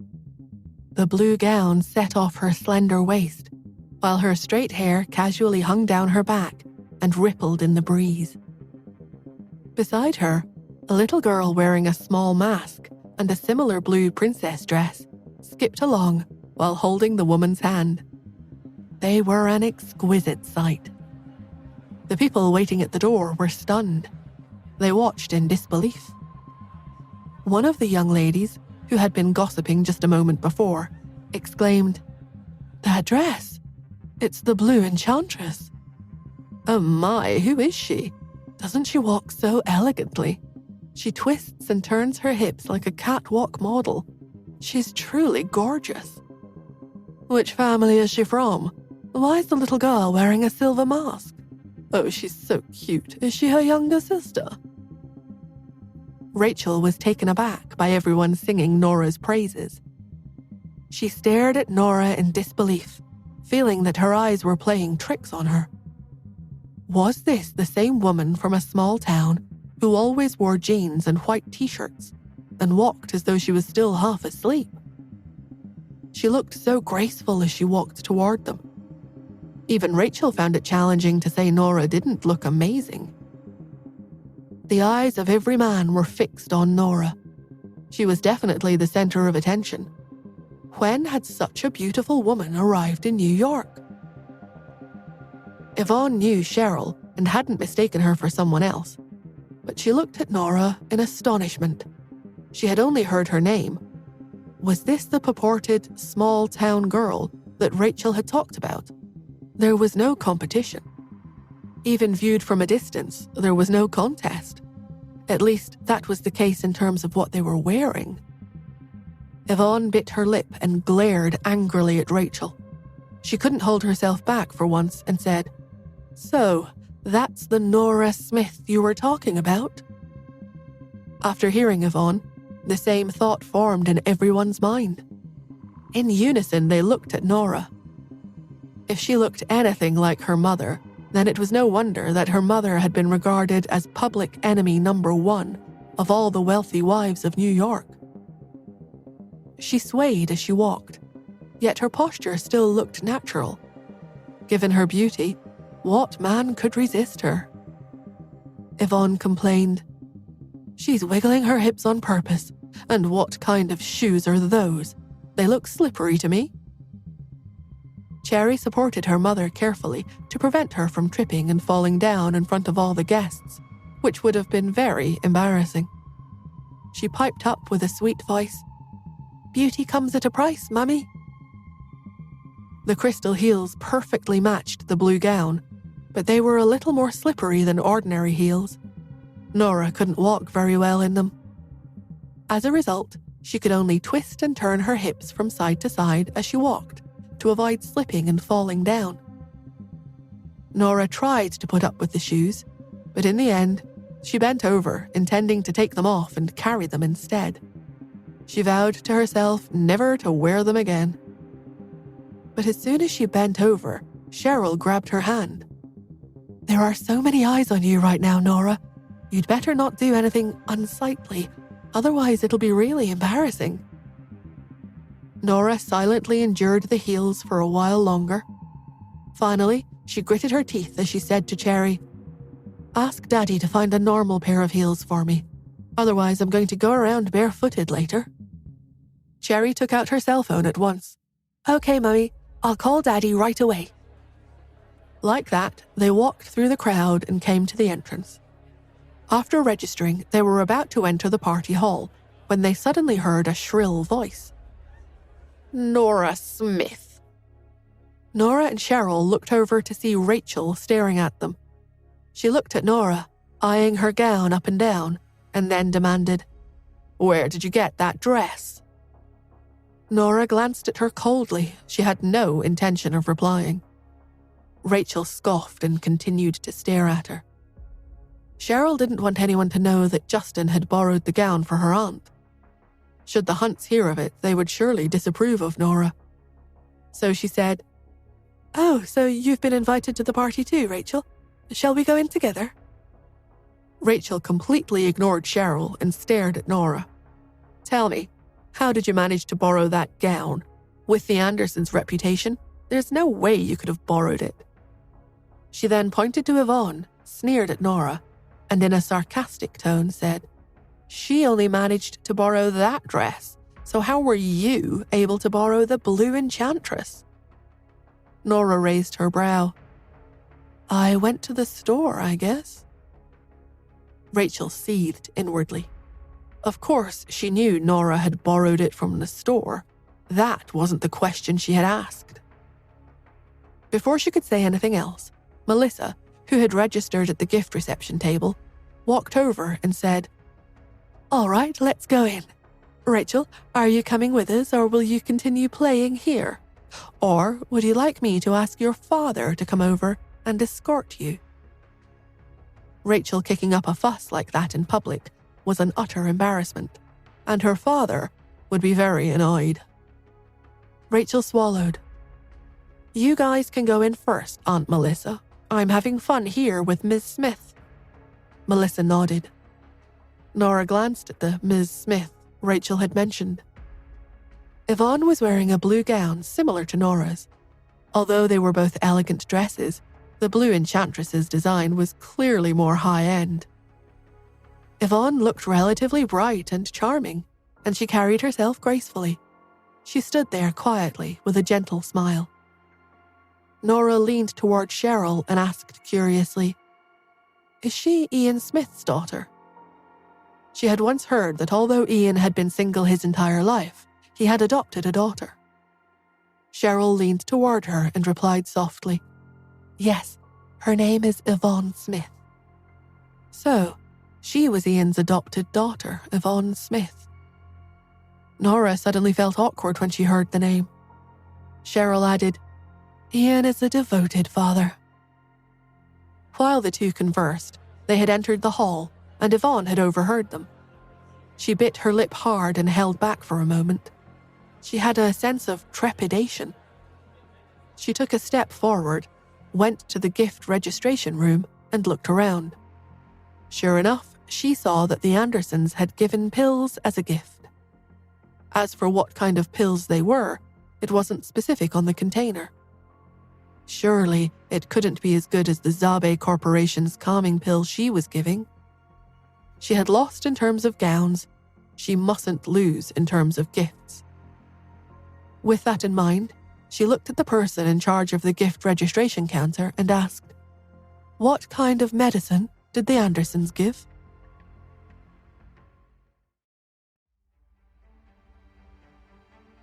All the birthday gifts had to be registered, otherwise the host couldn't tell who gifted what. All those who wanted to take the grand birthday party's opportunity to curry favor with the Hunts had already sent many valuable gifts sometime before the event. The person in charge of registering the gifts had long since become numb to the significant number of valuable gifts.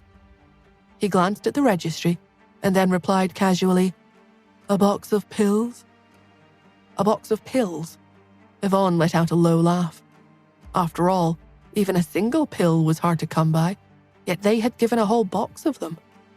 The more valuable a tablet, the more they were checked to ensure they had all been accounted for. Their gift was probably only Carefree pills. The Carefree pill's current market value was $3,000 per pill. How much would it add up to if they gave an entire box? Yvonne let out a sigh of relief and said, "My gift is a pill." The person in charge of registering gifts looked up at her. "Okay, I've noted it. What kind of precious pill is it, Ms. Smith?" The question was purely out of curiosity. Yvonne smiled and answered, "It's the Zabe Corporation's calming pill." The person in charge of gift registration dropped his pen on the table. His voice rose as he repeated, "The Zabe Corporation's calming pill." Rachel was standing behind Yvonne, listening to their conversation. Sensing this, Yvonne also raised her voice. "That's correct. It's the Zabe Corporation's calming pill." Her words made everyone look over. Upon sensing their envious gazes, Yvonne raised her chin and felt like she had finally regained her confidence. She headed to the party hall. The people at the door were cooing in admiration. "The Zabe Corporation's calming pill, what a generous gift." "Yeah, that pill is tough to find now. The Smiths are probably the only ones to get Dr. Zabe to make one these days." "The Smiths are worthy of their name as a top-notch giant. They're expected to do great things, and that is what they do. The box of pills that the Anderson gave are probably Carefree pills. There's no contest between the two families."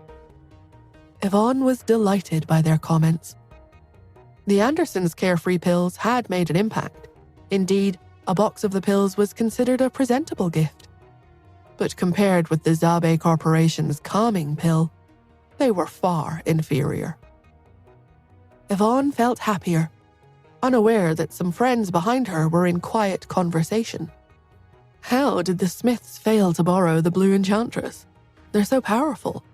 After all, Yvonne always loves to show off at parties. "Yeah, the store wouldn't loan any of us the Blue Enchantress if we asked to borrow it.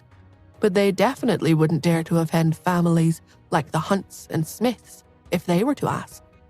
How on earth did the Andersons manage to borrow it?" "By right, that shouldn't be the case. The Smiths are a top-notch family. I'd think it would be a cinch for them to borrow a gown if they wanted to." "Yvonne is just an adopted daughter. She could borrow it without a problem if she were a real Smith." Yvonne clenched her hands. Not a real Smith, she thought angrily. If Joel had made the request, they definitely wouldn't have dared to refuse. Ultimately, it was because she wasn't related to the Smiths by blood. Yvonne's friends were still talking to one another quietly. I remember now. Nora was at the dance party last year and had only tied up her hair and worn a pantsuit, but she looks beautiful in her gown today. Why do I feel she looks even better than Yvonne? No, wait, shouldn't Yvonne and Justin be the highlight of the party this evening? Is Nora wearing the Blue Enchantress to steal the limelight? Could it be that... Someone saw Yvonne and coughed to alert the others. They immediately shut up, embarrassed that they had been overheard. One of them said, "We were just talking nonsense, Yvonne. Don't mind us." Hearing the conversation, Yvonne felt angry, but at the same time, she knew that they were just fair-weather friends. They complained about others to her. That was their nature. She wasn't surprised that she would also be the focus of their derogatory comments. Everyone talked about others behind their backs, and everyone was talked about behind their own backs. Yvonne had long since become accustomed to it after so many years. She smiled and said, "What were you all talking about just now? I didn't hear anything." The sighs of relief were almost audible. The flattery started again. "We were talking about how inappropriate Nora's behavior is. You're definitely the star of the occasion tonight. So what is she trying to steal the limelight for? Those who don't know better would have thought she had some special relationship with the Hunts. It's because Ms. Hunt is studying abroad that Nora, of all people, got to wear the blue enchantress. I totally agree. Isn't it precisely because Nora is looking for a good man to marry that she's wearing the gown and trying to attract as much attention as possible? Plus, I heard she got pregnant and had a daughter. That's the little girl with her tonight. What? Who would want her when she already has a child? She must have difficulty finding a partner when she has a child in tow. All she can do is dress up and try to cover up her shortcomings. Look at all the boys over there. You'd think they were bewitched. It doesn't matter if she's bewitched them all. Their families would never agree to let their sons court her. It's basically impossible for her to marry into a good family. Nora, the topic of everyone's conversations, was surrounded by a group of men. Although she had been the highlight of the dance party last time, she had dressed rather coolly in a pantsuit. She hadn't looked anywhere near as beautiful as she did now. Young men had gathered around her. Some were introducing themselves, while some were trying to sound her out. She didn't know any of them and found them very annoying. She was getting agitated and frowned. Cheryl saw this and came to the rescue, saying, "Sorry, everyone. Nora and I are going to take a break. You—" Before she could finish her sentence, she was interrupted by a new wave of enthusiastic comments from the group of men. "We'll go with you. Shall I get you both a drink? I know a quieter place to get away." The men crowded closer, vying for attention. The men began to argue amongst themselves, causing some guests to look over, shake their heads, and frown in disapproval. All of the men were from wealthy families. They were young and liked to flirt. They fooled around a lot and seldom did anything that would be considered courteous. When they saw a beautiful woman, they moved in, attempting to impress and even seduce her. Nora's reputation was not about to improve anytime soon, with them surrounding her. Soon enough, Yvonne's friends started to insult her again. "Look at that vixen. Isn't Nora's blatant seduction act trashy? She definitely won't be able to find a decent boyfriend with that kind of behavior." The corners of Yvonne's lips curled into a smile as she waited for Nora to make a fool out of herself. But then Justin suddenly appeared in the party hall.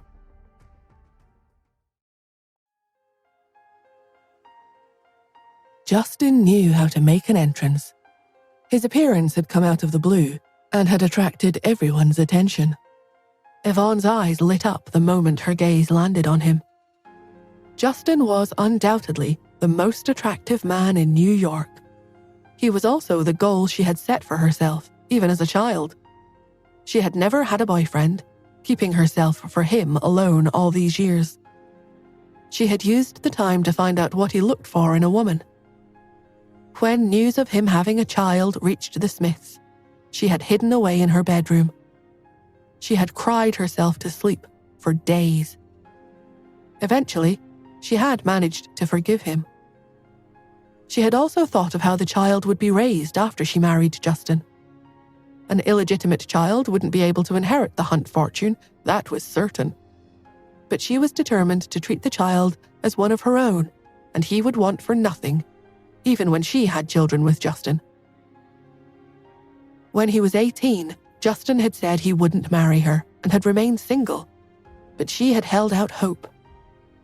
As the years passed, she became more anxious because he still hadn't proposed to her.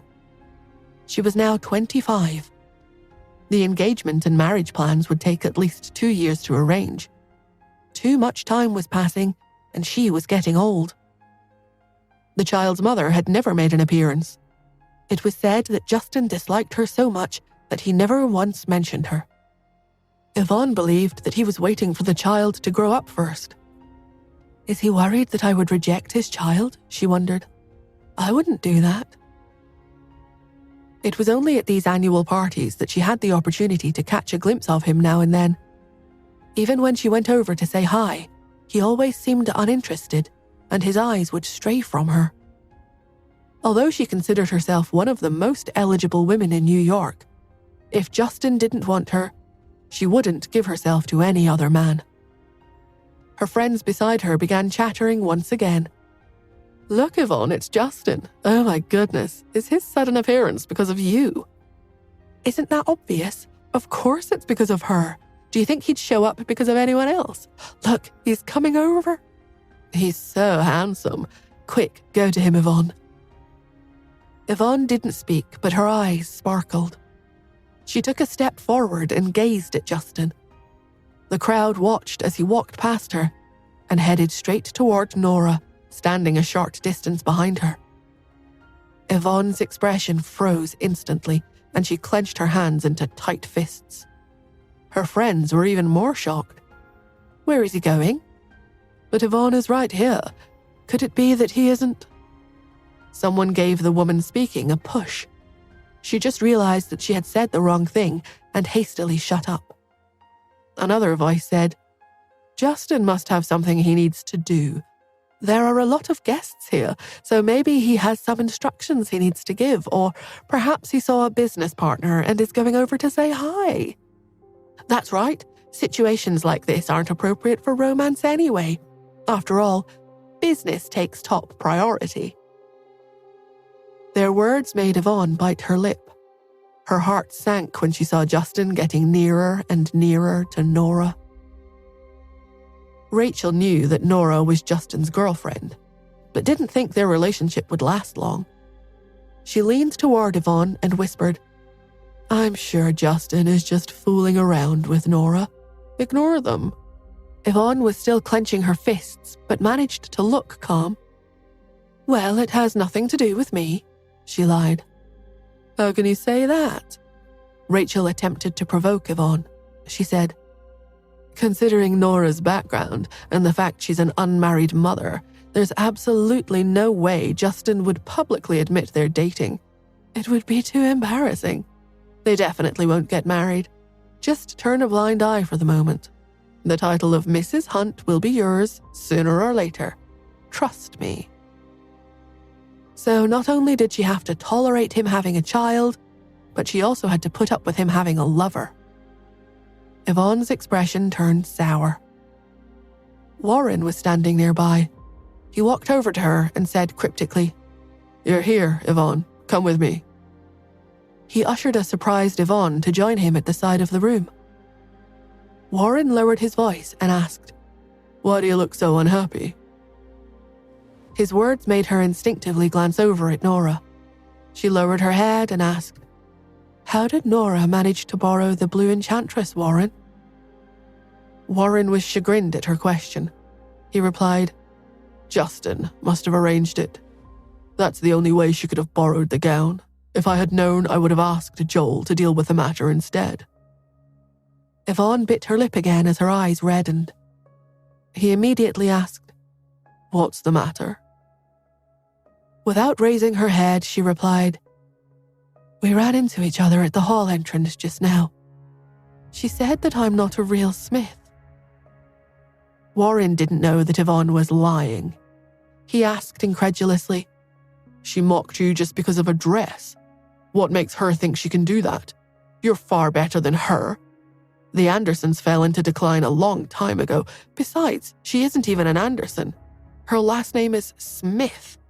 It's so off-putting how we share a surname." Yvonne didn't reply. Warren sneered. "It's okay, don't worry. I've already arranged revenge for you." She was startled. "What?"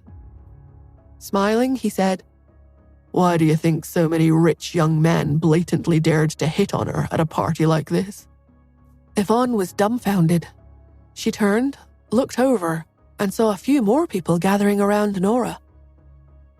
No matter the circumstances, it was not appropriate for a woman, even if it was Nora, to be surrounded by several men trying to woo her.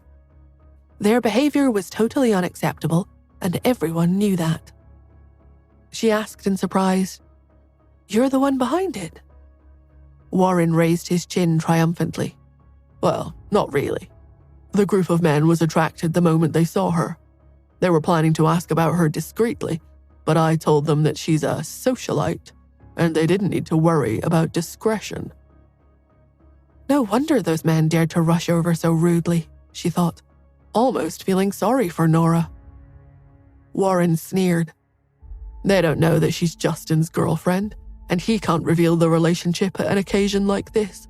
He must be raging inside, watching all those men cooing around her. What man wouldn't be? But he's just going to have to stand there and stew. He raised his eyebrows. Just wait and see. I'll bet Justin goes over to deal with her. Who knows? He may even throw her out. Yvonne didn't know whether to laugh or cry at his words. Yet it didn't seem entirely impossible when she thought about it.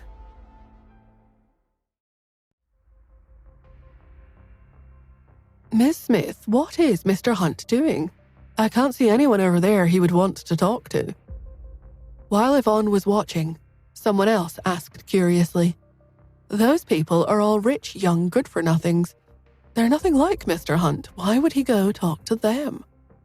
Maybe he thinks their behavior is inappropriate and has gone to tell them off. That must be it. What kind of place do they think this is? Those people should look at where they are before they start hooking up with each other. Mr. Hunt cares a great deal about his grandmother. He must have become angry that they're behaving this way at her party. Nora was completely unaware that she had become the focus of the woman's discussion. She merely watched the men swarming toward her and raised her eyebrows, feeling as though something wasn't quite right. No matter how frivolous they weren't the sort of people who overstepped boundaries, so why were they doing this to her? Moreover, she believed that she usually scared men off. Lily had always said that she had a strong presence. Just a glare from her was enough to scare Lily. While she had been abroad, all the men had kept their distance from her, despite her good looks. So why would this happen the moment she returned to the States? She narrowed her eyes. All around her, people were trying to talk to her. Do you know who I am, Miss Smith? If you have time, we should have a chat. Excuse me, I was here first. Shouldn't I be the first to talk to her? Do you like Hermes, Miss Smith? Should I take you there to do some shopping? Hermes is so tacky. I have a villa in the suburbs. Would you like to visit it? Their offers became more and more explicit. Even Cheryl and Melissa frowned when they heard them. Why were they acting like rich young men lavishing attention on and flattering a beautiful celebrity? They were becoming pushy and disrespectful. Melissa reprimanded them. Who do you guys think you are? Stop bothering her and leave her alone. But they didn't leave.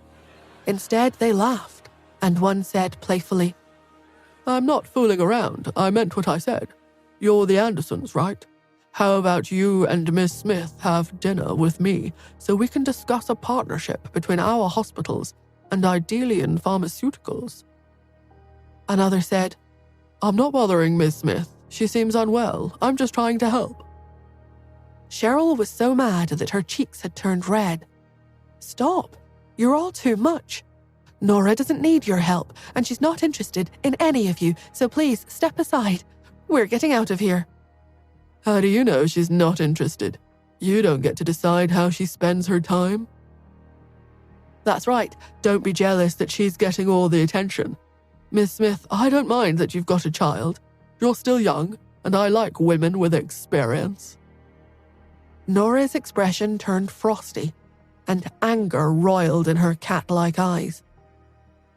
If this wasn't Mrs. Hunt's birthday party, she would have shown these guys in no uncertain terms what she thought of them. Not one of them would still be standing. She had been trying to control herself for Mrs. Hunt's sake, but they had just pushed her too far. No one could blame her for what happened next. She lowered her head and flexed her wrists. Then she said to Cherry, "Stand back." Cherry hurried back and hid behind Melissa, hugging her leg. "Don't be scared, Cherry," said Melissa. Cherry replied, "I'm not scared, but she shouldn't have to get angry." Melissa's cheeks reddened. "Sometimes you do have to get angry. You can't let people push you around. I'm angry too." Cherry blinked her big dark eyes in puzzlement and said, "I meant these people shouldn't make her angry.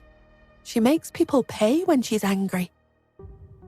Melissa looked down at Cherry in surprise, but before she could say anything more, a shadow flashed in front of her. Nora had already drawn back her fist to punch the man closest to her, who had said the most awful things out of the lot. Melissa stared in utter shock. Beside her, Cheryl was also dumbfounded, but not as much as the man who was about to be punched. He had never expected Nora to attack him. However, just as Nora's fist was about to connect with the man's face, a large and strong hand suddenly reached over and grabbed her wrist, stopping her short, and a deep voice said, "You can't hit him." The voice was very familiar. Justin was standing beside Nora. He was holding her hand, preventing her from throwing the punch. Everyone stared at him in amazement. Every person in the hall had heard the altercation and were watching, riveted. The man who had almost been hit said, "Thank God you got here in time, Mr. Hunt. She was going to hit me." The man turned to Nora and asked angrily, "How can a great beauty like you be so violent?" The other men echoed him. "Yeah, what kind of a place do you think this is? How can you hit him?" "All he did was compliment you. You're out of control." "She's crazy. She should be kicked out for trying to start a brawl."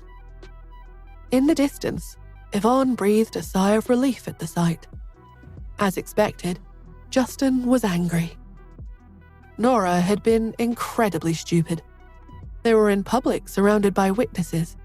She should have tried to defuse the situation diplomatically, rather than resort to violence. Rachel couldn't hide the smug expression on her face. She said, "Do you see that? I told you. Women from small towns have no class. Look at how angry Mr. Hunt is." Her friends agreed. "Exactly, this is Mrs. Hunt's birthday party. What's she trying to start fights for?" Here I was, thinking that she'd be a proper lady because she's wearing the blue enchantress. I didn't expect her to behave in such a low-class manner. Civilized people resolve problems through words, not violence. Didn't she even have the most basic common decency? Justin's actions shocked Cheryl and Melissa. Melissa frowned and defended Nora, saying, "They provoked her, Justin." Cheryl and Cherry both nodded repeatedly. But Justin said sternly, "I don't care. She's still not allowed to hit anyone." Melissa balked. She was angry that Justin would disregard the way those men had treated Nora just to prevent causing a scene. The man who had almost been hit drew himself up triumphantly. "That's right," he declared. "If you're not happy, then we can just talk about it. You don't have to start throwing punches like a mad woman." He looked at Justin. "It's okay though, Mr. Hunt. I'll let the matter pass as long as she apologizes to me. I won't hold it against her." It was only after he had spoken that he realized Justin wasn't looking at him at all. Instead, he was looking at Nora. Nora's brows were raised. She asked with a hint of displeasure, "Why can't I hit him?" Was that a serious question? It sounded like it. The man scoffed. "Because take a look at where you are." But before he could finish speaking, Justin had already said, "Because force goes both ways. What if it hurts your hand?" Everyone's jaw dropped. For a moment, it was as if someone had pressed the mute button on the entire party hall. There was no sound aside from the soft music that the Hunts were playing.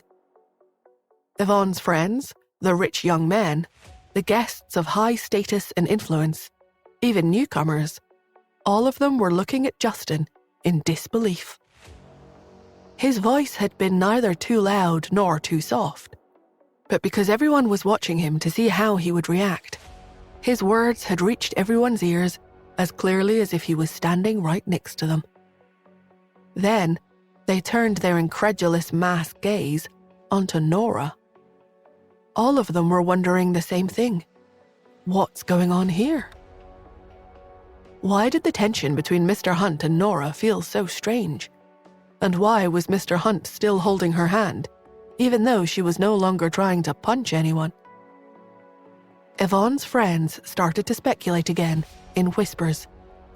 What's going on? Why does it look like Mr. Hunt knows her? Why do I feel like there's something going on between those two? One of them looked at Yvonne and asked, Surely Mr. Hunt doesn't have anything to do with her, right? Yvonne bit her lip.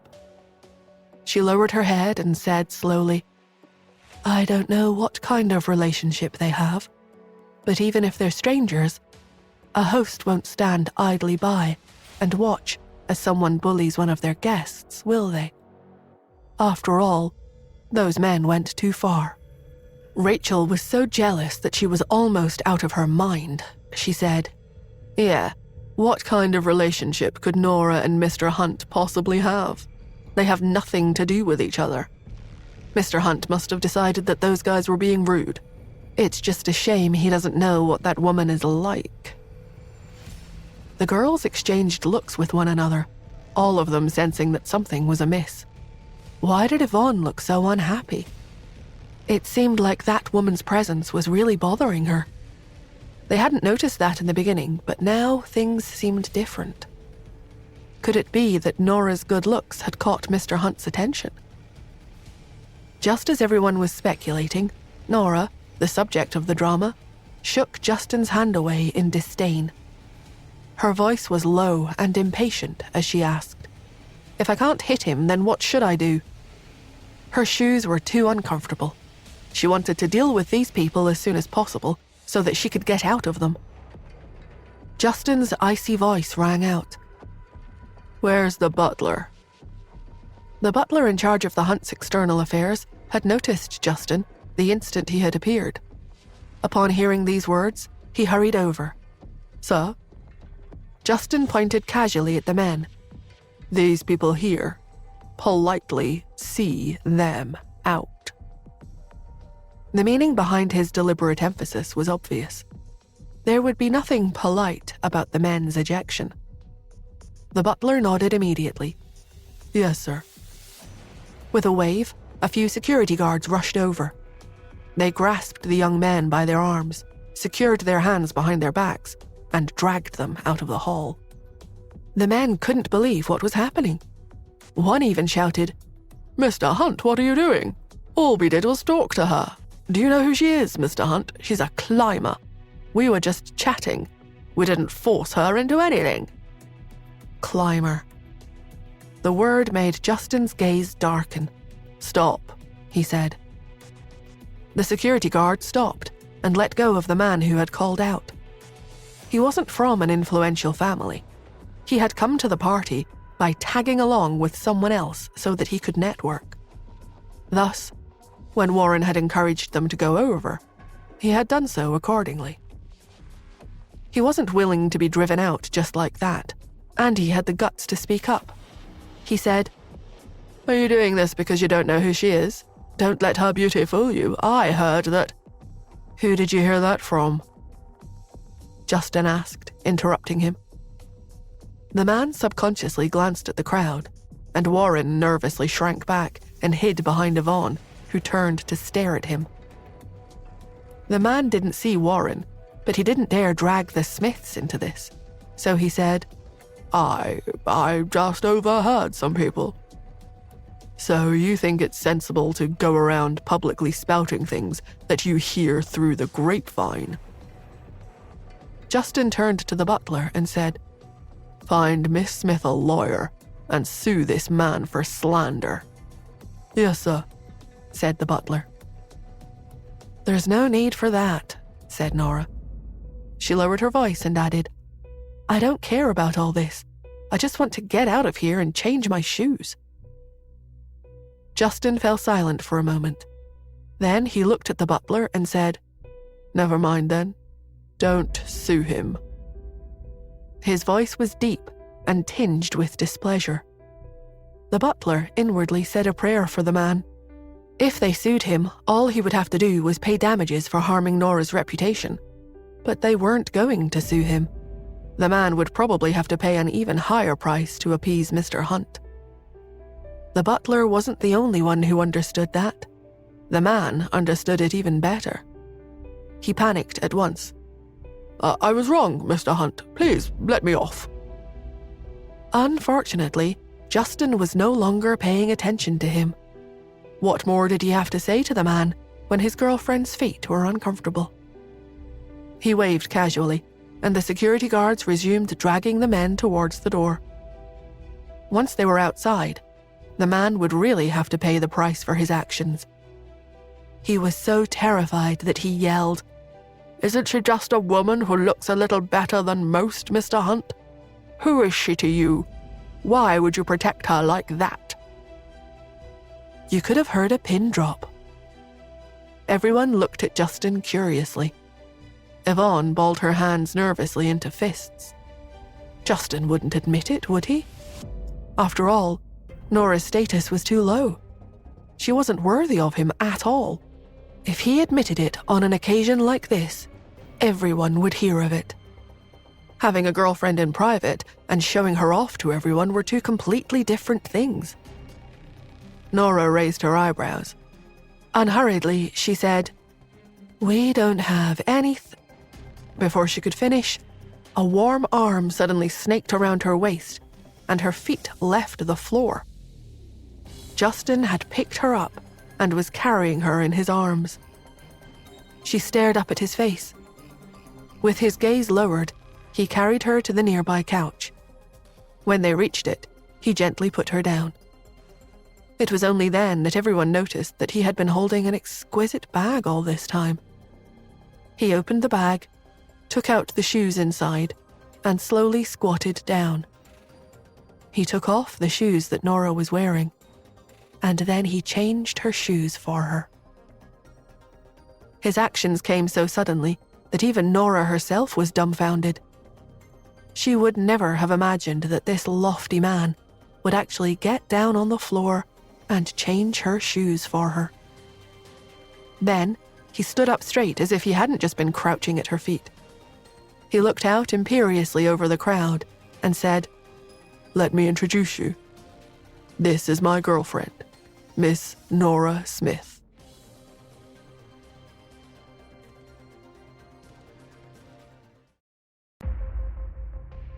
The entire hall was filled with silence.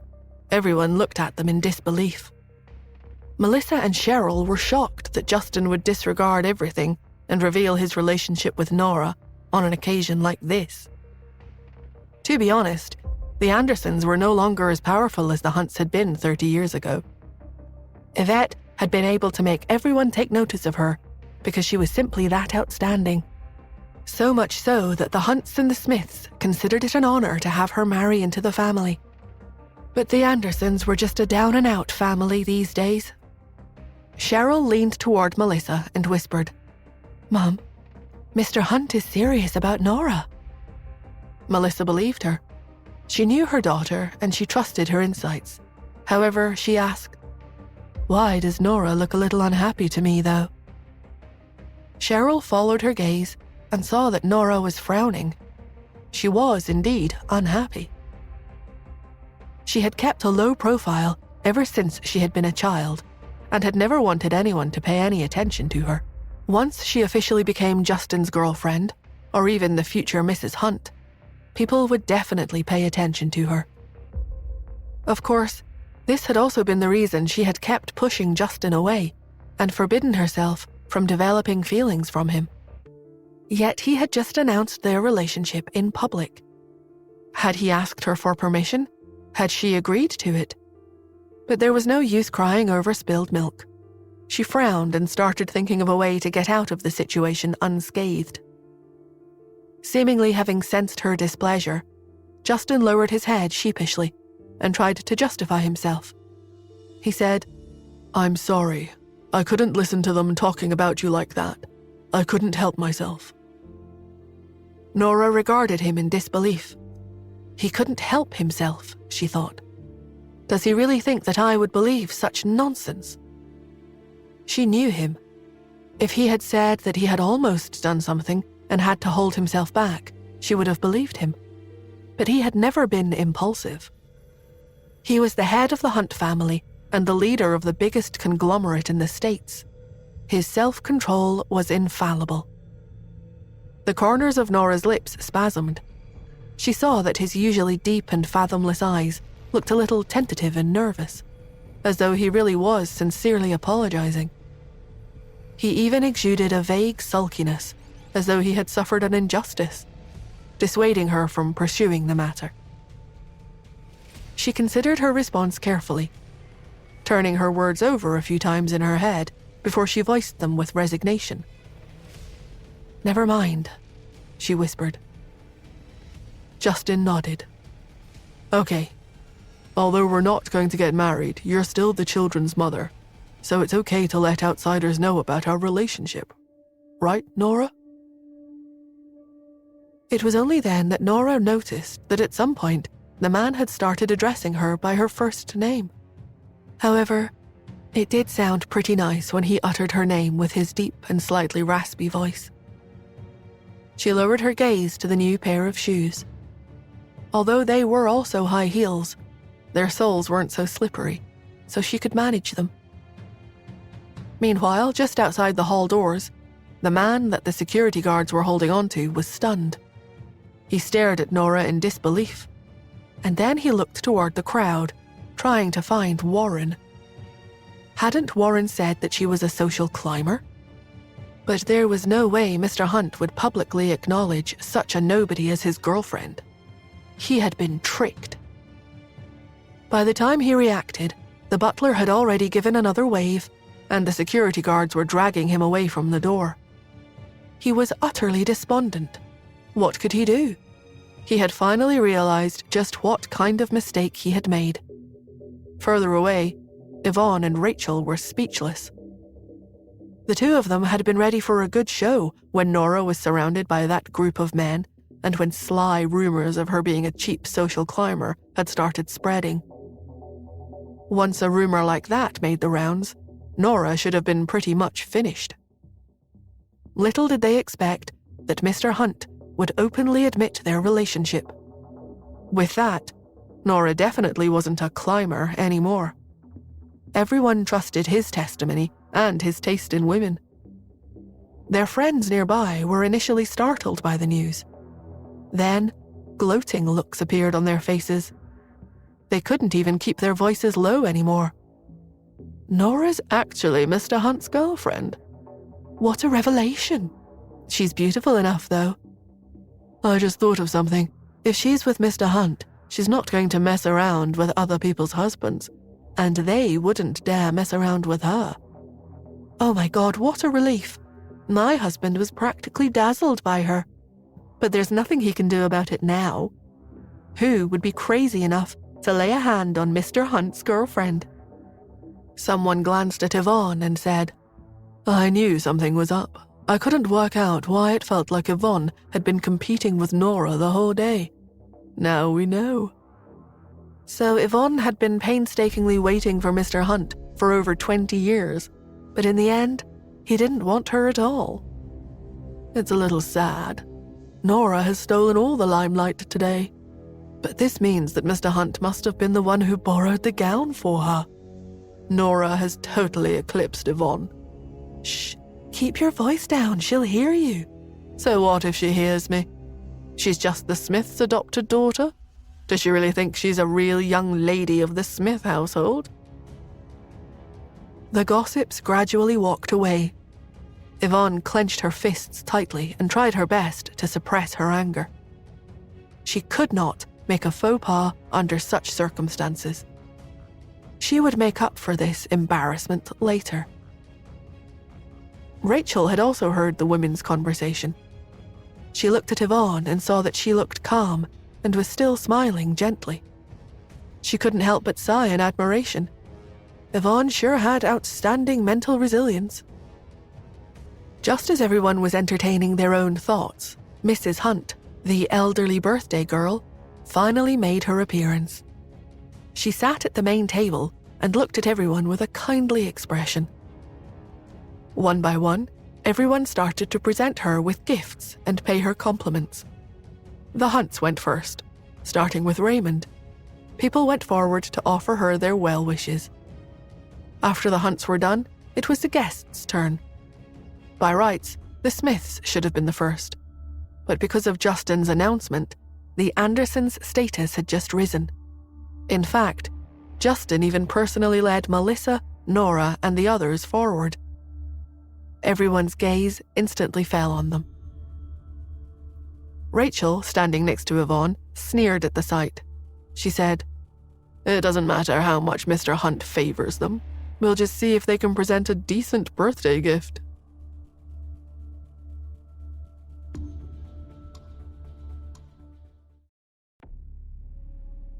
The younger guests stood around with gifts in their hands. The larger presents were already placed on a table to one side, and they brought smaller ones to Mrs. Hunt with their congratulations. After the gift-giving, Mrs. Hunt would keep what she liked and give the rest away. For example, there was a very naive landscape painting that she liked very much. She could hardly stop looking at it. Someone asked, "Mrs. Hunt, who gave this to you? Why do you like it so much?"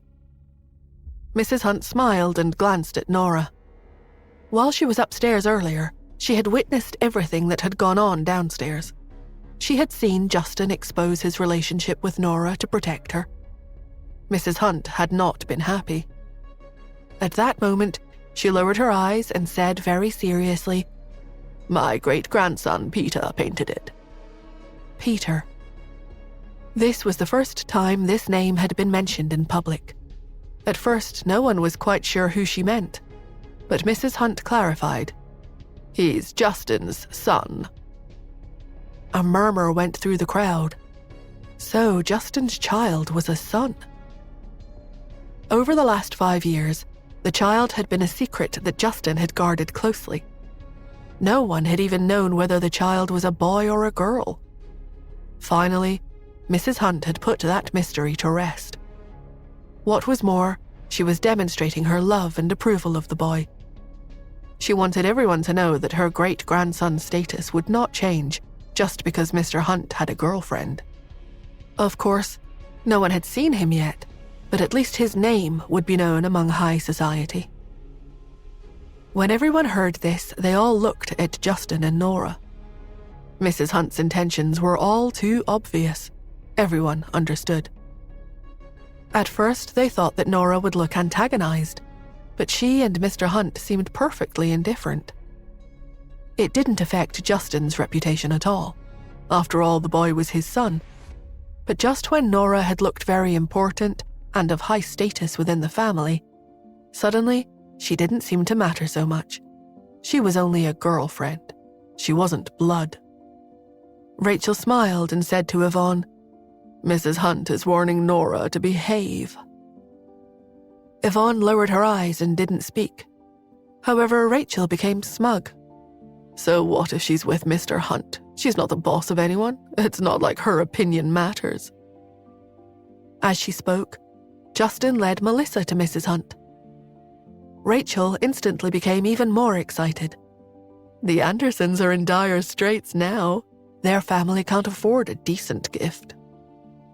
As she thought about this, she heard Melissa say, "Happy birthday, Mrs. Hunt. My family and I wish you many happy returns. We've prepared a small gift. I hope you'll like it." Having said that, she looked at Nora, who handed her a box of pills. Mrs. Lewis took a step forward. She was very respectful in front of Justin and everyone else. After all, she could not lose the Hunt family's approval. Everyone saw that Melissa was holding an intricate box without a label. Nora had wanted to use a paper box, but Melissa had felt it would look too ridiculous, so she had opted for this fine box instead. Even so, it looked rather shabby. Rachel laughed mockingly. Her laughter attracted attention from people around her. Someone asked, "What are you laughing at?" Rachel said, "I'm guessing that's a box of the carefree pills that the Andersons manufacture. Each one is worth $3,000, but look at the size of that box. There can't be more than 50 pills in it." The gift was worth $150,000. For any ordinary family, that was extremely generous. However, for the Hunts, especially when Justin had just announced their relationship, Nora's gift should have been more valuable. The crowd began to whisper to each other and chuckle. However, they didn't dare to say anything out loud. Someone made a weak attempt at flattery. 50 carefree pills. That's very impressive. You usually need to provide proof of identity to get those, and they only let you buy one a month. Only the Andersons could buy 50 at once. It was a stilted, badly affected compliment. Mrs. Hunt's mood further darkened, but she maintained a grateful smile. "Mrs. Anderson, you're too kind. At my age, there's really nothing more useful to me than pills." Mrs. Lewis handed her the box, but she placed it casually beside her without bothering to open it. When Melissa saw this, she didn't say anything. She couldn't possibly try to convince Mrs. Hunt that this was a gift that they had put a lot of thought into. It would sound like she was complaining. If Mrs. Hunt didn't open the box and didn't ask about it, she couldn't explain why they had chosen it. Instead, she simply smiled and led Cheryl and Nora aside to let others past. After them, it was the Smiths' turn, represented by Warren, who had Yvonne in tow. After saying a few polite words, he offered Mrs. Hunt the gift the Smiths had brought. It was a very expensive red coral tree. After Warren had walked away, Yvonne stepped forward and smiled. "Happy birthday, Grandma." Seeing her, Mrs. Hunt smiled. "Yvonne, you're here too?" Yvonne nodded and took out a carefully packaged box. "Yes, I also prepared a small gift for you." As she spoke, she held out the medicine box. Mrs. Lewis took it and handed it to Mrs. Hunt. Mrs. Hunt smiled and opened the medicine box. "What medicine is this? It looks so good. Let me see if it's some miracle cure." She opened the box, and the faint fragrance of calming pills floated out. Mrs. Hunt recognized the scent immediately. Surprised, she asked, "Are these the Zabe Corporation's calming pills?" Her surprise spread to the guests round about. Someone said, "Didn't the Zabe Corporation stop making those?" The person standing next to them said, "I heard that Sylvester Zabe still makes them for his personal use. The Smiths must have asked him to make them specially for Mrs. Hunt." "Only the Smiths have that kind of pull," said someone else admiringly. When Yvonne heard all this praise from the people around her, she affected humility and said, "It's really the least I could do. The Andersons are the real pharmaceutical experts here. I'm sure my pills are nothing compared to theirs."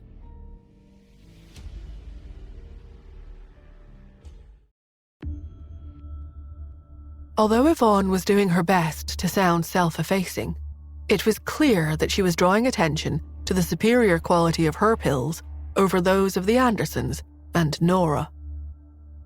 Melissa's brows knitted together. Some people laughed. Someone even said, "The Andersons may be pharmaceutical experts, but Dr. Zabe is a highly respected figure in the herbal medicinal world. His skills far exceed the Andersons. And he has access to ingredients that no one else has. This pill contains 500-year-old ginseng. I heard it costs millions." 500-year-old ginseng? Isn't that too old for the manufacturing process? Asked someone. "That's why the Zabe Corporation stopped producing the calming pill," said the first speaker. "Usually, a single ginseng root would be enough to create an entire furnace worth of pills. However, this medicine is extremely difficult to form. Dr. Zabe created a furnace full of pills a few years ago, and only one succeeded. This medicine is excellent for calming the mind, but hardly anyone can afford it." What an extraordinary gift. The Smiths are even more powerful than I had realized. Nora's gift was so thoughtless by comparison. It makes you wonder why Mr. Hunt is interested in her. "She's pretty, that's why. Men only really care about looks. As everyone was talking, Mrs. Hunt and Mrs. Lewis looked at each other. Yvonne had put the focus on the Andersons' deficiencies.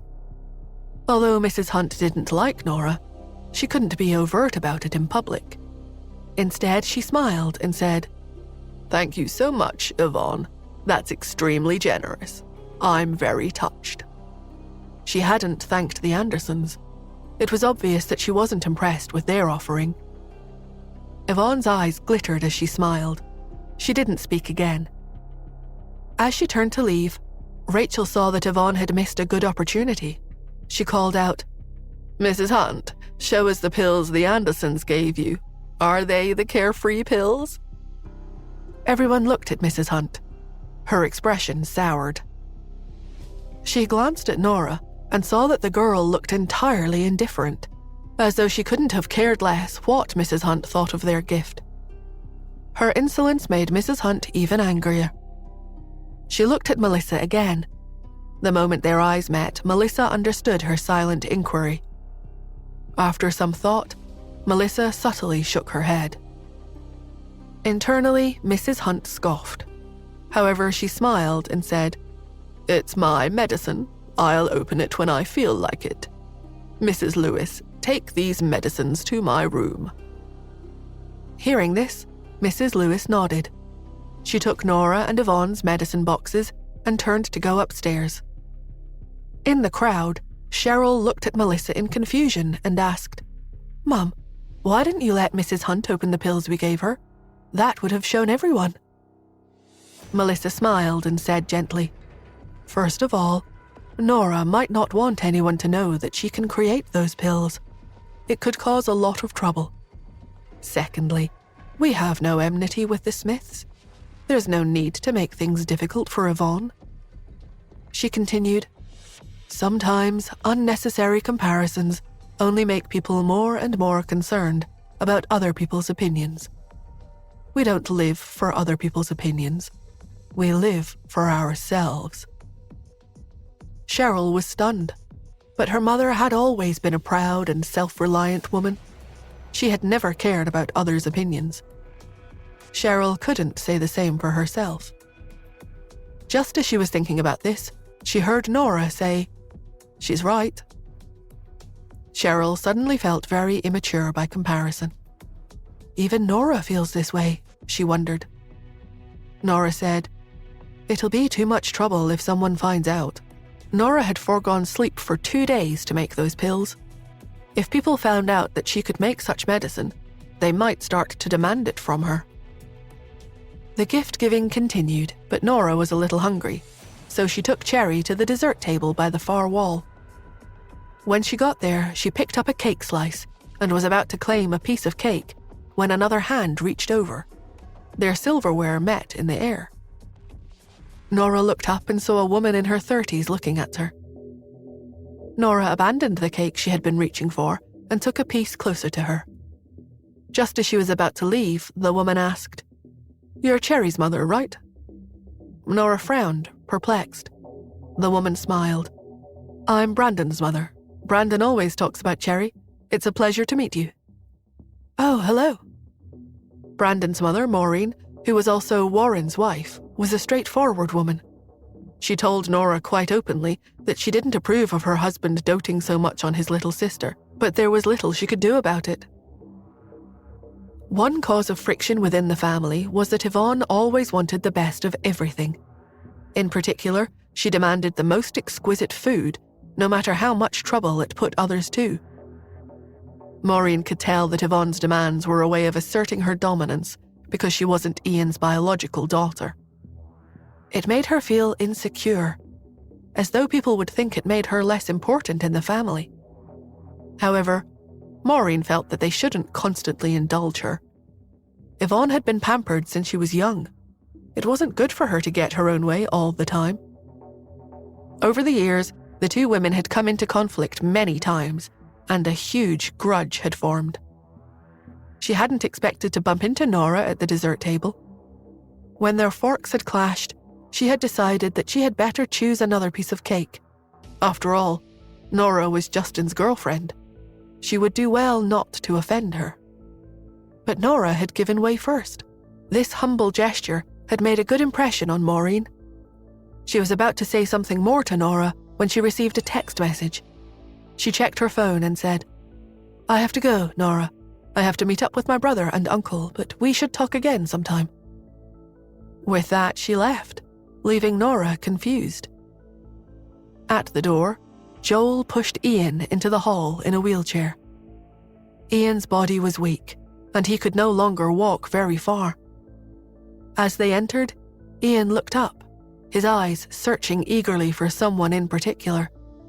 He wanted to see what she looked like. Did she look like her mother?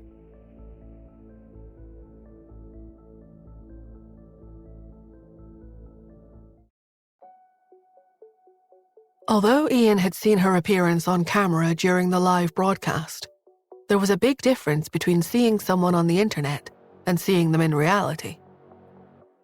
Ever since he had learned the truth from the DNA test results, he had been hiding in the hospital like a deserter because he couldn't face her. However, when he arrived at the banquet, he realized he did want to see her. It would be like stepping back in time and standing in front of Yvette and seeing her the way she had looked over 20 years ago. There was a crowd of people in the banquet hall, and the crowd noticed him as soon as he entered the room. Ian was an important man, so the butler immediately went off to find Justin and inform him of the old man's arrival. Justin headed to the dessert table where he found Nora and spoke to her in a low voice. "I've investigated the people you were interested in finding out about. Someone is definitely trying to cause trouble." Nora popped one dessert in her mouth in one big bite, not wanting to waste time nibbling at it. She had always liked to eat quickly, and she wasn't usually enticed by the look of food. It was what it tasted like that mattered most. Her lips were stained with cream. Justin didn't want her to be embarrassed, so he gestured to her mouth before saying, "You've got a little something." She raised her eyebrows and wiped her mouth where she thought the cream was, but she had wiped the wrong side, and the cream still lingered on her lips. Justin continued to point at her face. "It's still there," he said. Nora wiped her mouth again, frustrated by the inconvenience. "Did I get it?" she thought. "My mouth's not that big, is it?" Justin reached out to swipe his finger over her lips. Perhaps it was because he practiced martial arts so often that his fingertip was rough and calloused, but it was also warm. Nora froze slightly, surprised by his touch. His finger brushed lightly across her lips, and the warmth of his skin on hers stirred something inside her. It was as if someone had taken a live wire to her heart, jolting it with a shock. Her mouth went dry, and Justin retracted his hand as if nothing had happened. "I think it's gone," he mumbled. His fingers were completely clean. There was no traces of the cream he had supposedly been wiping away. She was about to say something when he resumed their conversation from before, completely ignoring the tender moment that had just taken place between them. "Warren bewitched them. I wanted to settle scores with him directly, but since you have a special relationship with the Smiths, I thought it would be best to ask you how we should handle it." Special relationship? Nora was stunned. What special relationship? When she didn't reply, Justin continued, "I saw that you were chatting with his wife. Did she apologize to you?" Whose wife? She wondered. What is he talking about? She had to focus to pull her thoughts to the present. Her brain was desperate to linger on the memory of his fingers against her lips. After a moment of contemplation, she finally understood. "You're saying that Maureen is Brandon's mother, and Warren is Brandon's father?" Justin nodded, and Nora hesitated. She didn't know why Warren had hired someone to slander her reputation. His wife was sweet, and his son seemed to follow Cherry around like her biggest fan. She nodded slowly in understanding.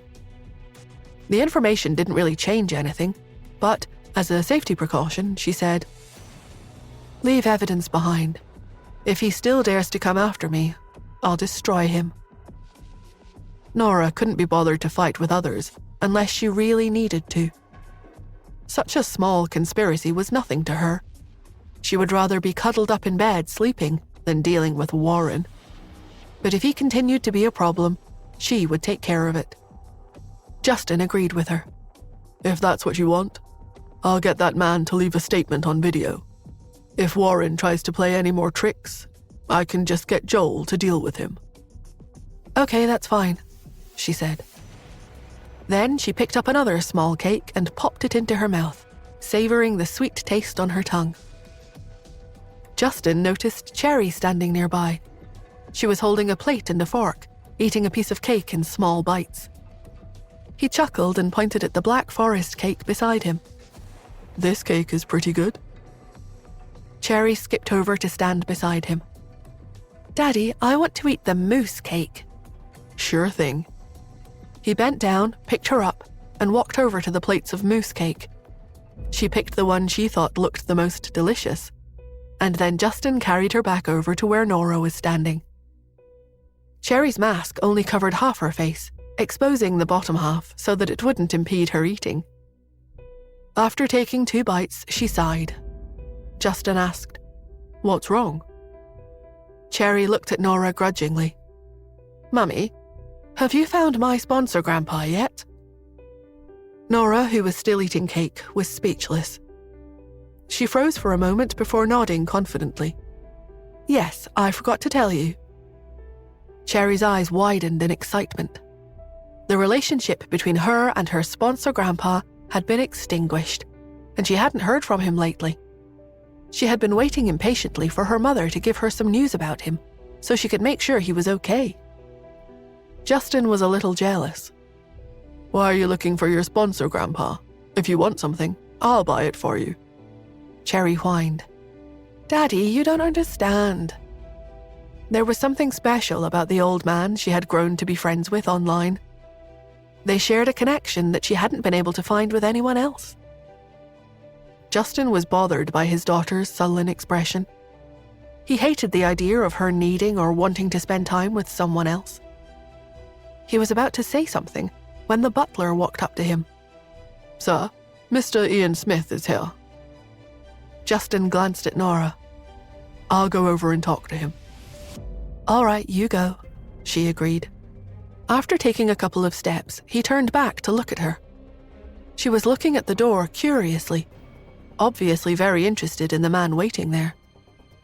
He thought about it and turned back. "Want to come with me?" he asked. Nora thought for a moment and then nodded once. "Okay." She put down the cake plate and held Cherry's hand. Justin instructed Cherry on how to address Ian. "When you see him, you should call him Grandpa or Grandfather." Cherry pursed her lips and crossed her arms in front of her chest. "I don't want to call anyone else Grandpa. That name belongs to sponsor Grandpa." Nora looked over at Ian with a curious expression. It was time for her to find out what kind of person this man was, who had loved her mother and had been clinging to her memory for 25 years. She had heard he wasn't in good health, but she wanted to see him for herself.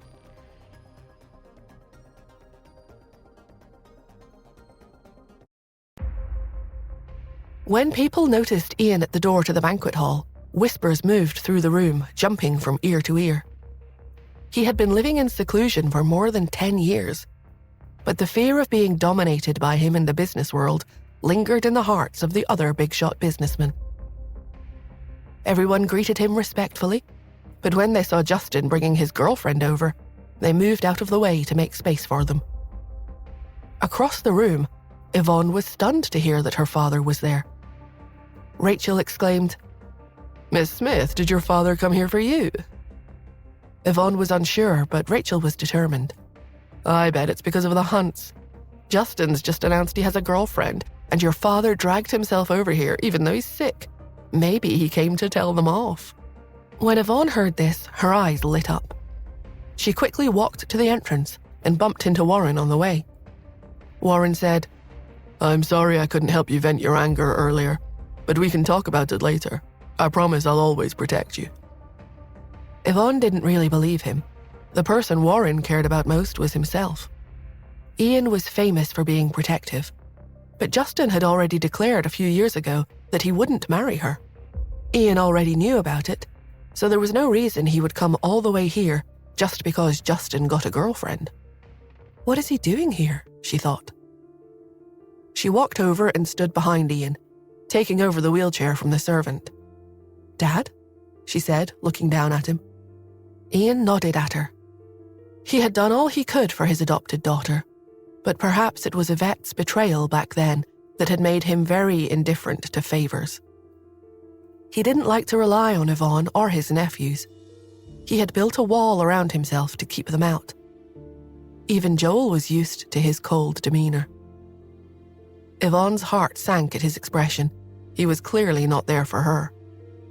A voice from the crowd called out, "Mr. Hunt is here." The people surrounding Ian instantly opened a path. Justin walked over slowly with Nora and her little masked daughter.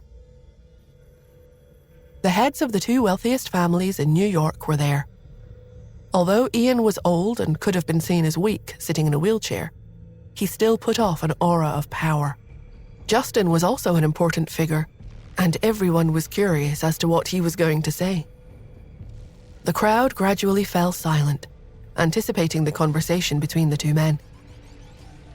Nora didn't notice the expressions on the faces around her.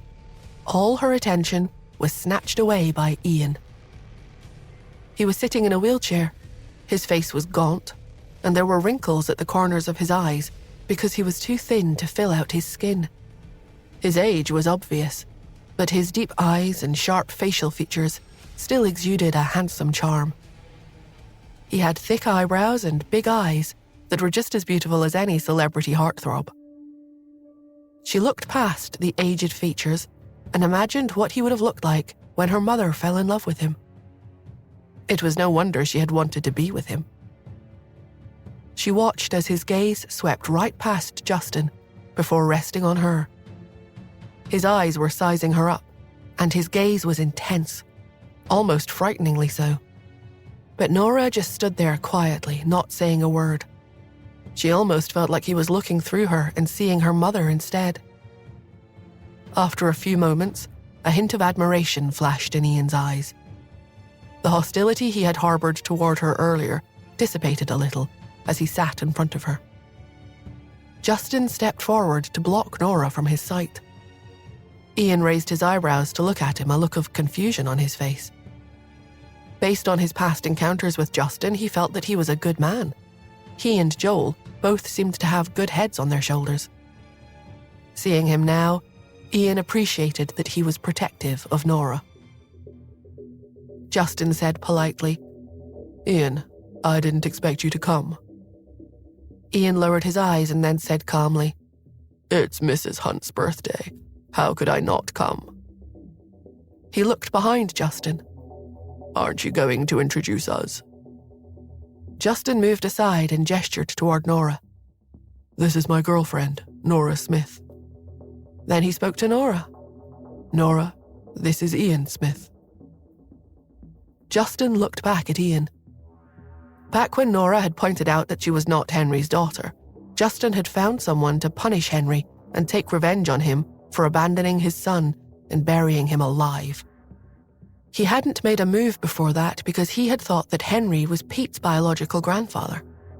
Once he knew that the two of them were not related, he hadn't needed to hold back any longer.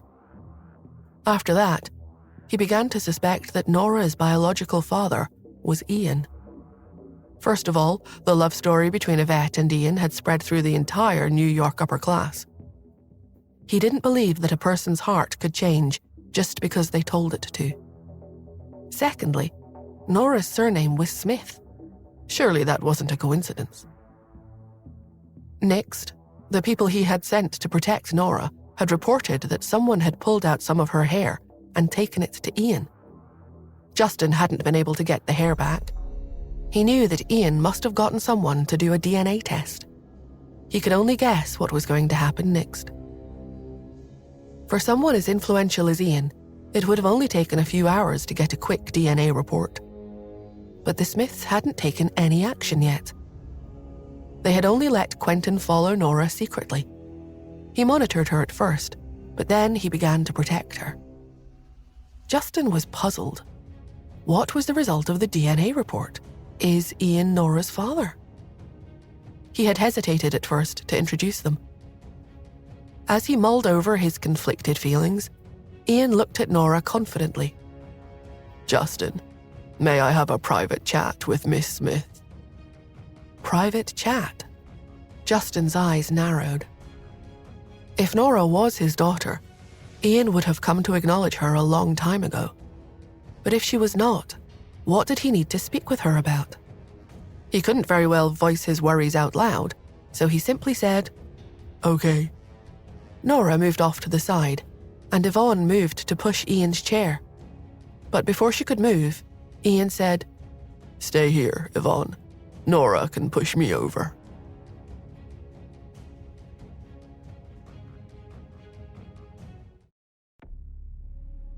Yvonne was surprised by her father's instructions.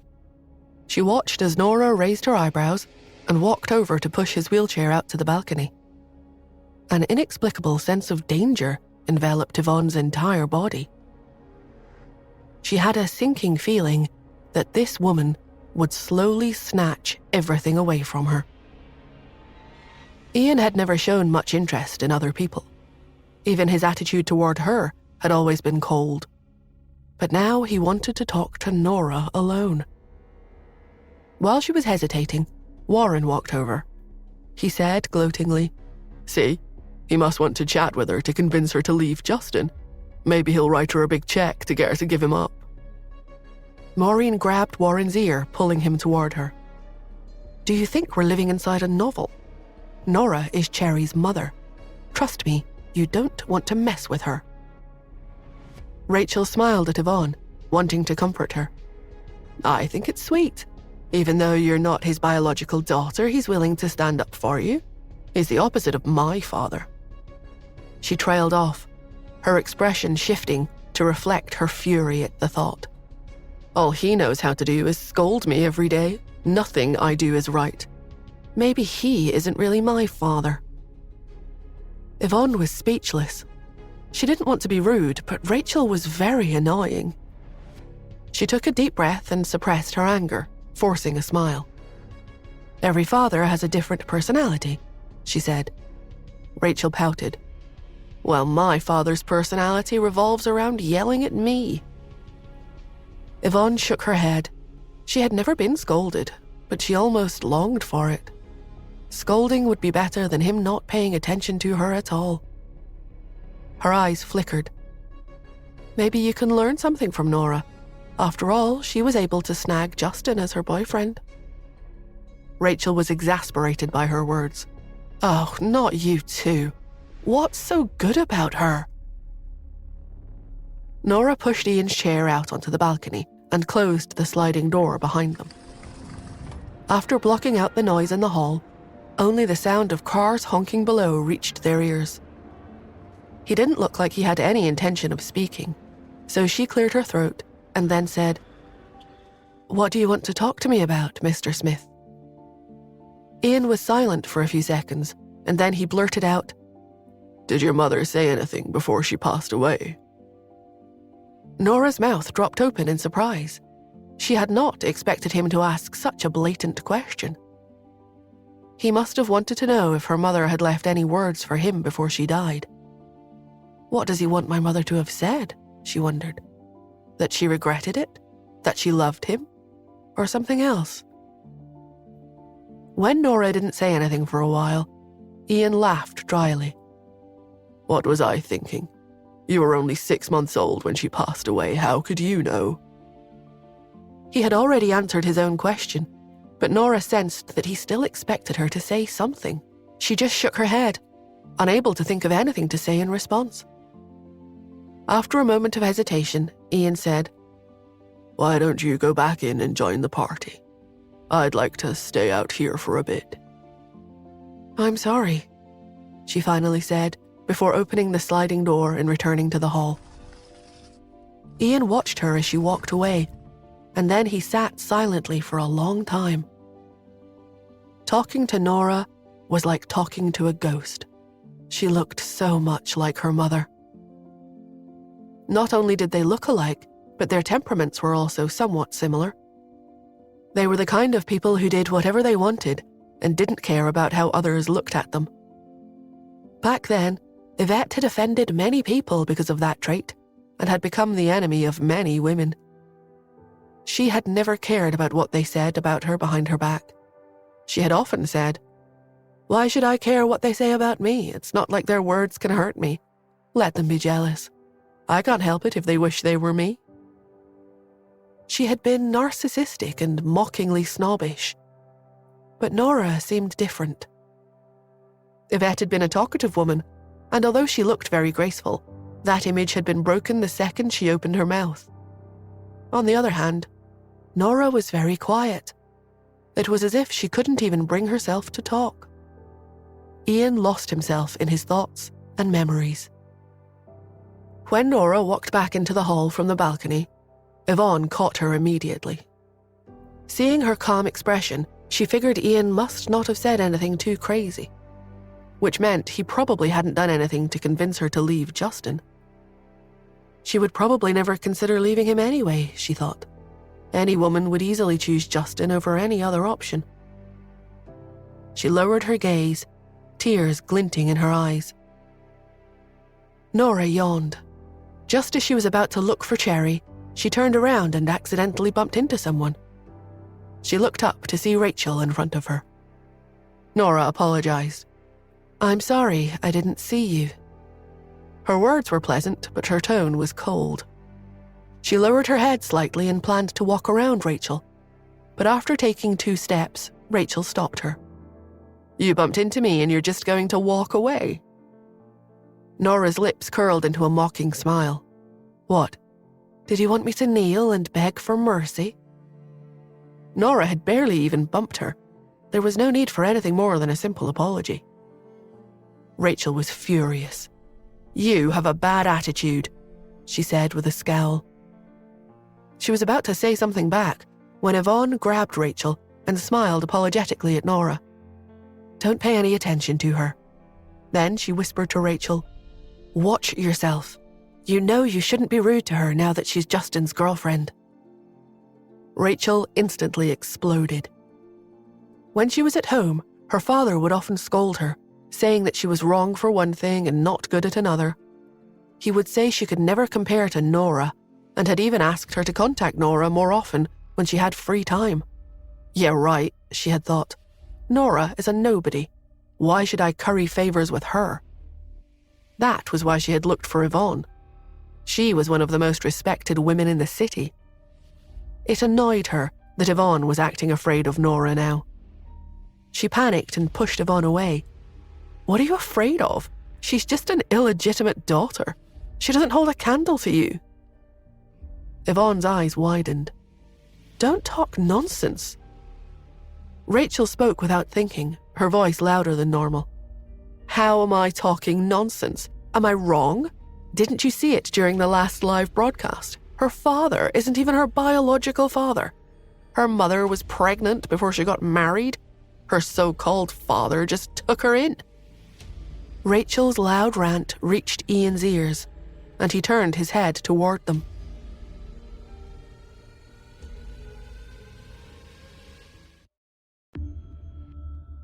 Rachel's voice was so loud that everyone in the banquet hall looked over. Justin had been paying attention to Nora, so he caught the argument immediately and hurriedly walked over. Nora had already narrowed her eyes in anger. "What did you say?" Although she had never experienced motherly love, her mother had given her life, and she would not allow anyone to insult her. Rachel's voice clearly spread throughout the entire venue. "What? Should we act like she was a wonderful person? Everyone knows that she betrayed Mr. Smith and eloped with someone else. I guess he didn't want her anymore, right? That's why she found someone rich to be her scapegoat." She kept ranting, her eyes wild. What is it that people say? The apple doesn't fall far from the tree. Your mother was pregnant before marriage, and so were you. At least you managed to find a high-caliber scapegoat in Justin." Nora just stood there as Rachel continued to bombard her with harsh words. "At the end of the day, you're just an illegitimate child who doesn't even know who her biological father is, just like your daughter. You better hope that she doesn't end up just like you." Nora clenched her hands into fists. Her anger rose as she took a step forward, preparing to punch Rachel's smug face. Justin was by her side, and his expression was even darker than hers. He looked like he wanted to kill someone. However, before either of them could act on their emotions, Farrell rushed over and slapped Rachel's face. "Shut up." Rachel was stunned and fell to the ground. Miranda rushed forward and hugged Rachel. "Farrell, what are you doing?" Farrell was furious. He pointed at the girl with trembling hands. "Move aside. She needs to learn her lesson." There were two reasons why he was so agitated. Firstly, he had never expected his daughter to be so blatantly disrespectful. She was making their family look bad with her ranting and raving. Second, he could see that Justin wanted to make Rachel suffer. If he didn't punish her first, Justin would. Rachel had been wrong and she needed to be reprimanded, but she was his daughter. It was his place to discipline her. After he had slapped her, Nora and Justin had both stopped in their tracks. Rachel stared at her father in shock. She covered her face and shouted, "You hit me!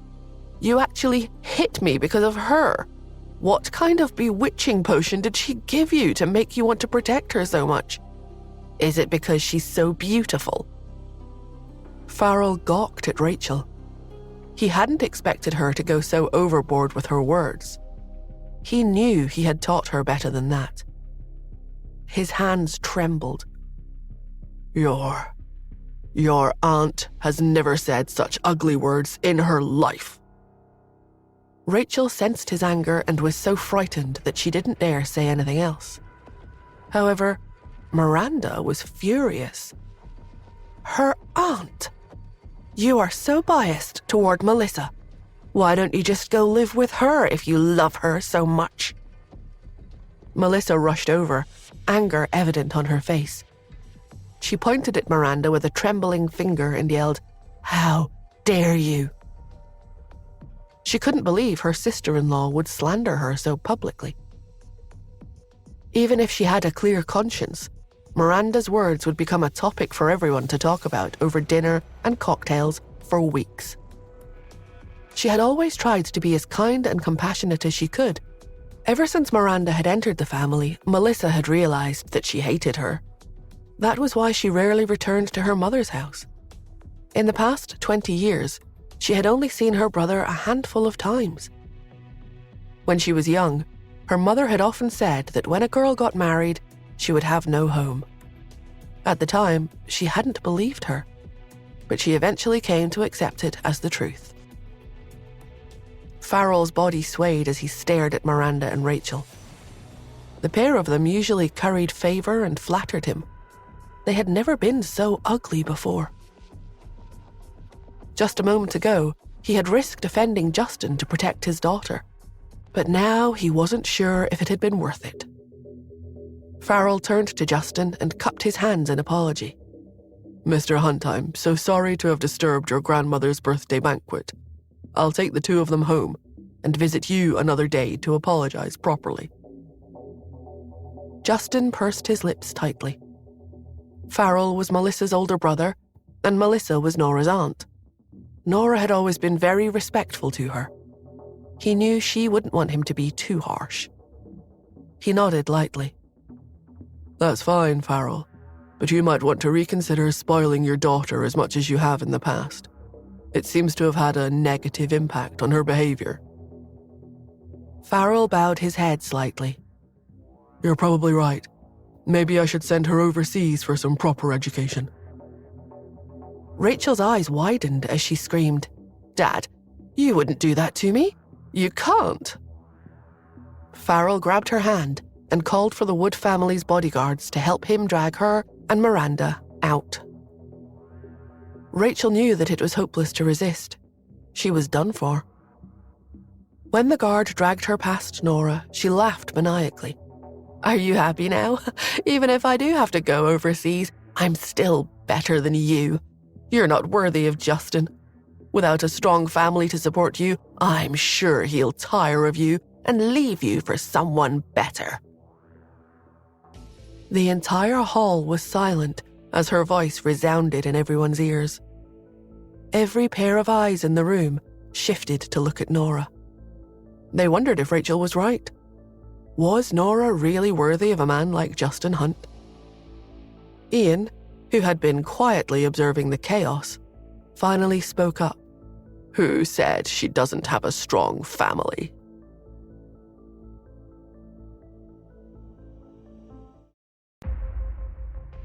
Ian's voice was very low, but his words reached everyone's ears clearly. The entire hall quieted again as everyone looked at Ian incredulously, watching him push his wheelchair forward slowly until he reached the group of them. An anxious Mrs. Hunt walked down the stairs, complaining to Mrs. Lewis. "I knew Justin's girlfriend would be terrible. People from poor, humble families just aren't presentable enough. Look at this outrageous scene she made." When Mrs. Lewis didn't respond quickly enough, she continued, "Why can't she even get along with her cousin? Look at how proper and refined Yvonne is. They all wish they were as classically graceful as her. I wish Justin was getting engaged to her instead." The old lady went on and on. "Look at how I have to mediate for Nora, despite how much I dislike her. What else can I do when Justin has already acknowledged her status? Her embarrassing herself is the same as her embarrassing Justin, which is equivalent to embarrassing our entire family." Mrs. Lewis held Mrs. Hunt's arm as she said, "Slow down a little. I wish you wouldn't have refused to take the elevator. Are your knees all right?" Mrs. Hunt replied huffily, "Considering the situation in the hall, I couldn't risk waiting for the elevator. I'll get down there faster taking the stairs." The out-of-breath woman reached the lower floor just in time to hear Rachel saying, "Without a strong family to support you, I'm sure he'll tire of you and leave you for someone better." She immediately panicked and was about to speak up when she heard Ian's comment. She stood at the bottom of the stairs, stunned. Justin studied Nora's face. Her brows were raised slightly, and she looked slightly surprised, but not greatly astonished. He knew right away that she must have already guessed something a long time ago. Nora had, indeed, already given it a lot of thought. After realizing that Henry Smith wasn't her real father, she had started to wonder why her mother had picked him. After she came to New York, she had come to understand the way her mother had done things. She had been someone that was not to be trifled with, and would have known exactly what kind of person Henry was, so she must have had her reasons for choosing him. She had thought about it over and over, and had even gone through all the events from her mother's past. The Henry that her mother had met back then would have been just as ordinary as he was in the present. If there was anything unusual about him, it was the fact that his last name was Smith. She wondered if her mother had chosen him specifically so that Nora could take his last name. If so, it must have been because Ian Smith was her real father. She had already suspected it a long time ago, which was why she had paid special attention to his health. It was also why she had followed him when he had asked her to go to the balcony with him. She had even planned to find an opportunity to take a DNA sample from him and get Lily to do a test. Therefore, she wasn't very surprised when Ian spoke up for her. Rachel, however, was dumbfounded. "What? What do you mean?" she stuttered. Yvonne also looked at Ian in shock and astonishment. When she saw him staring at Nora, her heart dropped into her stomach. Ian slowly lowered his head as he said dispassionately, "She belongs to the Smith family." Everyone in the hall held their breath, afraid to make a sound and interrupt the drama unfolding before them. Yvonne was bewildered. She looked back and forth between her father and Nora.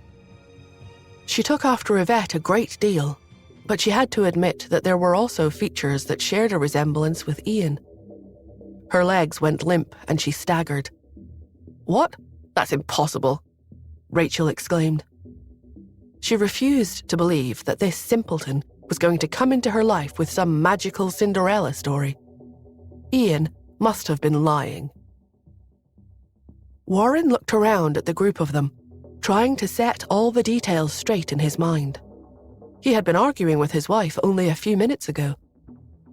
She had been unhappy at him for making things difficult for Nora and had given him a warning in private, which had upset him. He had said, "I don't care whether she did anything wrong or not. Yvonne is my family. Am I supposed to abandon her and take Nora's side instead? No way." Maureen had been furious at that response. "Can you please be reasonable? Besides, Yvonne isn't related to you by blood. She's not really your family." Warren had reprimanded her. "How can you say that? She's Uncle Ian's adopted daughter and she grew up right beside me. That makes her my family. It's not always about blood." Maureen had been so mad that he had sworn he had seen steam rising from her ears. But now things had suddenly taken a huge turn. After Rachel had said it was impossible, Warren asked, "Is Ian's illness making him confused?" Joel's stern but gentle voice answered him, "He would never take matters about the family bloodline lightly. Nora is related to us. She's our cousin." Gasps could be heard scattered around the room. The news was simply too sensational. Questions flooded through everyone's minds. Yvette Anderson's daughter is Ian Smith's daughter. Why did she run away when she became pregnant? Weren't they in love? Didn't the family say that Yvette betrayed Ian? It suddenly made more sense to everyone how Nora had managed to end up with Justin. She wasn't simply some nobody from the country. As everyone stood around speculating, Nora asked, "What makes you say that? Do you have any evidence?" The crowd looked at Nora in confusion. It seemed like she wasn't happy about discovering she was part of one of the richest families in the city. If they had been in her shoes, they would have just acknowledged the Smiths as family first and left the questions for later. Who cared about evidence? But Nora had asked about it, and Joel answered her. "We did a DNA test." It was just as she had thought. Nora thought back to the day at the medical university when someone had tugged a few strands of hair from her head. He must have been sent by Ian. She had thought he was trying to harm her, but maybe he was just trying to get her DNA. While she worked through her thoughts, Justin smiled and then said, "Ian, Joel, let's go upstairs and find a quiet place to talk. I think Nora deserves to know what exactly is going on." It wasn't appropriate to talk about the details in public. Joel looked at Ian. When he saw him nodding, he replied, "Okay." Justin led the way and Nora followed beside him. Joel pushed Ian's wheelchair and followed behind them. The four of them took the elevator upstairs and entered a meeting room. As soon as they entered, Joel took the initiative to take out the results of the DNA test they had done. He handed the sheet to Nora, and he said, "Here's the evidence." Nora took it from him casually. She glanced at Ian, but didn't see any traces of joy on his face. When she looked down at the report in her hand, her eyes widened in astonishment. How can this be?" she thought.